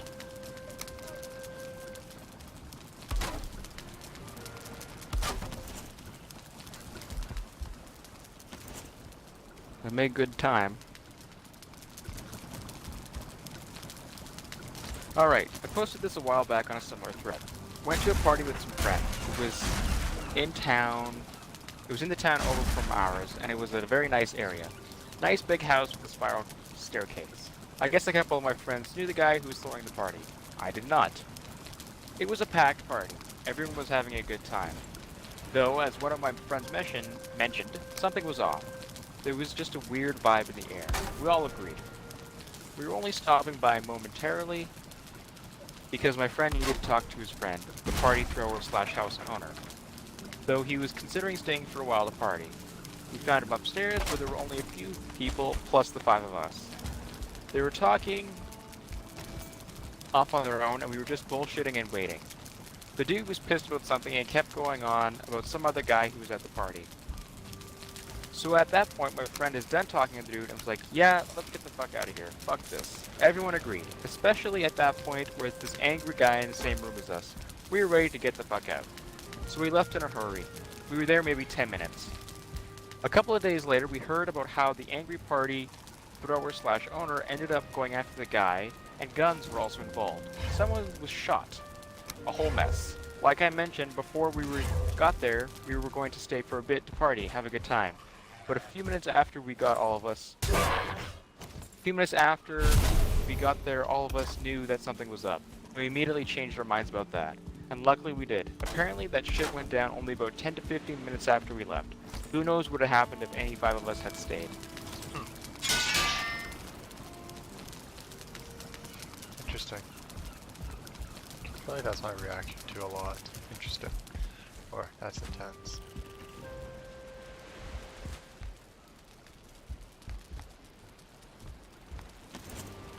Oh, this one's brutal. Oh shit. I found a plains biome. See how big it is. Back in the late 90s, some friends and I were into inline skating. Don't laugh, it used to be cool. Sort of. Anyhow, we all had similar work shifts, and I used to go night skating. Just gonna try not to go next to those plains. I used to live in Central California near Fresno, an ungodly place high in crime, just throwing that in for reference. So me and my buddies get off work, meet up, and hit the streets like we did 3 to 5 times per week. Our route used to take us quite a few miles through town, down main roads, to parking lots, through parks, bike paths, etc. One of our usual routes took us through a nearby park, where we could throw a few grinds on some park equipment. Oh, skating is in skateboarding. I was thinking like ice skating. No. I'm trying to think Fresno. Ice skating. The artificial? Maybe.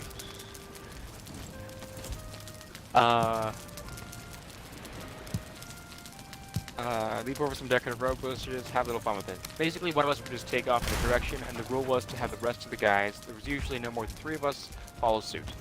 Challenge and fun, if you will. Sorry rambling about my beloved hobby. On to the creepy part.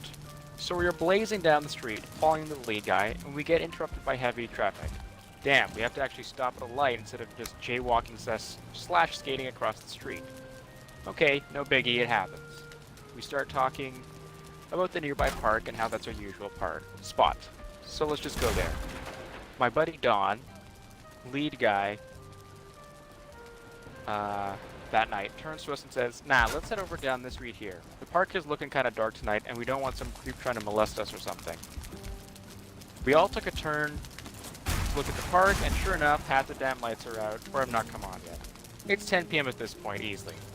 We get a bad feeling about the park, and abandon the idea of going there in favor of just hitting the parking lot across the street, and then heading to wherever the wind took us. No problem. We finish the evening skate session, head home, bed, work the next day, etc. The lead guy, Don, has his mom tell him the next day, we were about 20, but that loser still lived with his parents, that a bum was killed in that park around 9 PM to 12 AM. He was stabbed something like 20 to 30 times, probably for $3 or something stupid. I've never forgotten that night and how damn close we might have come to getting killed, all because we were just out having a good time. Rest in peace, homeless dude of Merced, California. Damn. damn is right. 20 to 30 times. You know that's a psycho killing. That's not a. Yeah, that's yeah. That ain't no. Oh, you were in the wrong place, wrong time. That's intent. They wanted that. They wanted that guy dead. Good as hell.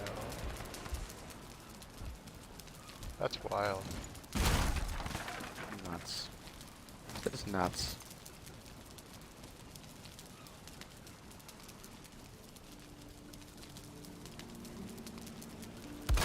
So it's these ones that are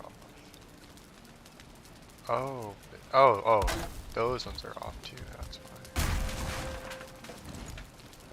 That's the wrong thing. It's destroyed. Fuck.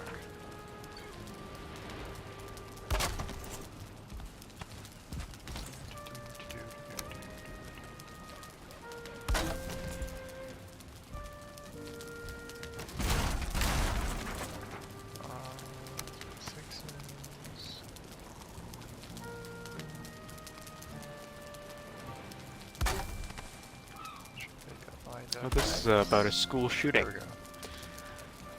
I guess this kind of counts. I was at school when a shooting happened.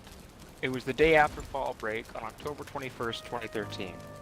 I begged my mom not to make me go to school, I was screaming and crying, and I had a feeling that I needed to stay home. I even called my dad, who lives in another state, crying, asking him to convince mom not to go. But he told me to do the Snoopy dance and just go. I don't know what that means. Snoop, yeah. The bus was there a few minutes late that day. I think the bus driver had a feeling too. We got there and we were walking up the side of the school to get to the outside area. Everyone starts running towards us. 2 people died and 2 others were shot. I heard him shoot himself after the police started yelling. It happened where me and my friends usually hung out. I was about to be right there if the bus wasn't late that day. My mom still feels bad for making me go when I knew something would happen. That's wild. I couldn't imagine ever being part of a school shooting. Absolutely not. That would... I mean, we all kind of, like, think about it like, oh, you know, what would you do? But, like, also we live in Canada. The chances of a school shooting are incredibly low. Yeah. Now, in saying that, we have had multiple, or I shouldn't say we, but our high school has had multiple lockdowns due to gun threats, violence, mace, all that, knives. Yeah, and it's gotten worse since we left, by the way. Like, they average about once a month. They have a lockdown now. It is not good. Now, naturally, I don't think there's ever been an incident where anything has come of it. They've never found a gun that I know of at the school. They found mace and other weapons, but that was never for just in class. It was for some guys like, oh, I'm gonna go, mace this kid after school, or like, at lunch, we're gonna have it out and whatnot. A lot of people talking the talk, not really walking the walk. No.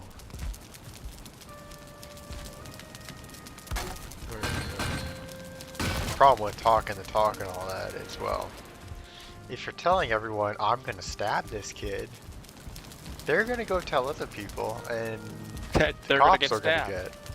No, the cops are gonna get called, and you're not gonna stab them. So if you're gonna stab them, and then say I stabbed him. Don't say I'll stab him. Fucking stab him. That's my life advice right there. If you're gonna stab someone, stab them, then say you're gonna stab them.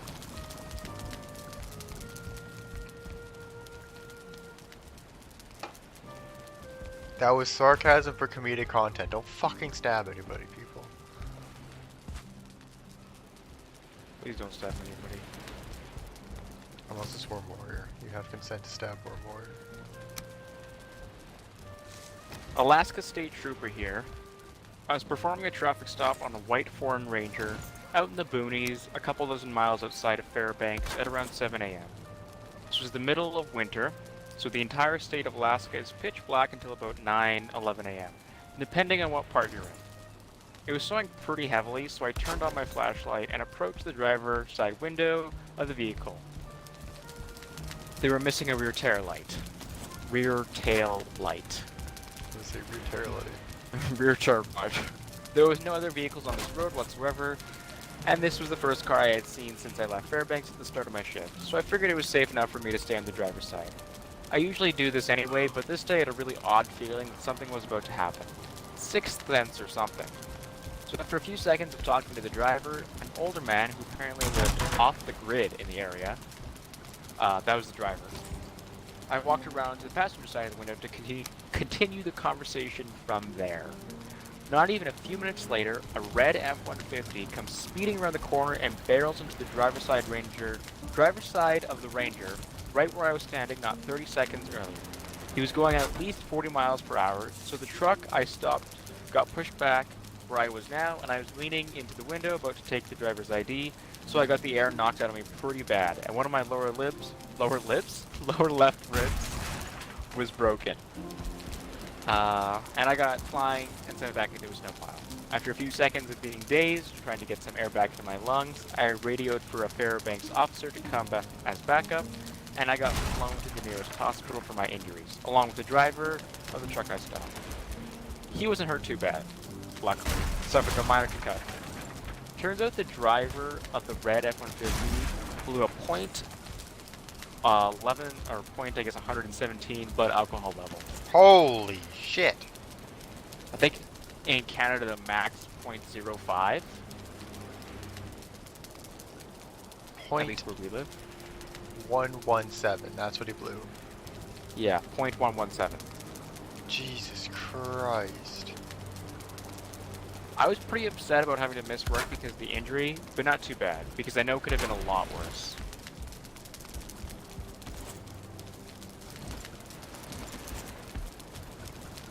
That's...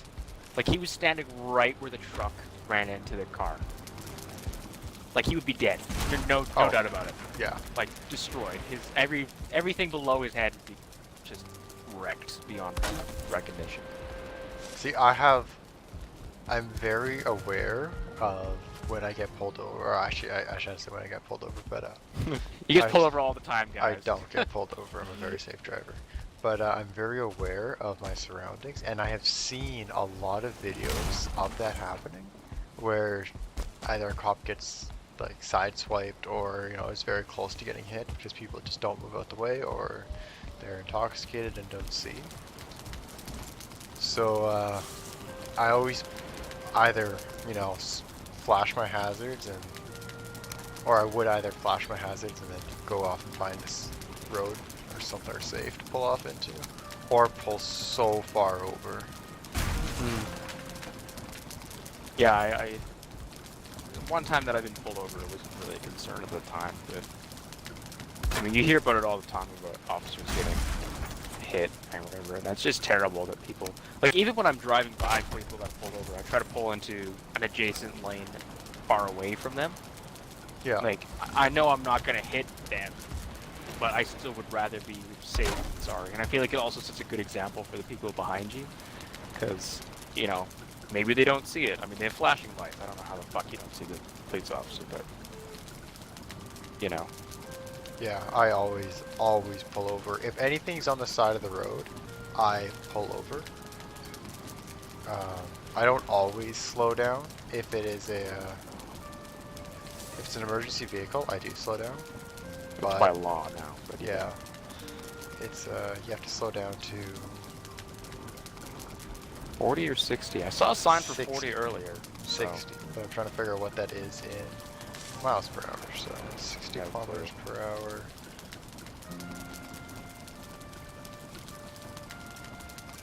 Is okay. So 37 miles an hour. So that's still gonna hurt if you hit someone directly, but I'd say so. you can't go like 110 or 90 miles an hour. But I don't always slow down. I remember one time I was passing a stopped semi truck, just the cab though, no trailer on it. And I pull over, but I maintain my speed, and maybe I'm in the wrong for this. I do not know. There was no tow truck. I count tow truck as an emergency vehicle. It was just a stopped cab. I don't remember if he had his four-ways on. Not that it really makes a difference, but and I pulled over a long time before, and I kept going my 110, and the guy was at the front, um, like by the engine and all that, and he wasn't out on the road. He was just like 6 feet from the front engine, and he lost his shit at me. I could hear him as I passed. I could hear him yelling at me and putting his arms up in the air. Maybe I'm in the wrong. If I'm in the wrong, chat, have at her. Let me know. By all means. But he was in no immediate danger, and it's not like yelling for like stop, help. It was like cussing me out, slow down, fuck you, that type of shit. Arms in the air, and then like pushing your hand down in that slow down motion. And I don't know. Well, what do you think? Am I in the wrong for that? What do you think? No, I just had kind of the scariest moment of my life. I hadn't eaten any food, and a dead squirrel came rushing at me from the forest. So I was not paying attention to your story at all. I'm sorry. Fair enough. I'm so far away and there's no portal down. It was kind of terrifying.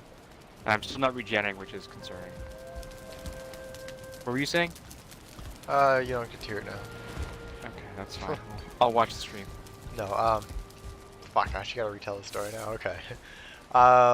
Okay, so I was driving down the highway, 110. Semi-truck, just the cab, pulled over on the road. And he's pulled far enough over. The driver is at the front engine, about 6 feet from it. Not on the road at all. I don't slow down, but I move over. And he gets mad at me, making hand gestures, cussing, yelling, etc., etc.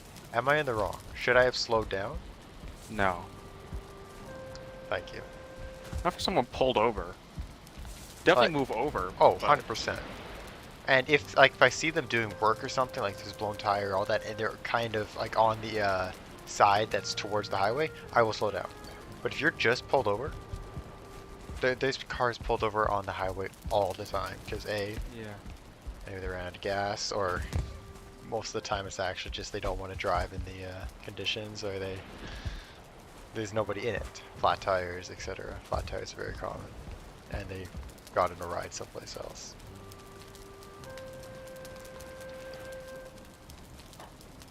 So you don't slow down, you just pull over, or pull to the side rather. Yeah. I don't know if I like that.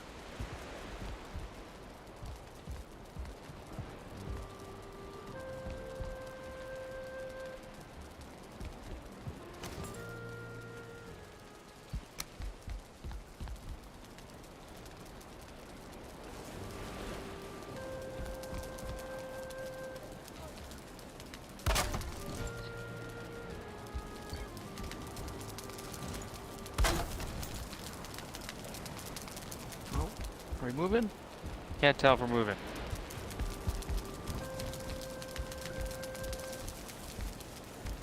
Definitely moving now.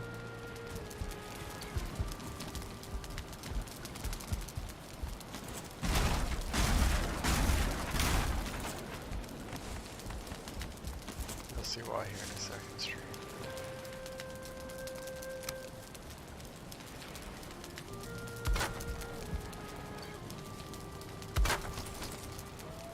Fuck. No. Fuck. Shit. Shit. Shit. Just wait for it. Shit. Reverse. Reverse.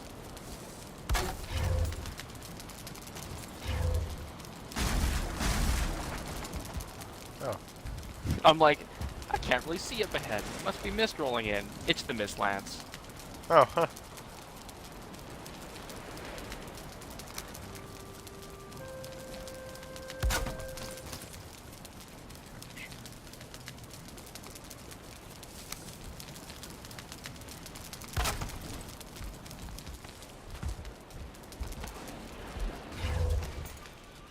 Can you stop and fuck off?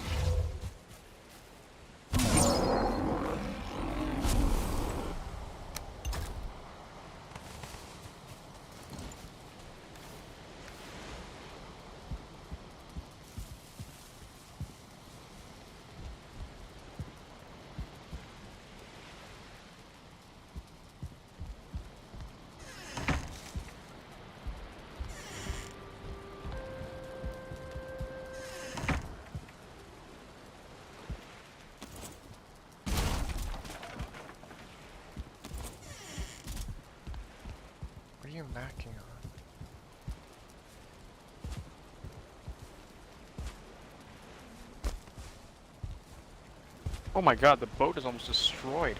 Oh, must have been an animal. I'll pull over and do a bit of repairs here. Oh, big legs. Day 200! Oh, baby, give it up for day 200, everybody. Day Oh, 200. massive lag spike. Day 200. Day 200. We are making it. I'm gonna pull over and do some repairs here, because this boat is not gonna survive very long.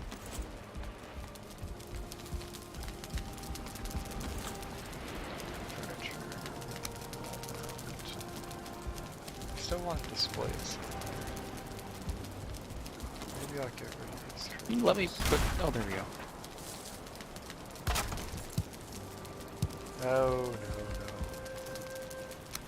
This is a big plains biome. Doesn't look very big. I'll put like another. Oh, I see a village, though. No, that's too bulky to. Fuck off.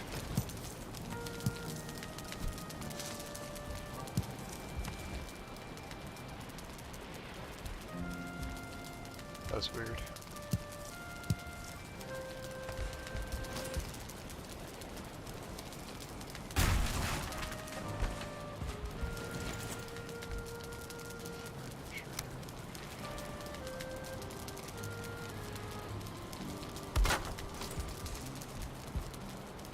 Alright, fulling shaman down.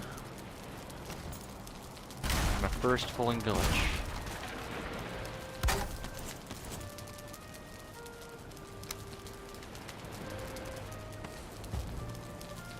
There we go.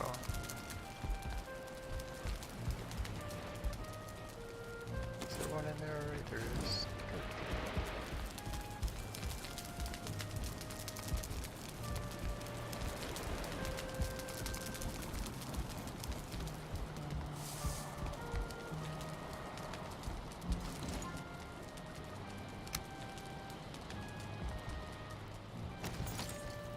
This is the wrong one. We got a big boy over here. Yet. Not in there. Still not in there, but it has not changed. What do you think? 2 1-star fullings, actually. There we go.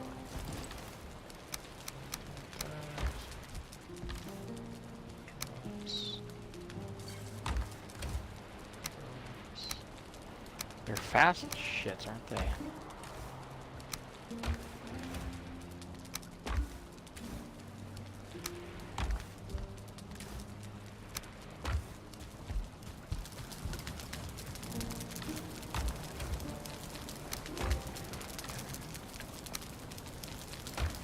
Much better. Oh shit. Okay, time to go.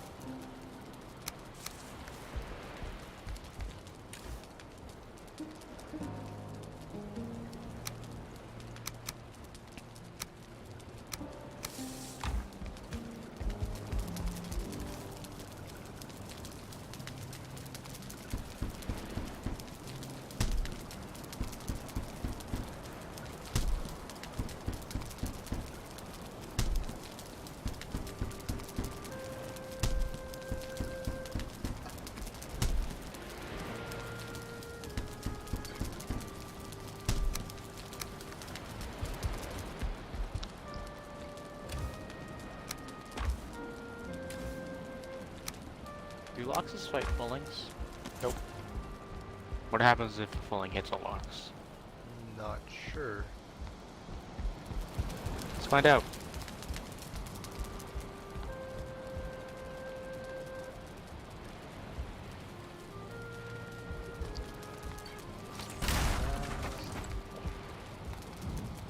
You know, I like this. I like this a lot. They don't even damage each other, even if it hits them. Oh, that's interesting.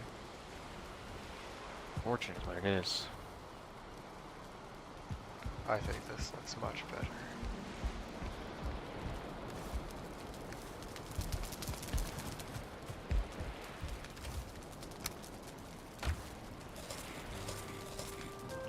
It's a somewhere? lighthouse. I have some. The mist lines over there.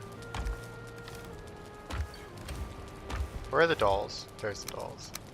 Jesus Christ, that's 2 dead squidos? Where are you right now? Holy fuck, you're all the way up there? Yeah, I went for an adventure.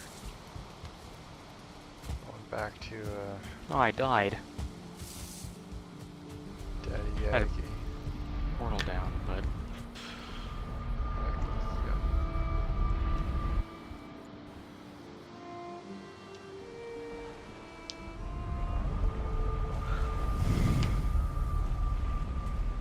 Let's go put these dolls away.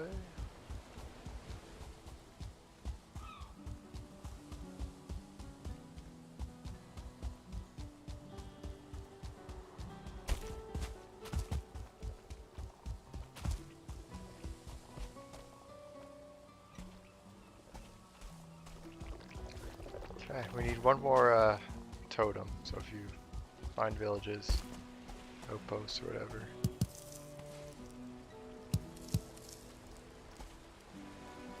Five pieces of his soul. And then, oh shit! Growths respawn? What? That's unfair. That's not good either. I didn't know growths respawn. I thought once you drained the pools, they were done.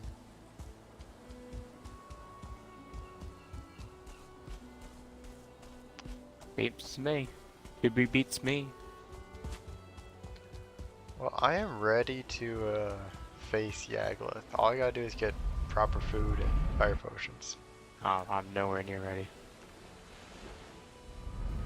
I don't know what else I'm gonna do. Like I have my current armor that I'm gonna be wearing for the fight. I have my current weapons that I'm gonna be using for the fight.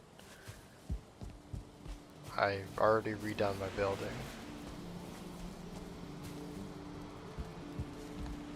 You could build the Yagluth base.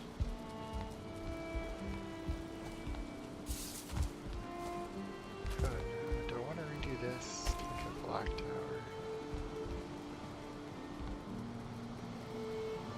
Or build the Black Forge. Yeah.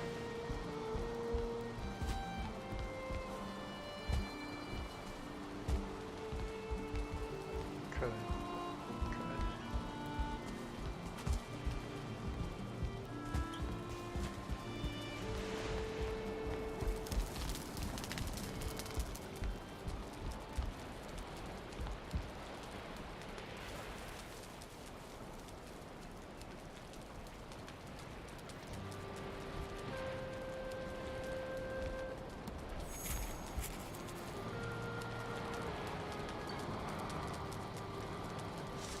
Yeah, it's not gonna be like 2 or 3. It'll be 2 or 3 episodes before I face Yagluth, because I still need to get the armor. I have the iron, I just need the flax for it.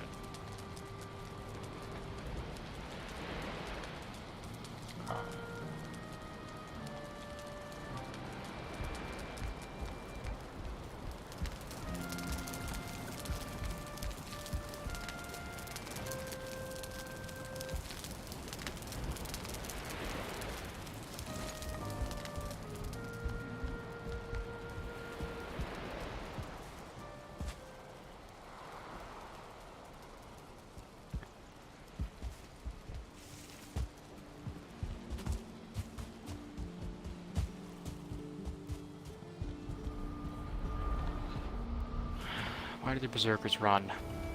You placed your Far Plains portal backwards and it's bugging me. I can change it. The fuck is this berserker doing? You shit face. Stop running.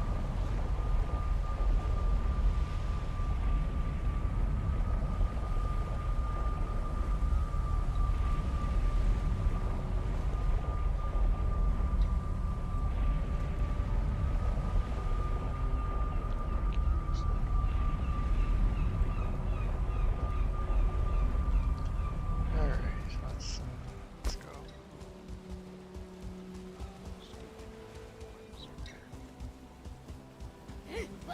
Alright, back to this Stop that. place.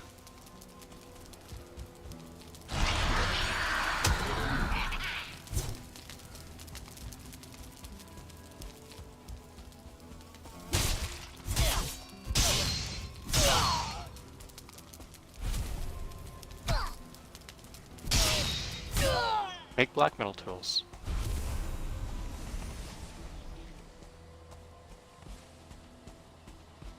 Could. Don't really need any black metal tools though.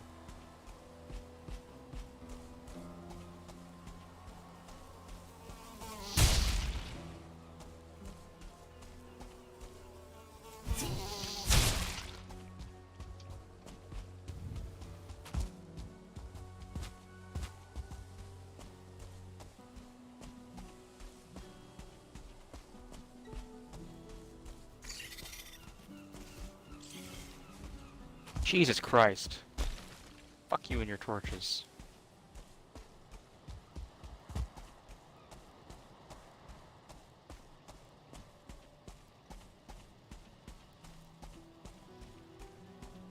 Can they climb these?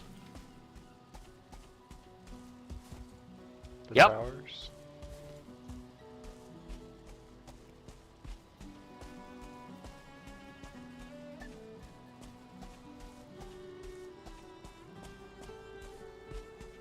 Jesus Christ.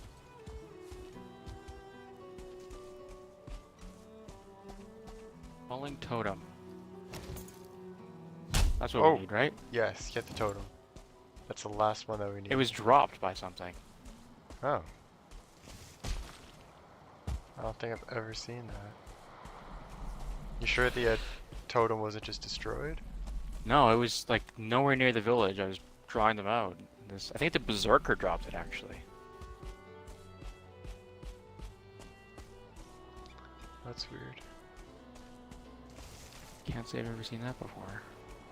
Can't say I have either.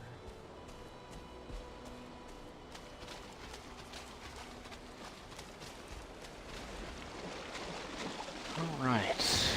How's everyone doing out here? Everyone dead yet? Okay, so Let's see a this is shaman. entire-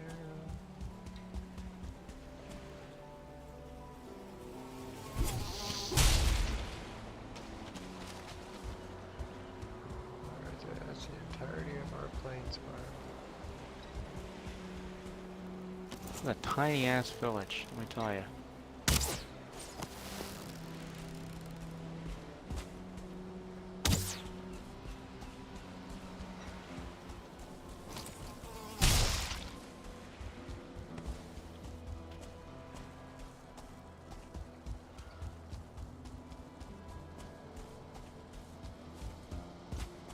Thought I heard something over here.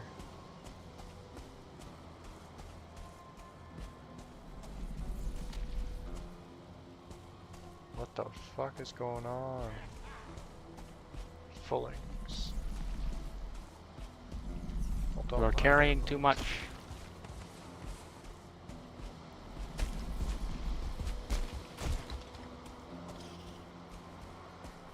Actually, we'll bring this over. Oh shit. There is some flax though, so I'll take that with me.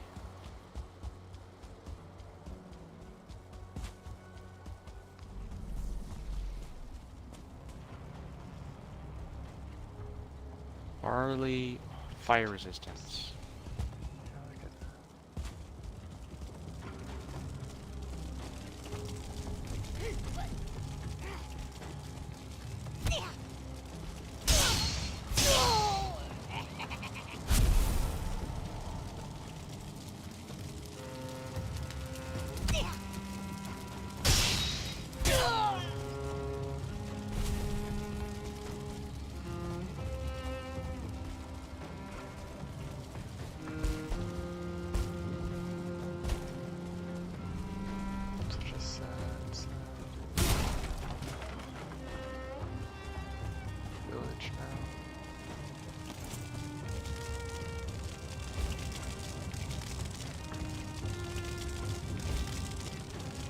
Alright. This plains biome was very small, so I'm gonna move on to the next one.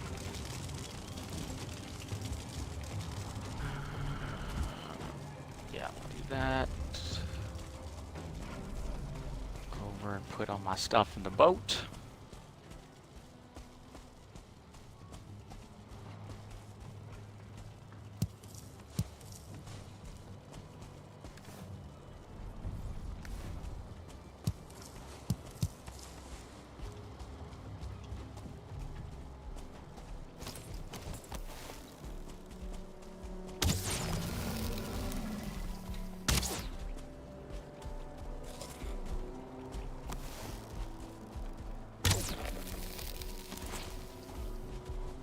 More black metal.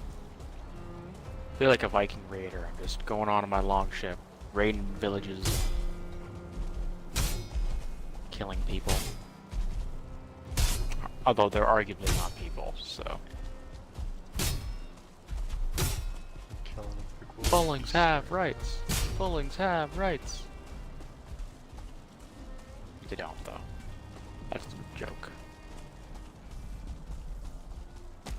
Fuck Fullings.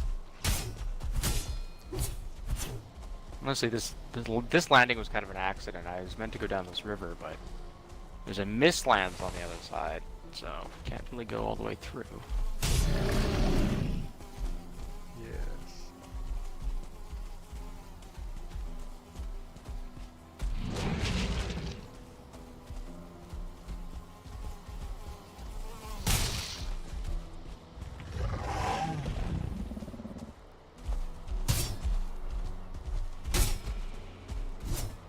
Come back here.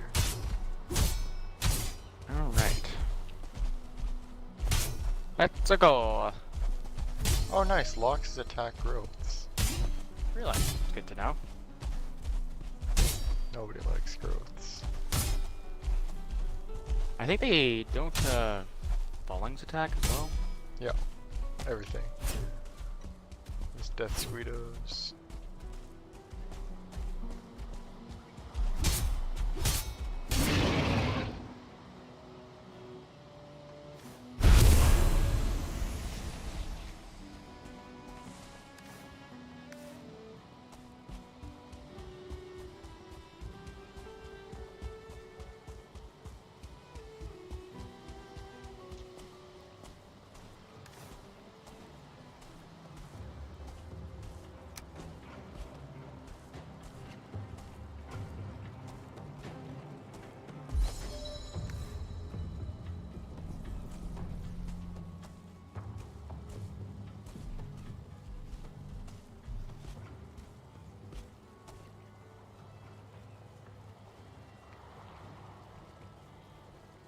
That'll be.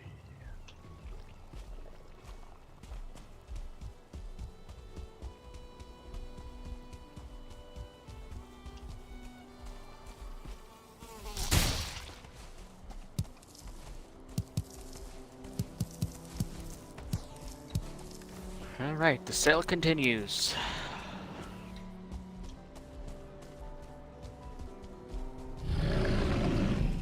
1%.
back here.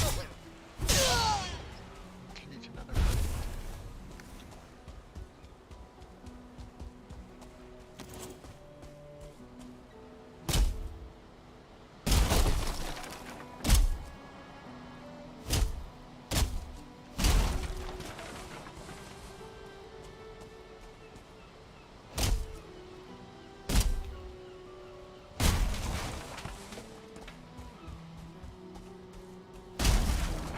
Our run should be close to upgrading again. Yep.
What the fuck is that? Interesting. Interesting. What? And some Mistlands content. Ah. Just doing poking around the Mistlands. I'm not doing it on purpose. Very interesting. I haven't gotten into it, I'm just observing from the outside. I happen to be sailing by anyways.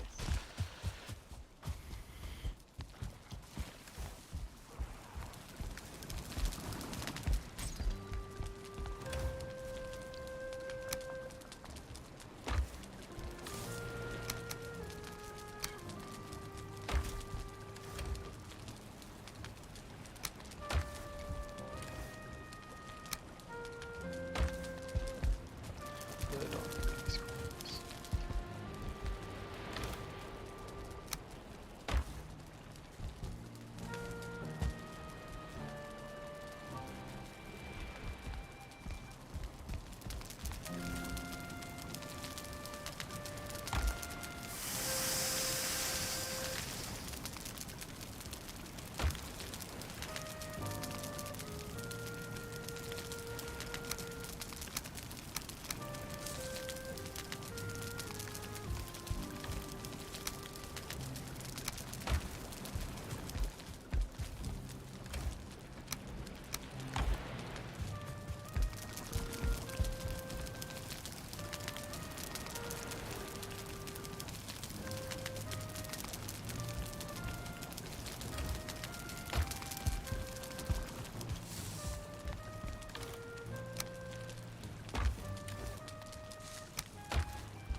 I wonder if anyone's explored an entire Valheim map by foot.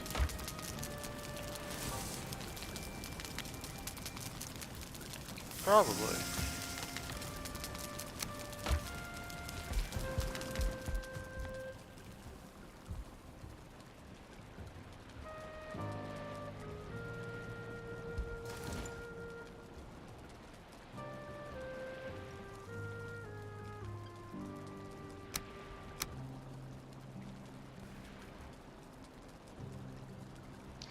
know what those are for now.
Well, I guess I'll do the furnaces.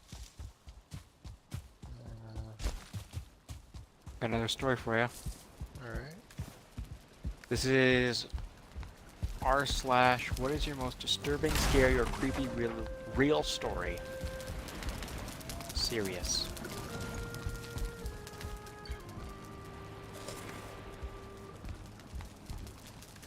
I'll miss it.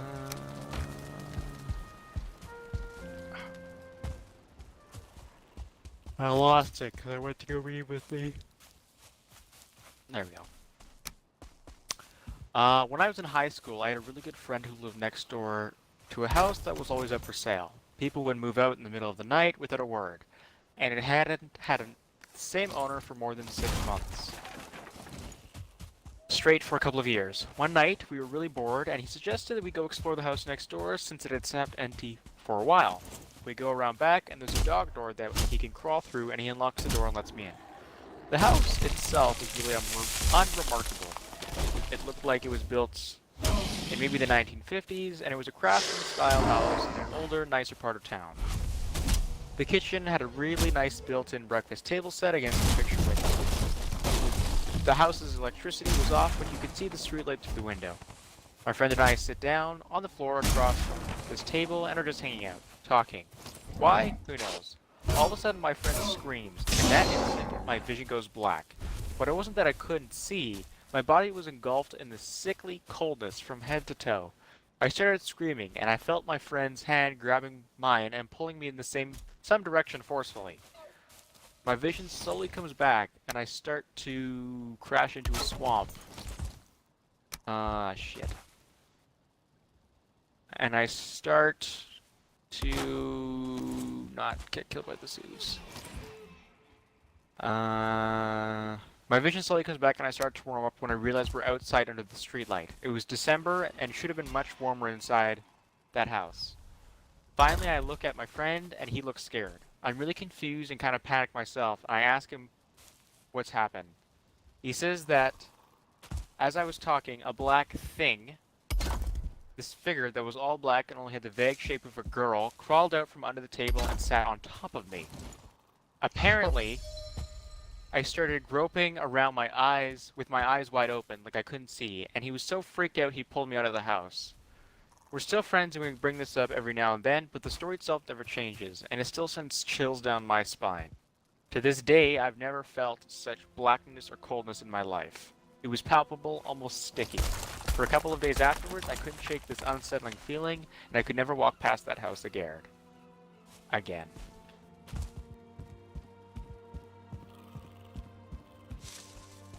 Interesting. That's kind of like the grudge type shit right there. Yeah. It's always better when you have like two people that can collaborate or corroborate a story. Makes it a bit more intense, you know. I couldn't imagine. It'd definitely be more scary for the person watching that, I think, than the person experiencing that, because I you know, something crawls out and I'm black and cold and clammy and can't see, and then that's creepy. But could you imagine? You're sitting across from me and you see something crawl out in this abandoned house behind me. Oh, that sends chills down my spine and up my legs. The thing that chills me when I think of these things is like, you know, that kind of image of the girl coming out of the TV? Yeah, rings. Just imagine that, like, the bones cracking as it comes out, as it kind of forms into a human being with its limbs all, like, facing the wrong directions, and it cracks into the right direction and all that. Ugh. The cracking is what gets me. It's not even the fact that, you know, she looks scary. It's just, she's not put together. Yeah. If you're gonna haunt me, make sure your limbs are all connected together correctly. Otherwise, I'm not interested.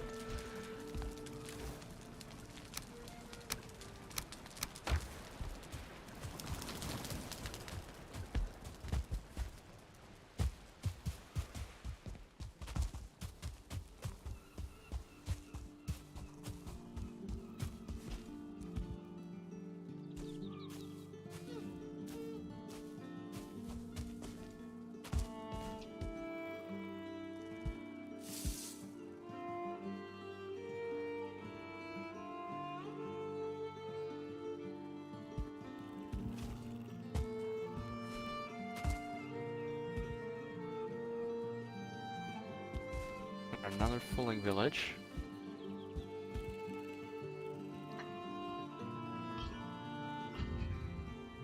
I'm trying to like plan this out in my head.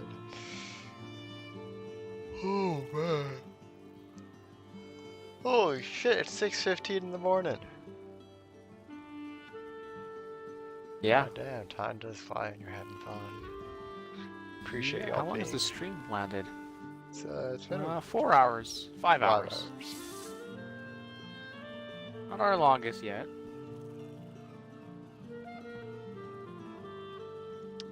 I'm thinking about winding down whenever you're ready.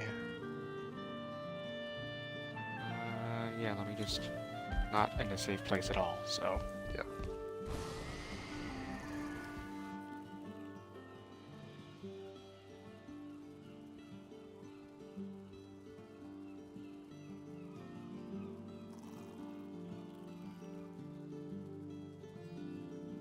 See, the big problem with doing that is it's a lot of work.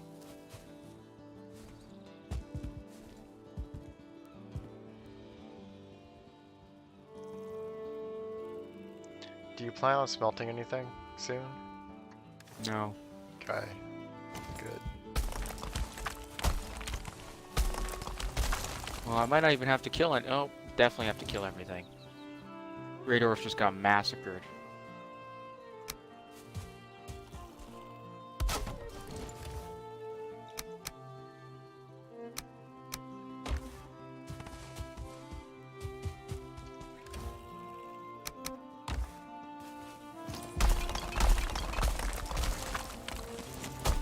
We no longer have any smelters or kilns.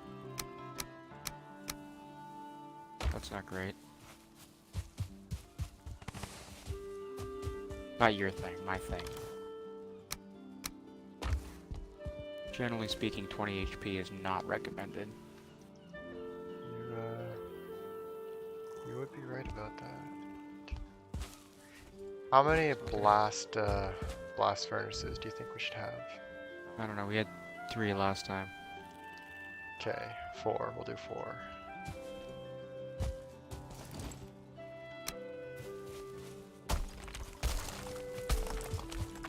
Well, I know I said I had a bunch of stone reserves. That might change after this. Okay. Might. Terraform. Ray dwarfs, go! Find it out, folks.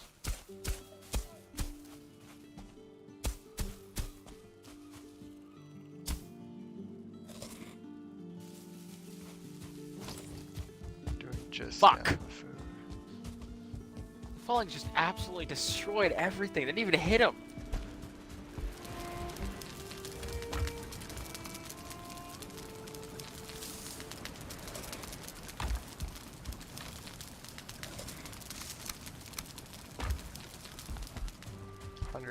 Stamina. That's gonna be really nice.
Shit.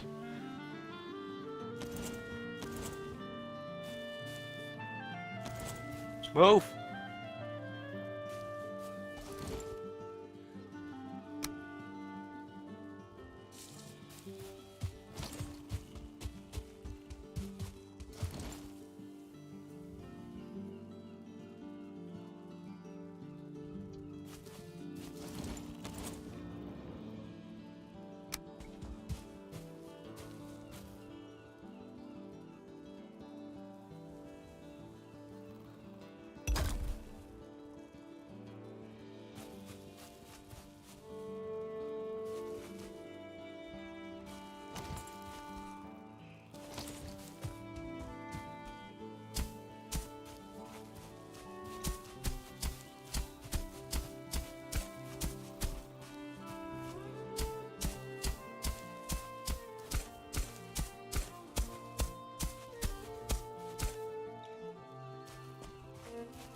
I don't even know what shot me. So there's a fulling somewhere in this black forest. I don't know where, but he's out here. Vietnam. They're just hidden in the trees, bushes.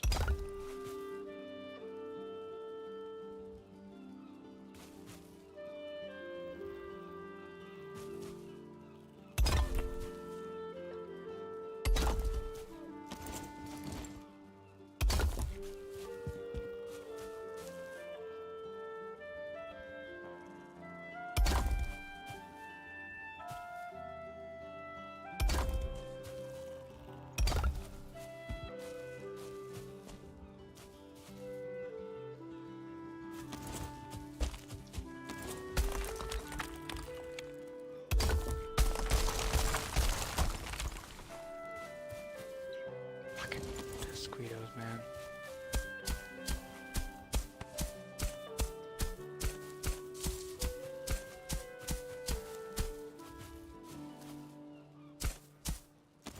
That's the worst.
stupid ass.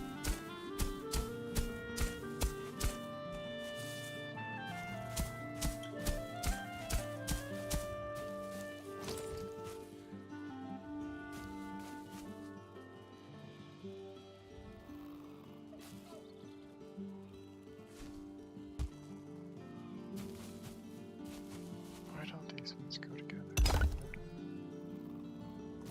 Yet, why there's so many 1-star falling? I don't understand.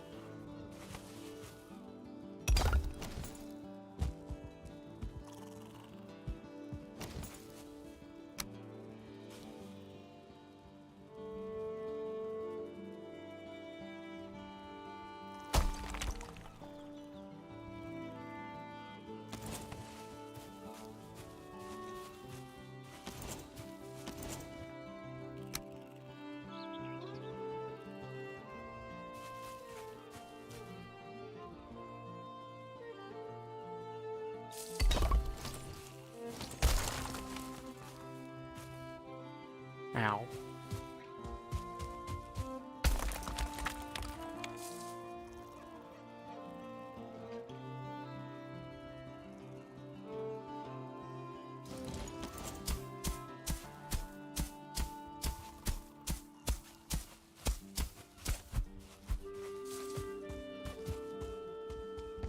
Ah, they're very, very nice. Fuck. Oh, it just goes up.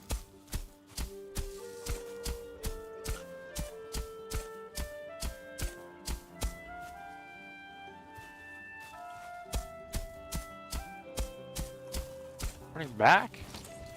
Why did they run away? I don't understand this.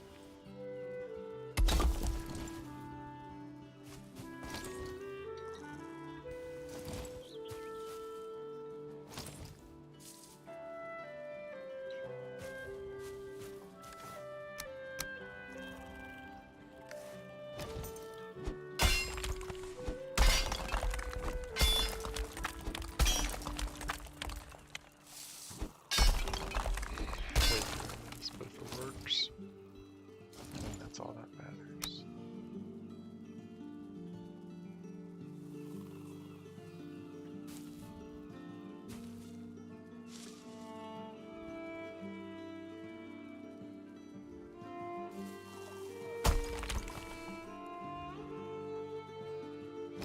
Alright, I'm just trying to say it's not possible.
I got a fish in my boat.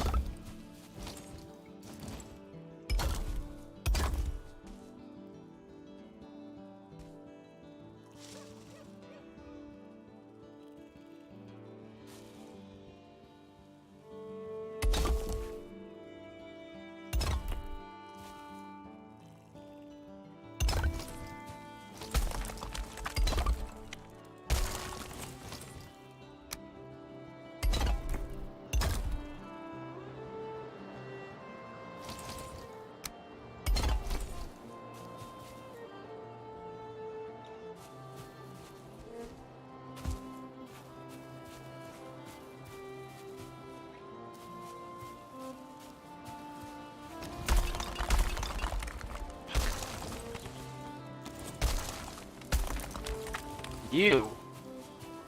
Remember you?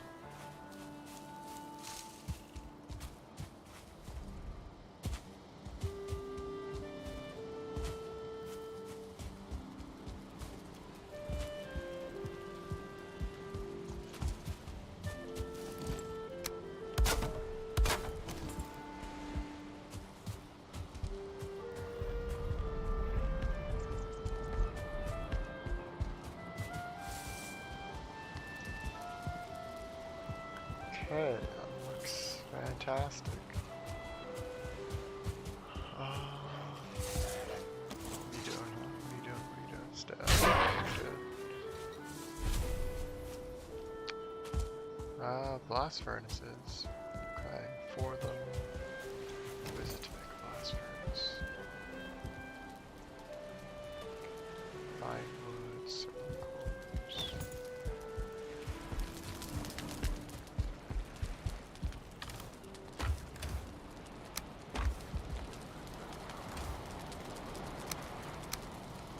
Ow.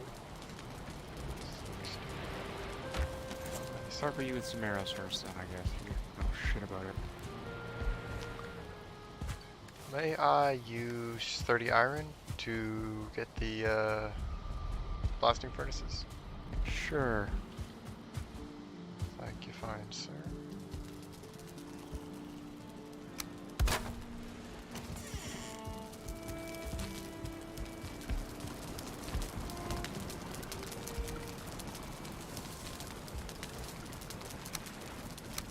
Oh, let's move way over there. Clubby boy.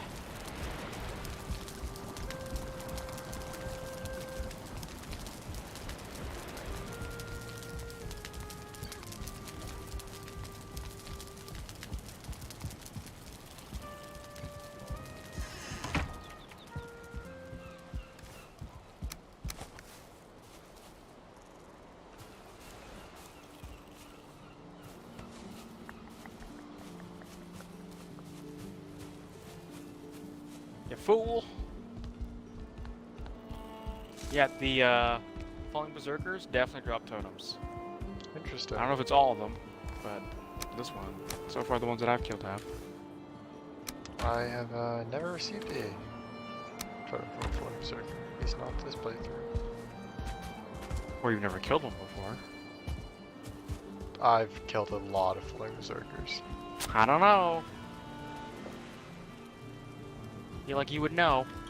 You'd killed a lot. I've only killed 2 and both of them dropped it. I would know if I'd killed a lot.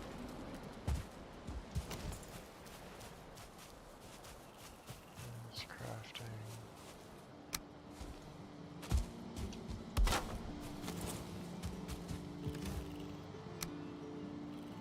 Rolling Shaman Trophy.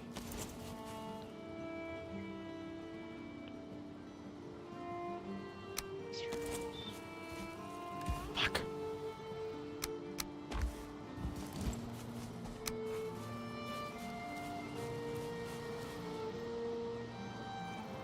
Where are you going?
Jesus, that was close.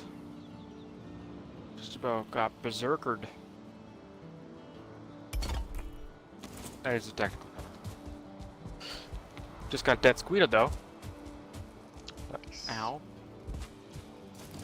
Fuck did you all come from? Run away.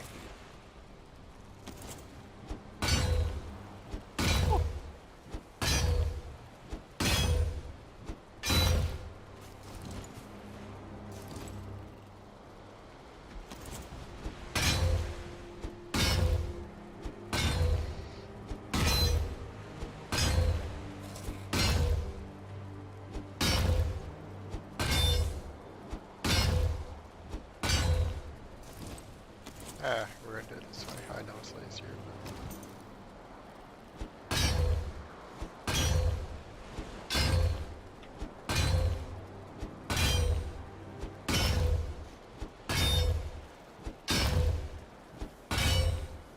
Fucking sweeters, man.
Look at that. Another totem.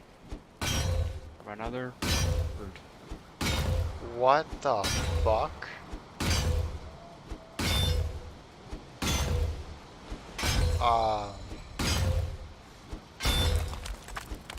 Third one now.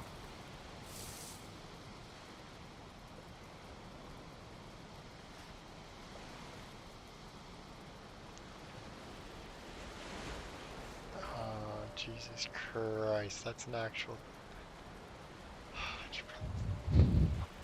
What? Nothing. What did you do? It's something I was scrolling and... What the fuck? Lord, This that's- Fulling killed me, even though I hit him 3 times and he got no knockback attack. Like, you know, usually when you hit him 3 times, it does the knocky back thing? Yep. Nothing. Just, like, tanked right through all the hits. As if I wasn't even hitting him. Oh.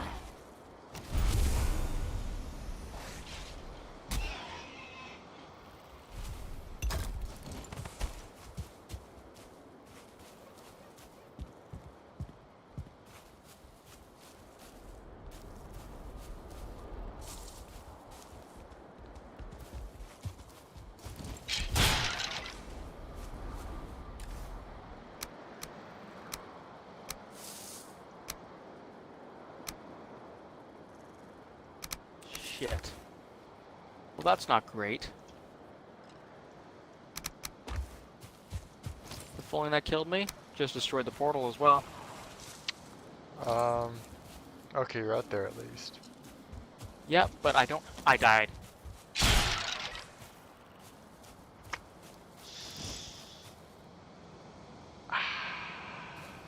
That's not good.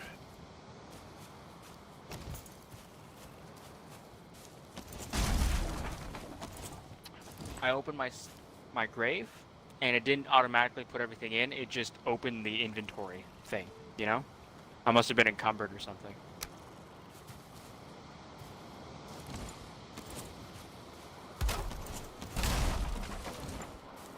Well, Guess I'm not winding down anytime soon, am I? no. You got a card that I could borrow? Fuck, we need more boats. Yeah, you can take the one out at the... I don't have an axe. You have to go destroy it. Oh, god damn it. Okay.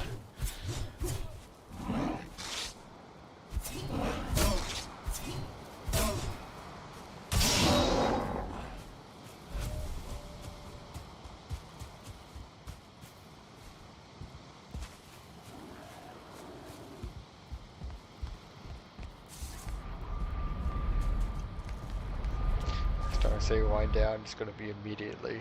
Get to it, yeah. You have to say spot immediately, you have 10 seconds. Time count. Yeah, I was parked right next to a falling village and you said that. So. Putter in reverse. Died again to a shaman. Try to fist him.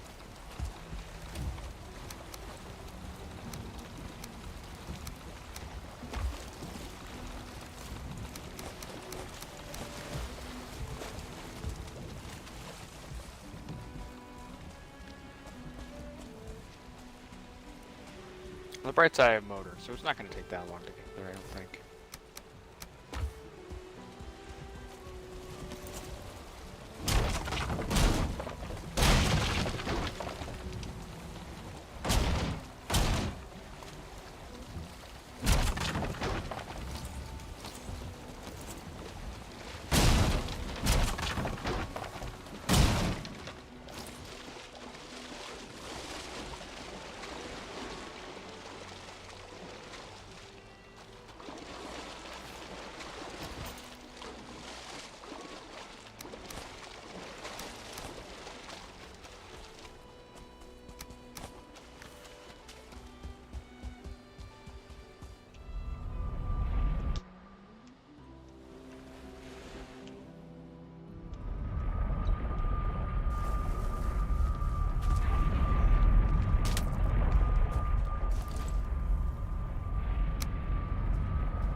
Not lose that boat.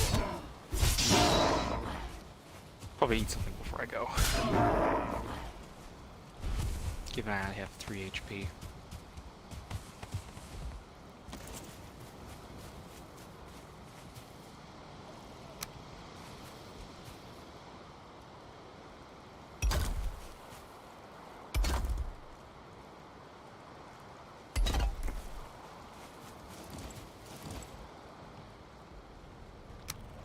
Alright, hopefully I'll be back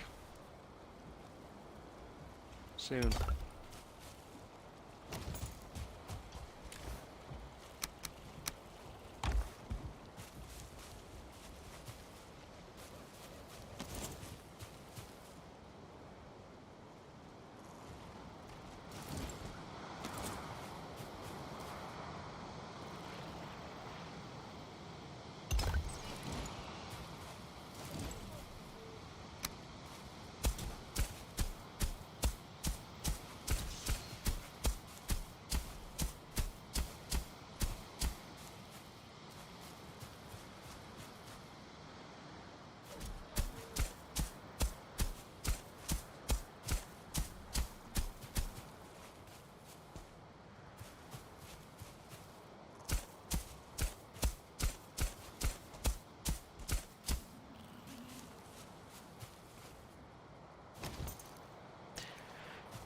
Alright, I have a new story.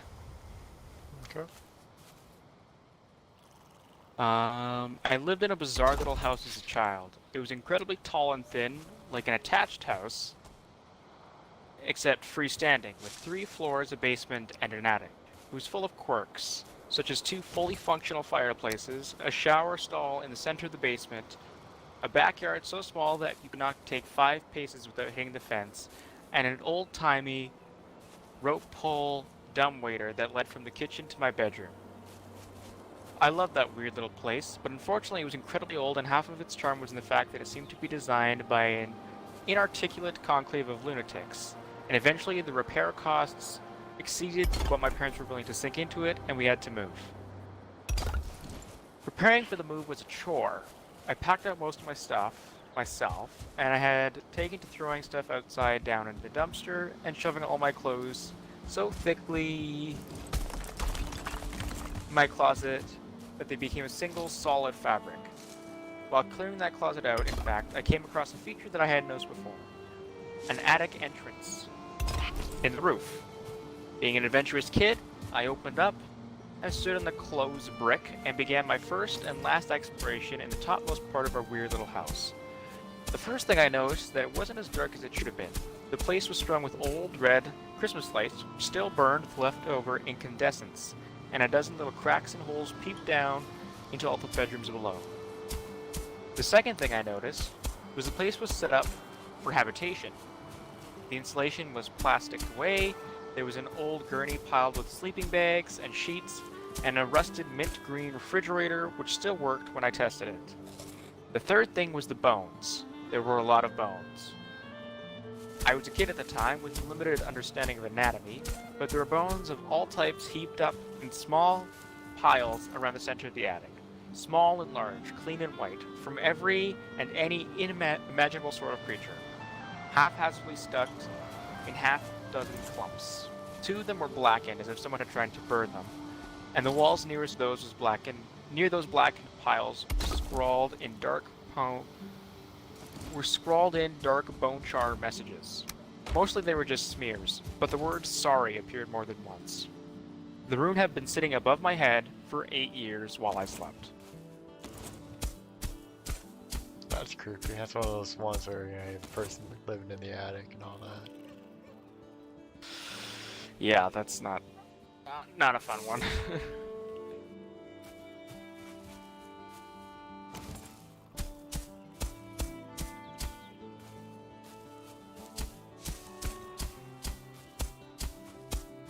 Oh my god, let's look at our article.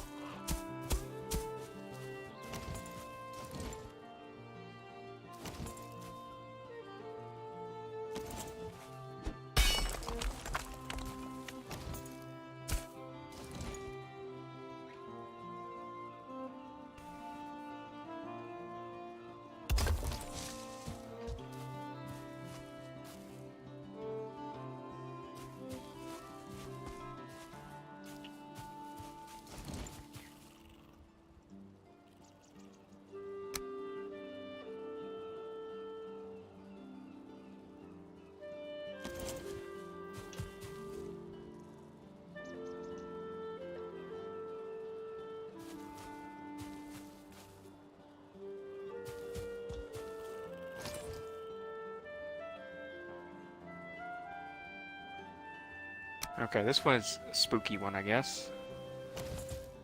I posted this on another thread a few weeks ago. About a month ago, I went over to my girlfriend's house, except I felt really uneasy when I went in the living room. Turns out they replaced a china cabinet with one of their grandmothers, whom had passed away a few months back. Her grandmother was bedridden in the hospital, and I've never gotten to meet her. I felt uneasy the whole time. Being around her grandmother's furniture made me so anxious and almost sad. When I told her, my girlfriend, she said it was probably nothing. She went to the bathroom. When I went over to the cabinet, it was about 6 feet tall, dark wood. It had 2 doors on the side and glass up front. And in the back was a mirror. I was looking at the teacups and the small baby dolls when I could swear I saw someone in the mirror behind me. Just a silhouette. I called out to my girlfriend, but as I did, I heard a shrill scream from the bathroom. I start pounding on the door and it opens. She was sitting on the floor, crying. She said she saw someone in the bathroom mirror. We booked out of her house. No shoes, no jacket, nothing, and right to my car. I drove for an hour or so with no destination. When I returned to her house, her mom was sitting on the doorstep. She said she kept seeing shadows move. That's creepy. Nope. And then, kind of in a subnote behind it, it says, "I'll go out of my way to make things like this happen. Someone claims their house is haunted. I want to see. Someone says they saw a skinwalker. My friends and I are looking. I've never found anything, but this was something else."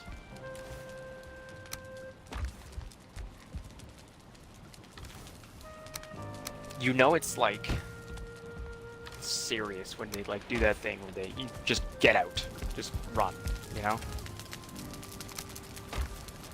Seems so new. Imagine trying to like. See, here's the thing: if someone thought like there's a ghost, while I'm trying to take a shit. I'm talking to him. You're like, yo, I'm gonna keep it real with you, fam. I really gotta take a shit right now. I don't know what spooky stuff you're trying to do, but can I put my pants up first? Let me finish wiping here, boss. Ain't nobody want to see me with my pants down, dead.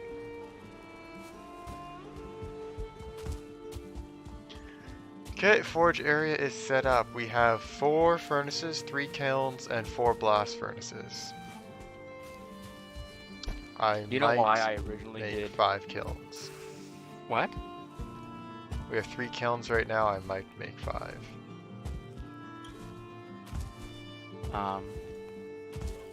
Yeah. How much coal does the Black Forge take? 20.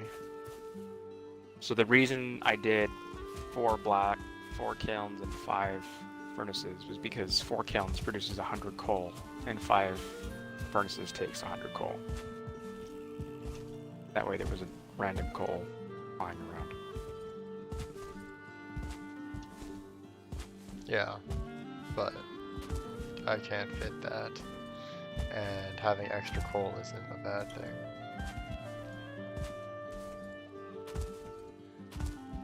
At the time it was, because I had the stupid wood piles and I wasn't dragging coal back. Oh. Well, that's just you being lazy.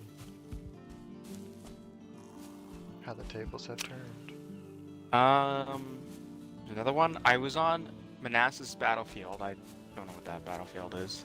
With my father when I was younger. We were sitting on the back of his tailgate eating McDonald's on top of a hill, looking at some cannons.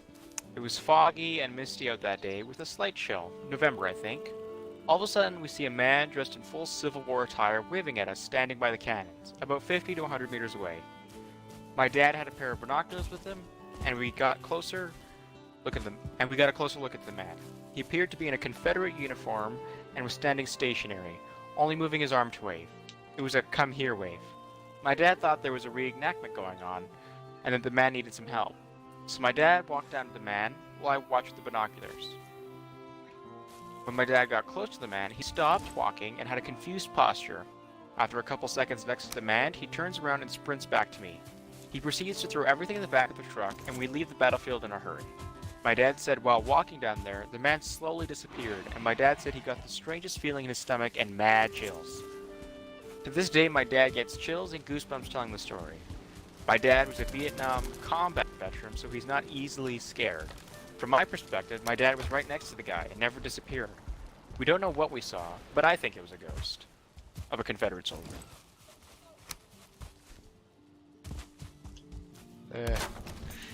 That one's, Yeah. It's one of those Hallucinations. Just you saw a ghost, yeah.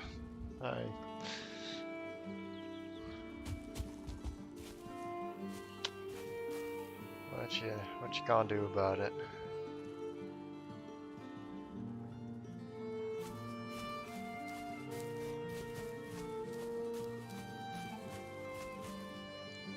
Okay, I need to flip this around.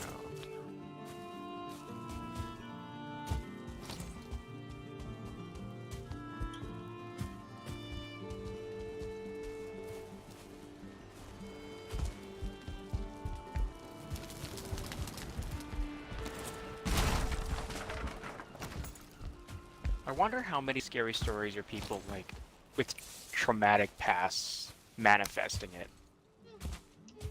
in hallucinations, you know? Oh, probably a fair few.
Been pretty lucky with the wind so far.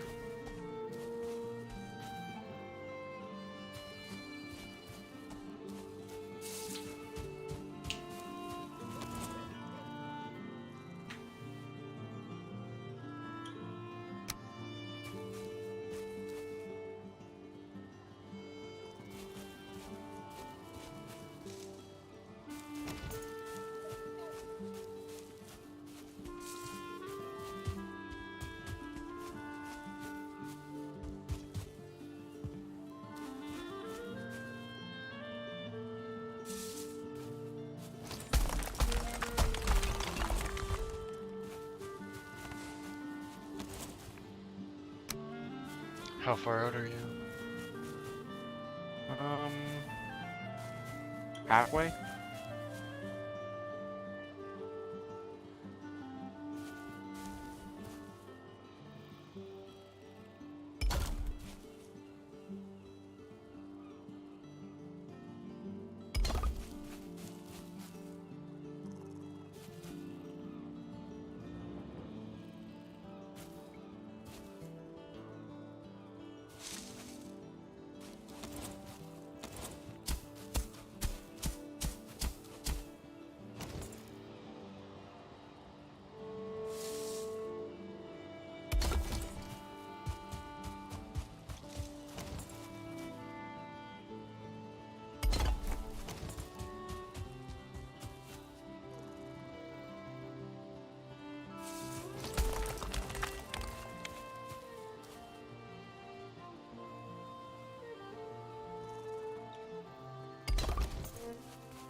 Jesus Christ.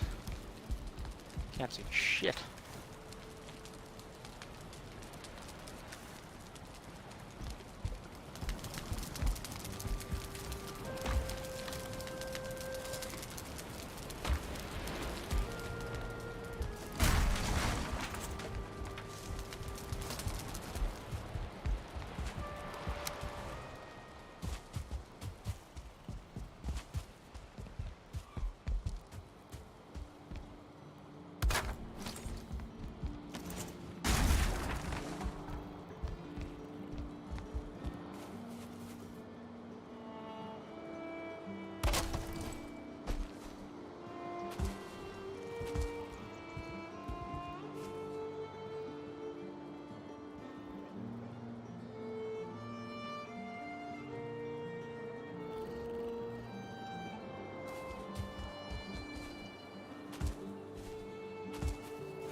Just sailed right over the beach.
ideally I come around the continent on this side.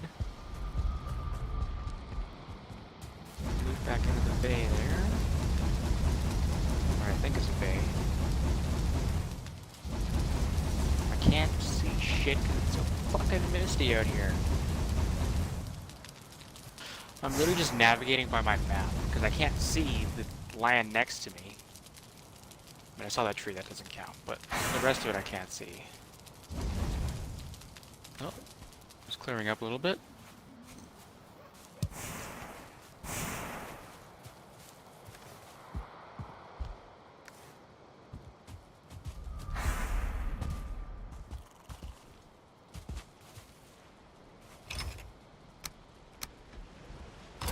I have never seen a Draugr village that looks like that. Holy shit. They got a Viking hall and everything. When I come back here.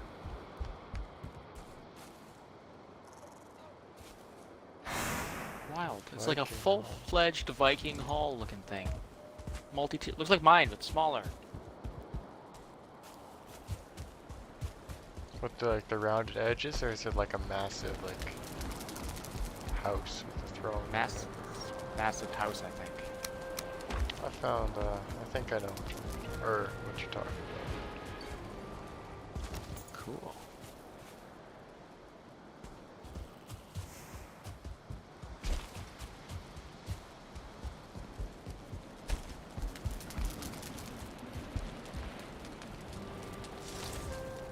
Hopefully by the time I get there, it'll be daytime as well. Hopefully also the stuff for the portal didn't despawn. That'd be bad.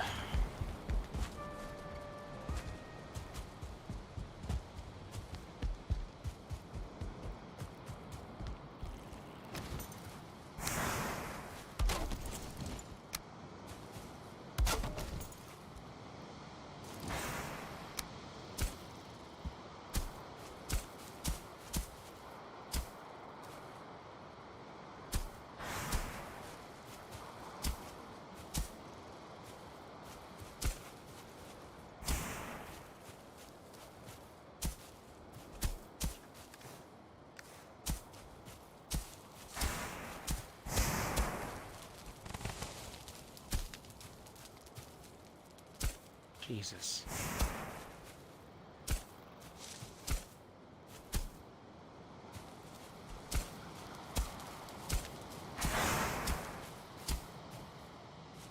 What is that thing? Like a black forest ruin that's almost half submerged.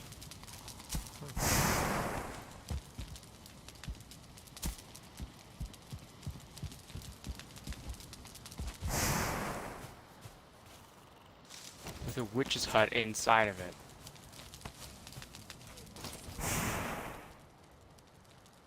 Alright, we are now in explored territory.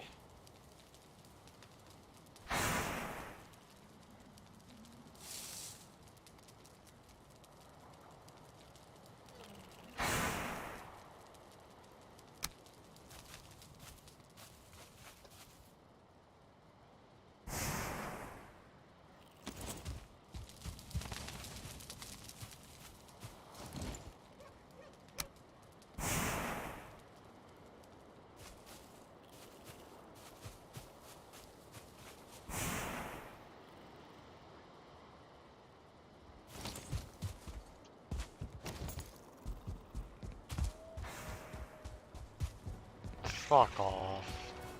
Jesus Christ, it's misty again. I can't see shit. It's still a goddamn cauldron. I want your fucking ass. Dead.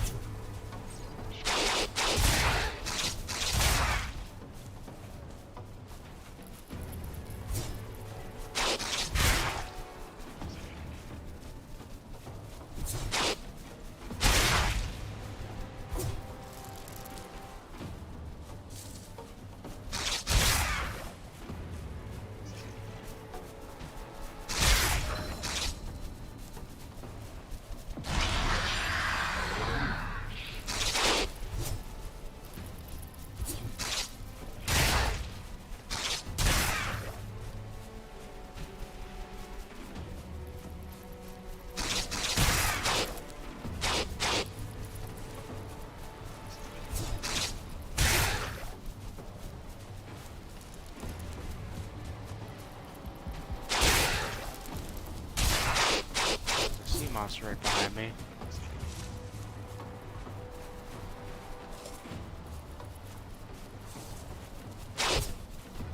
just missed it.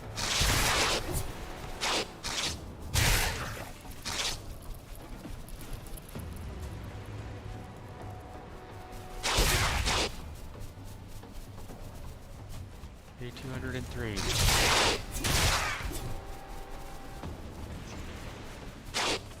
Okay. 1-star falling is still definitely here.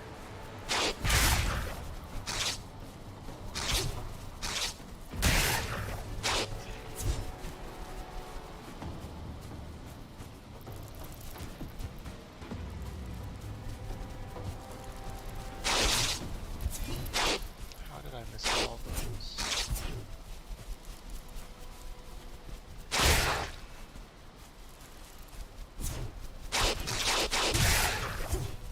Yeah, I have my stuff.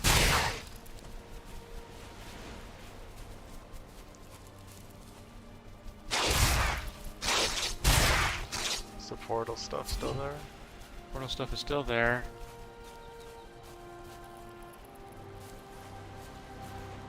Make that portal. I want to make the portal with this guy, but he's not coming at me though. He's just fucking running around like a little shit. Oh, I think he just despawned. Well, that actually works as well.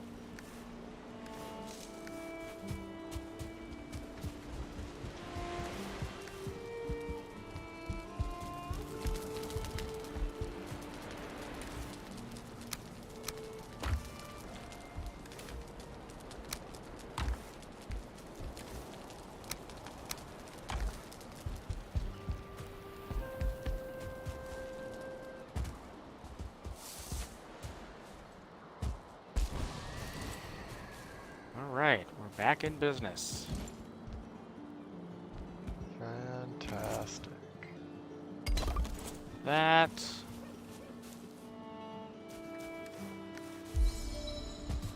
Fucking death squeedos, man. Worst. Portal's up.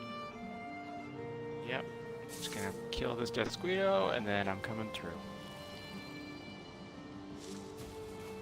Then we can end the stream.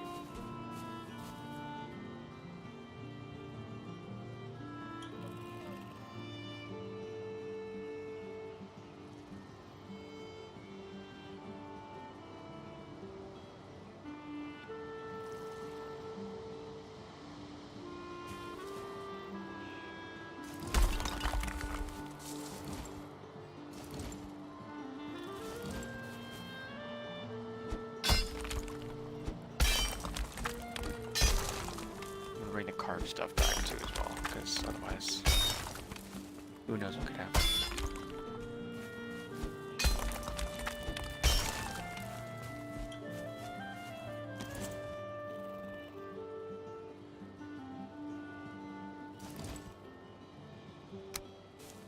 Okay. All right, whenever you want to close us off. Okay. Quick second.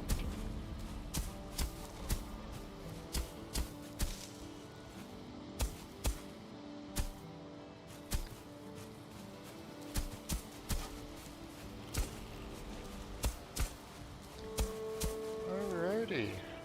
For those that came in to watch another episode, we appreciate it. Hopefully you'll be joining us for Yagluth soon, but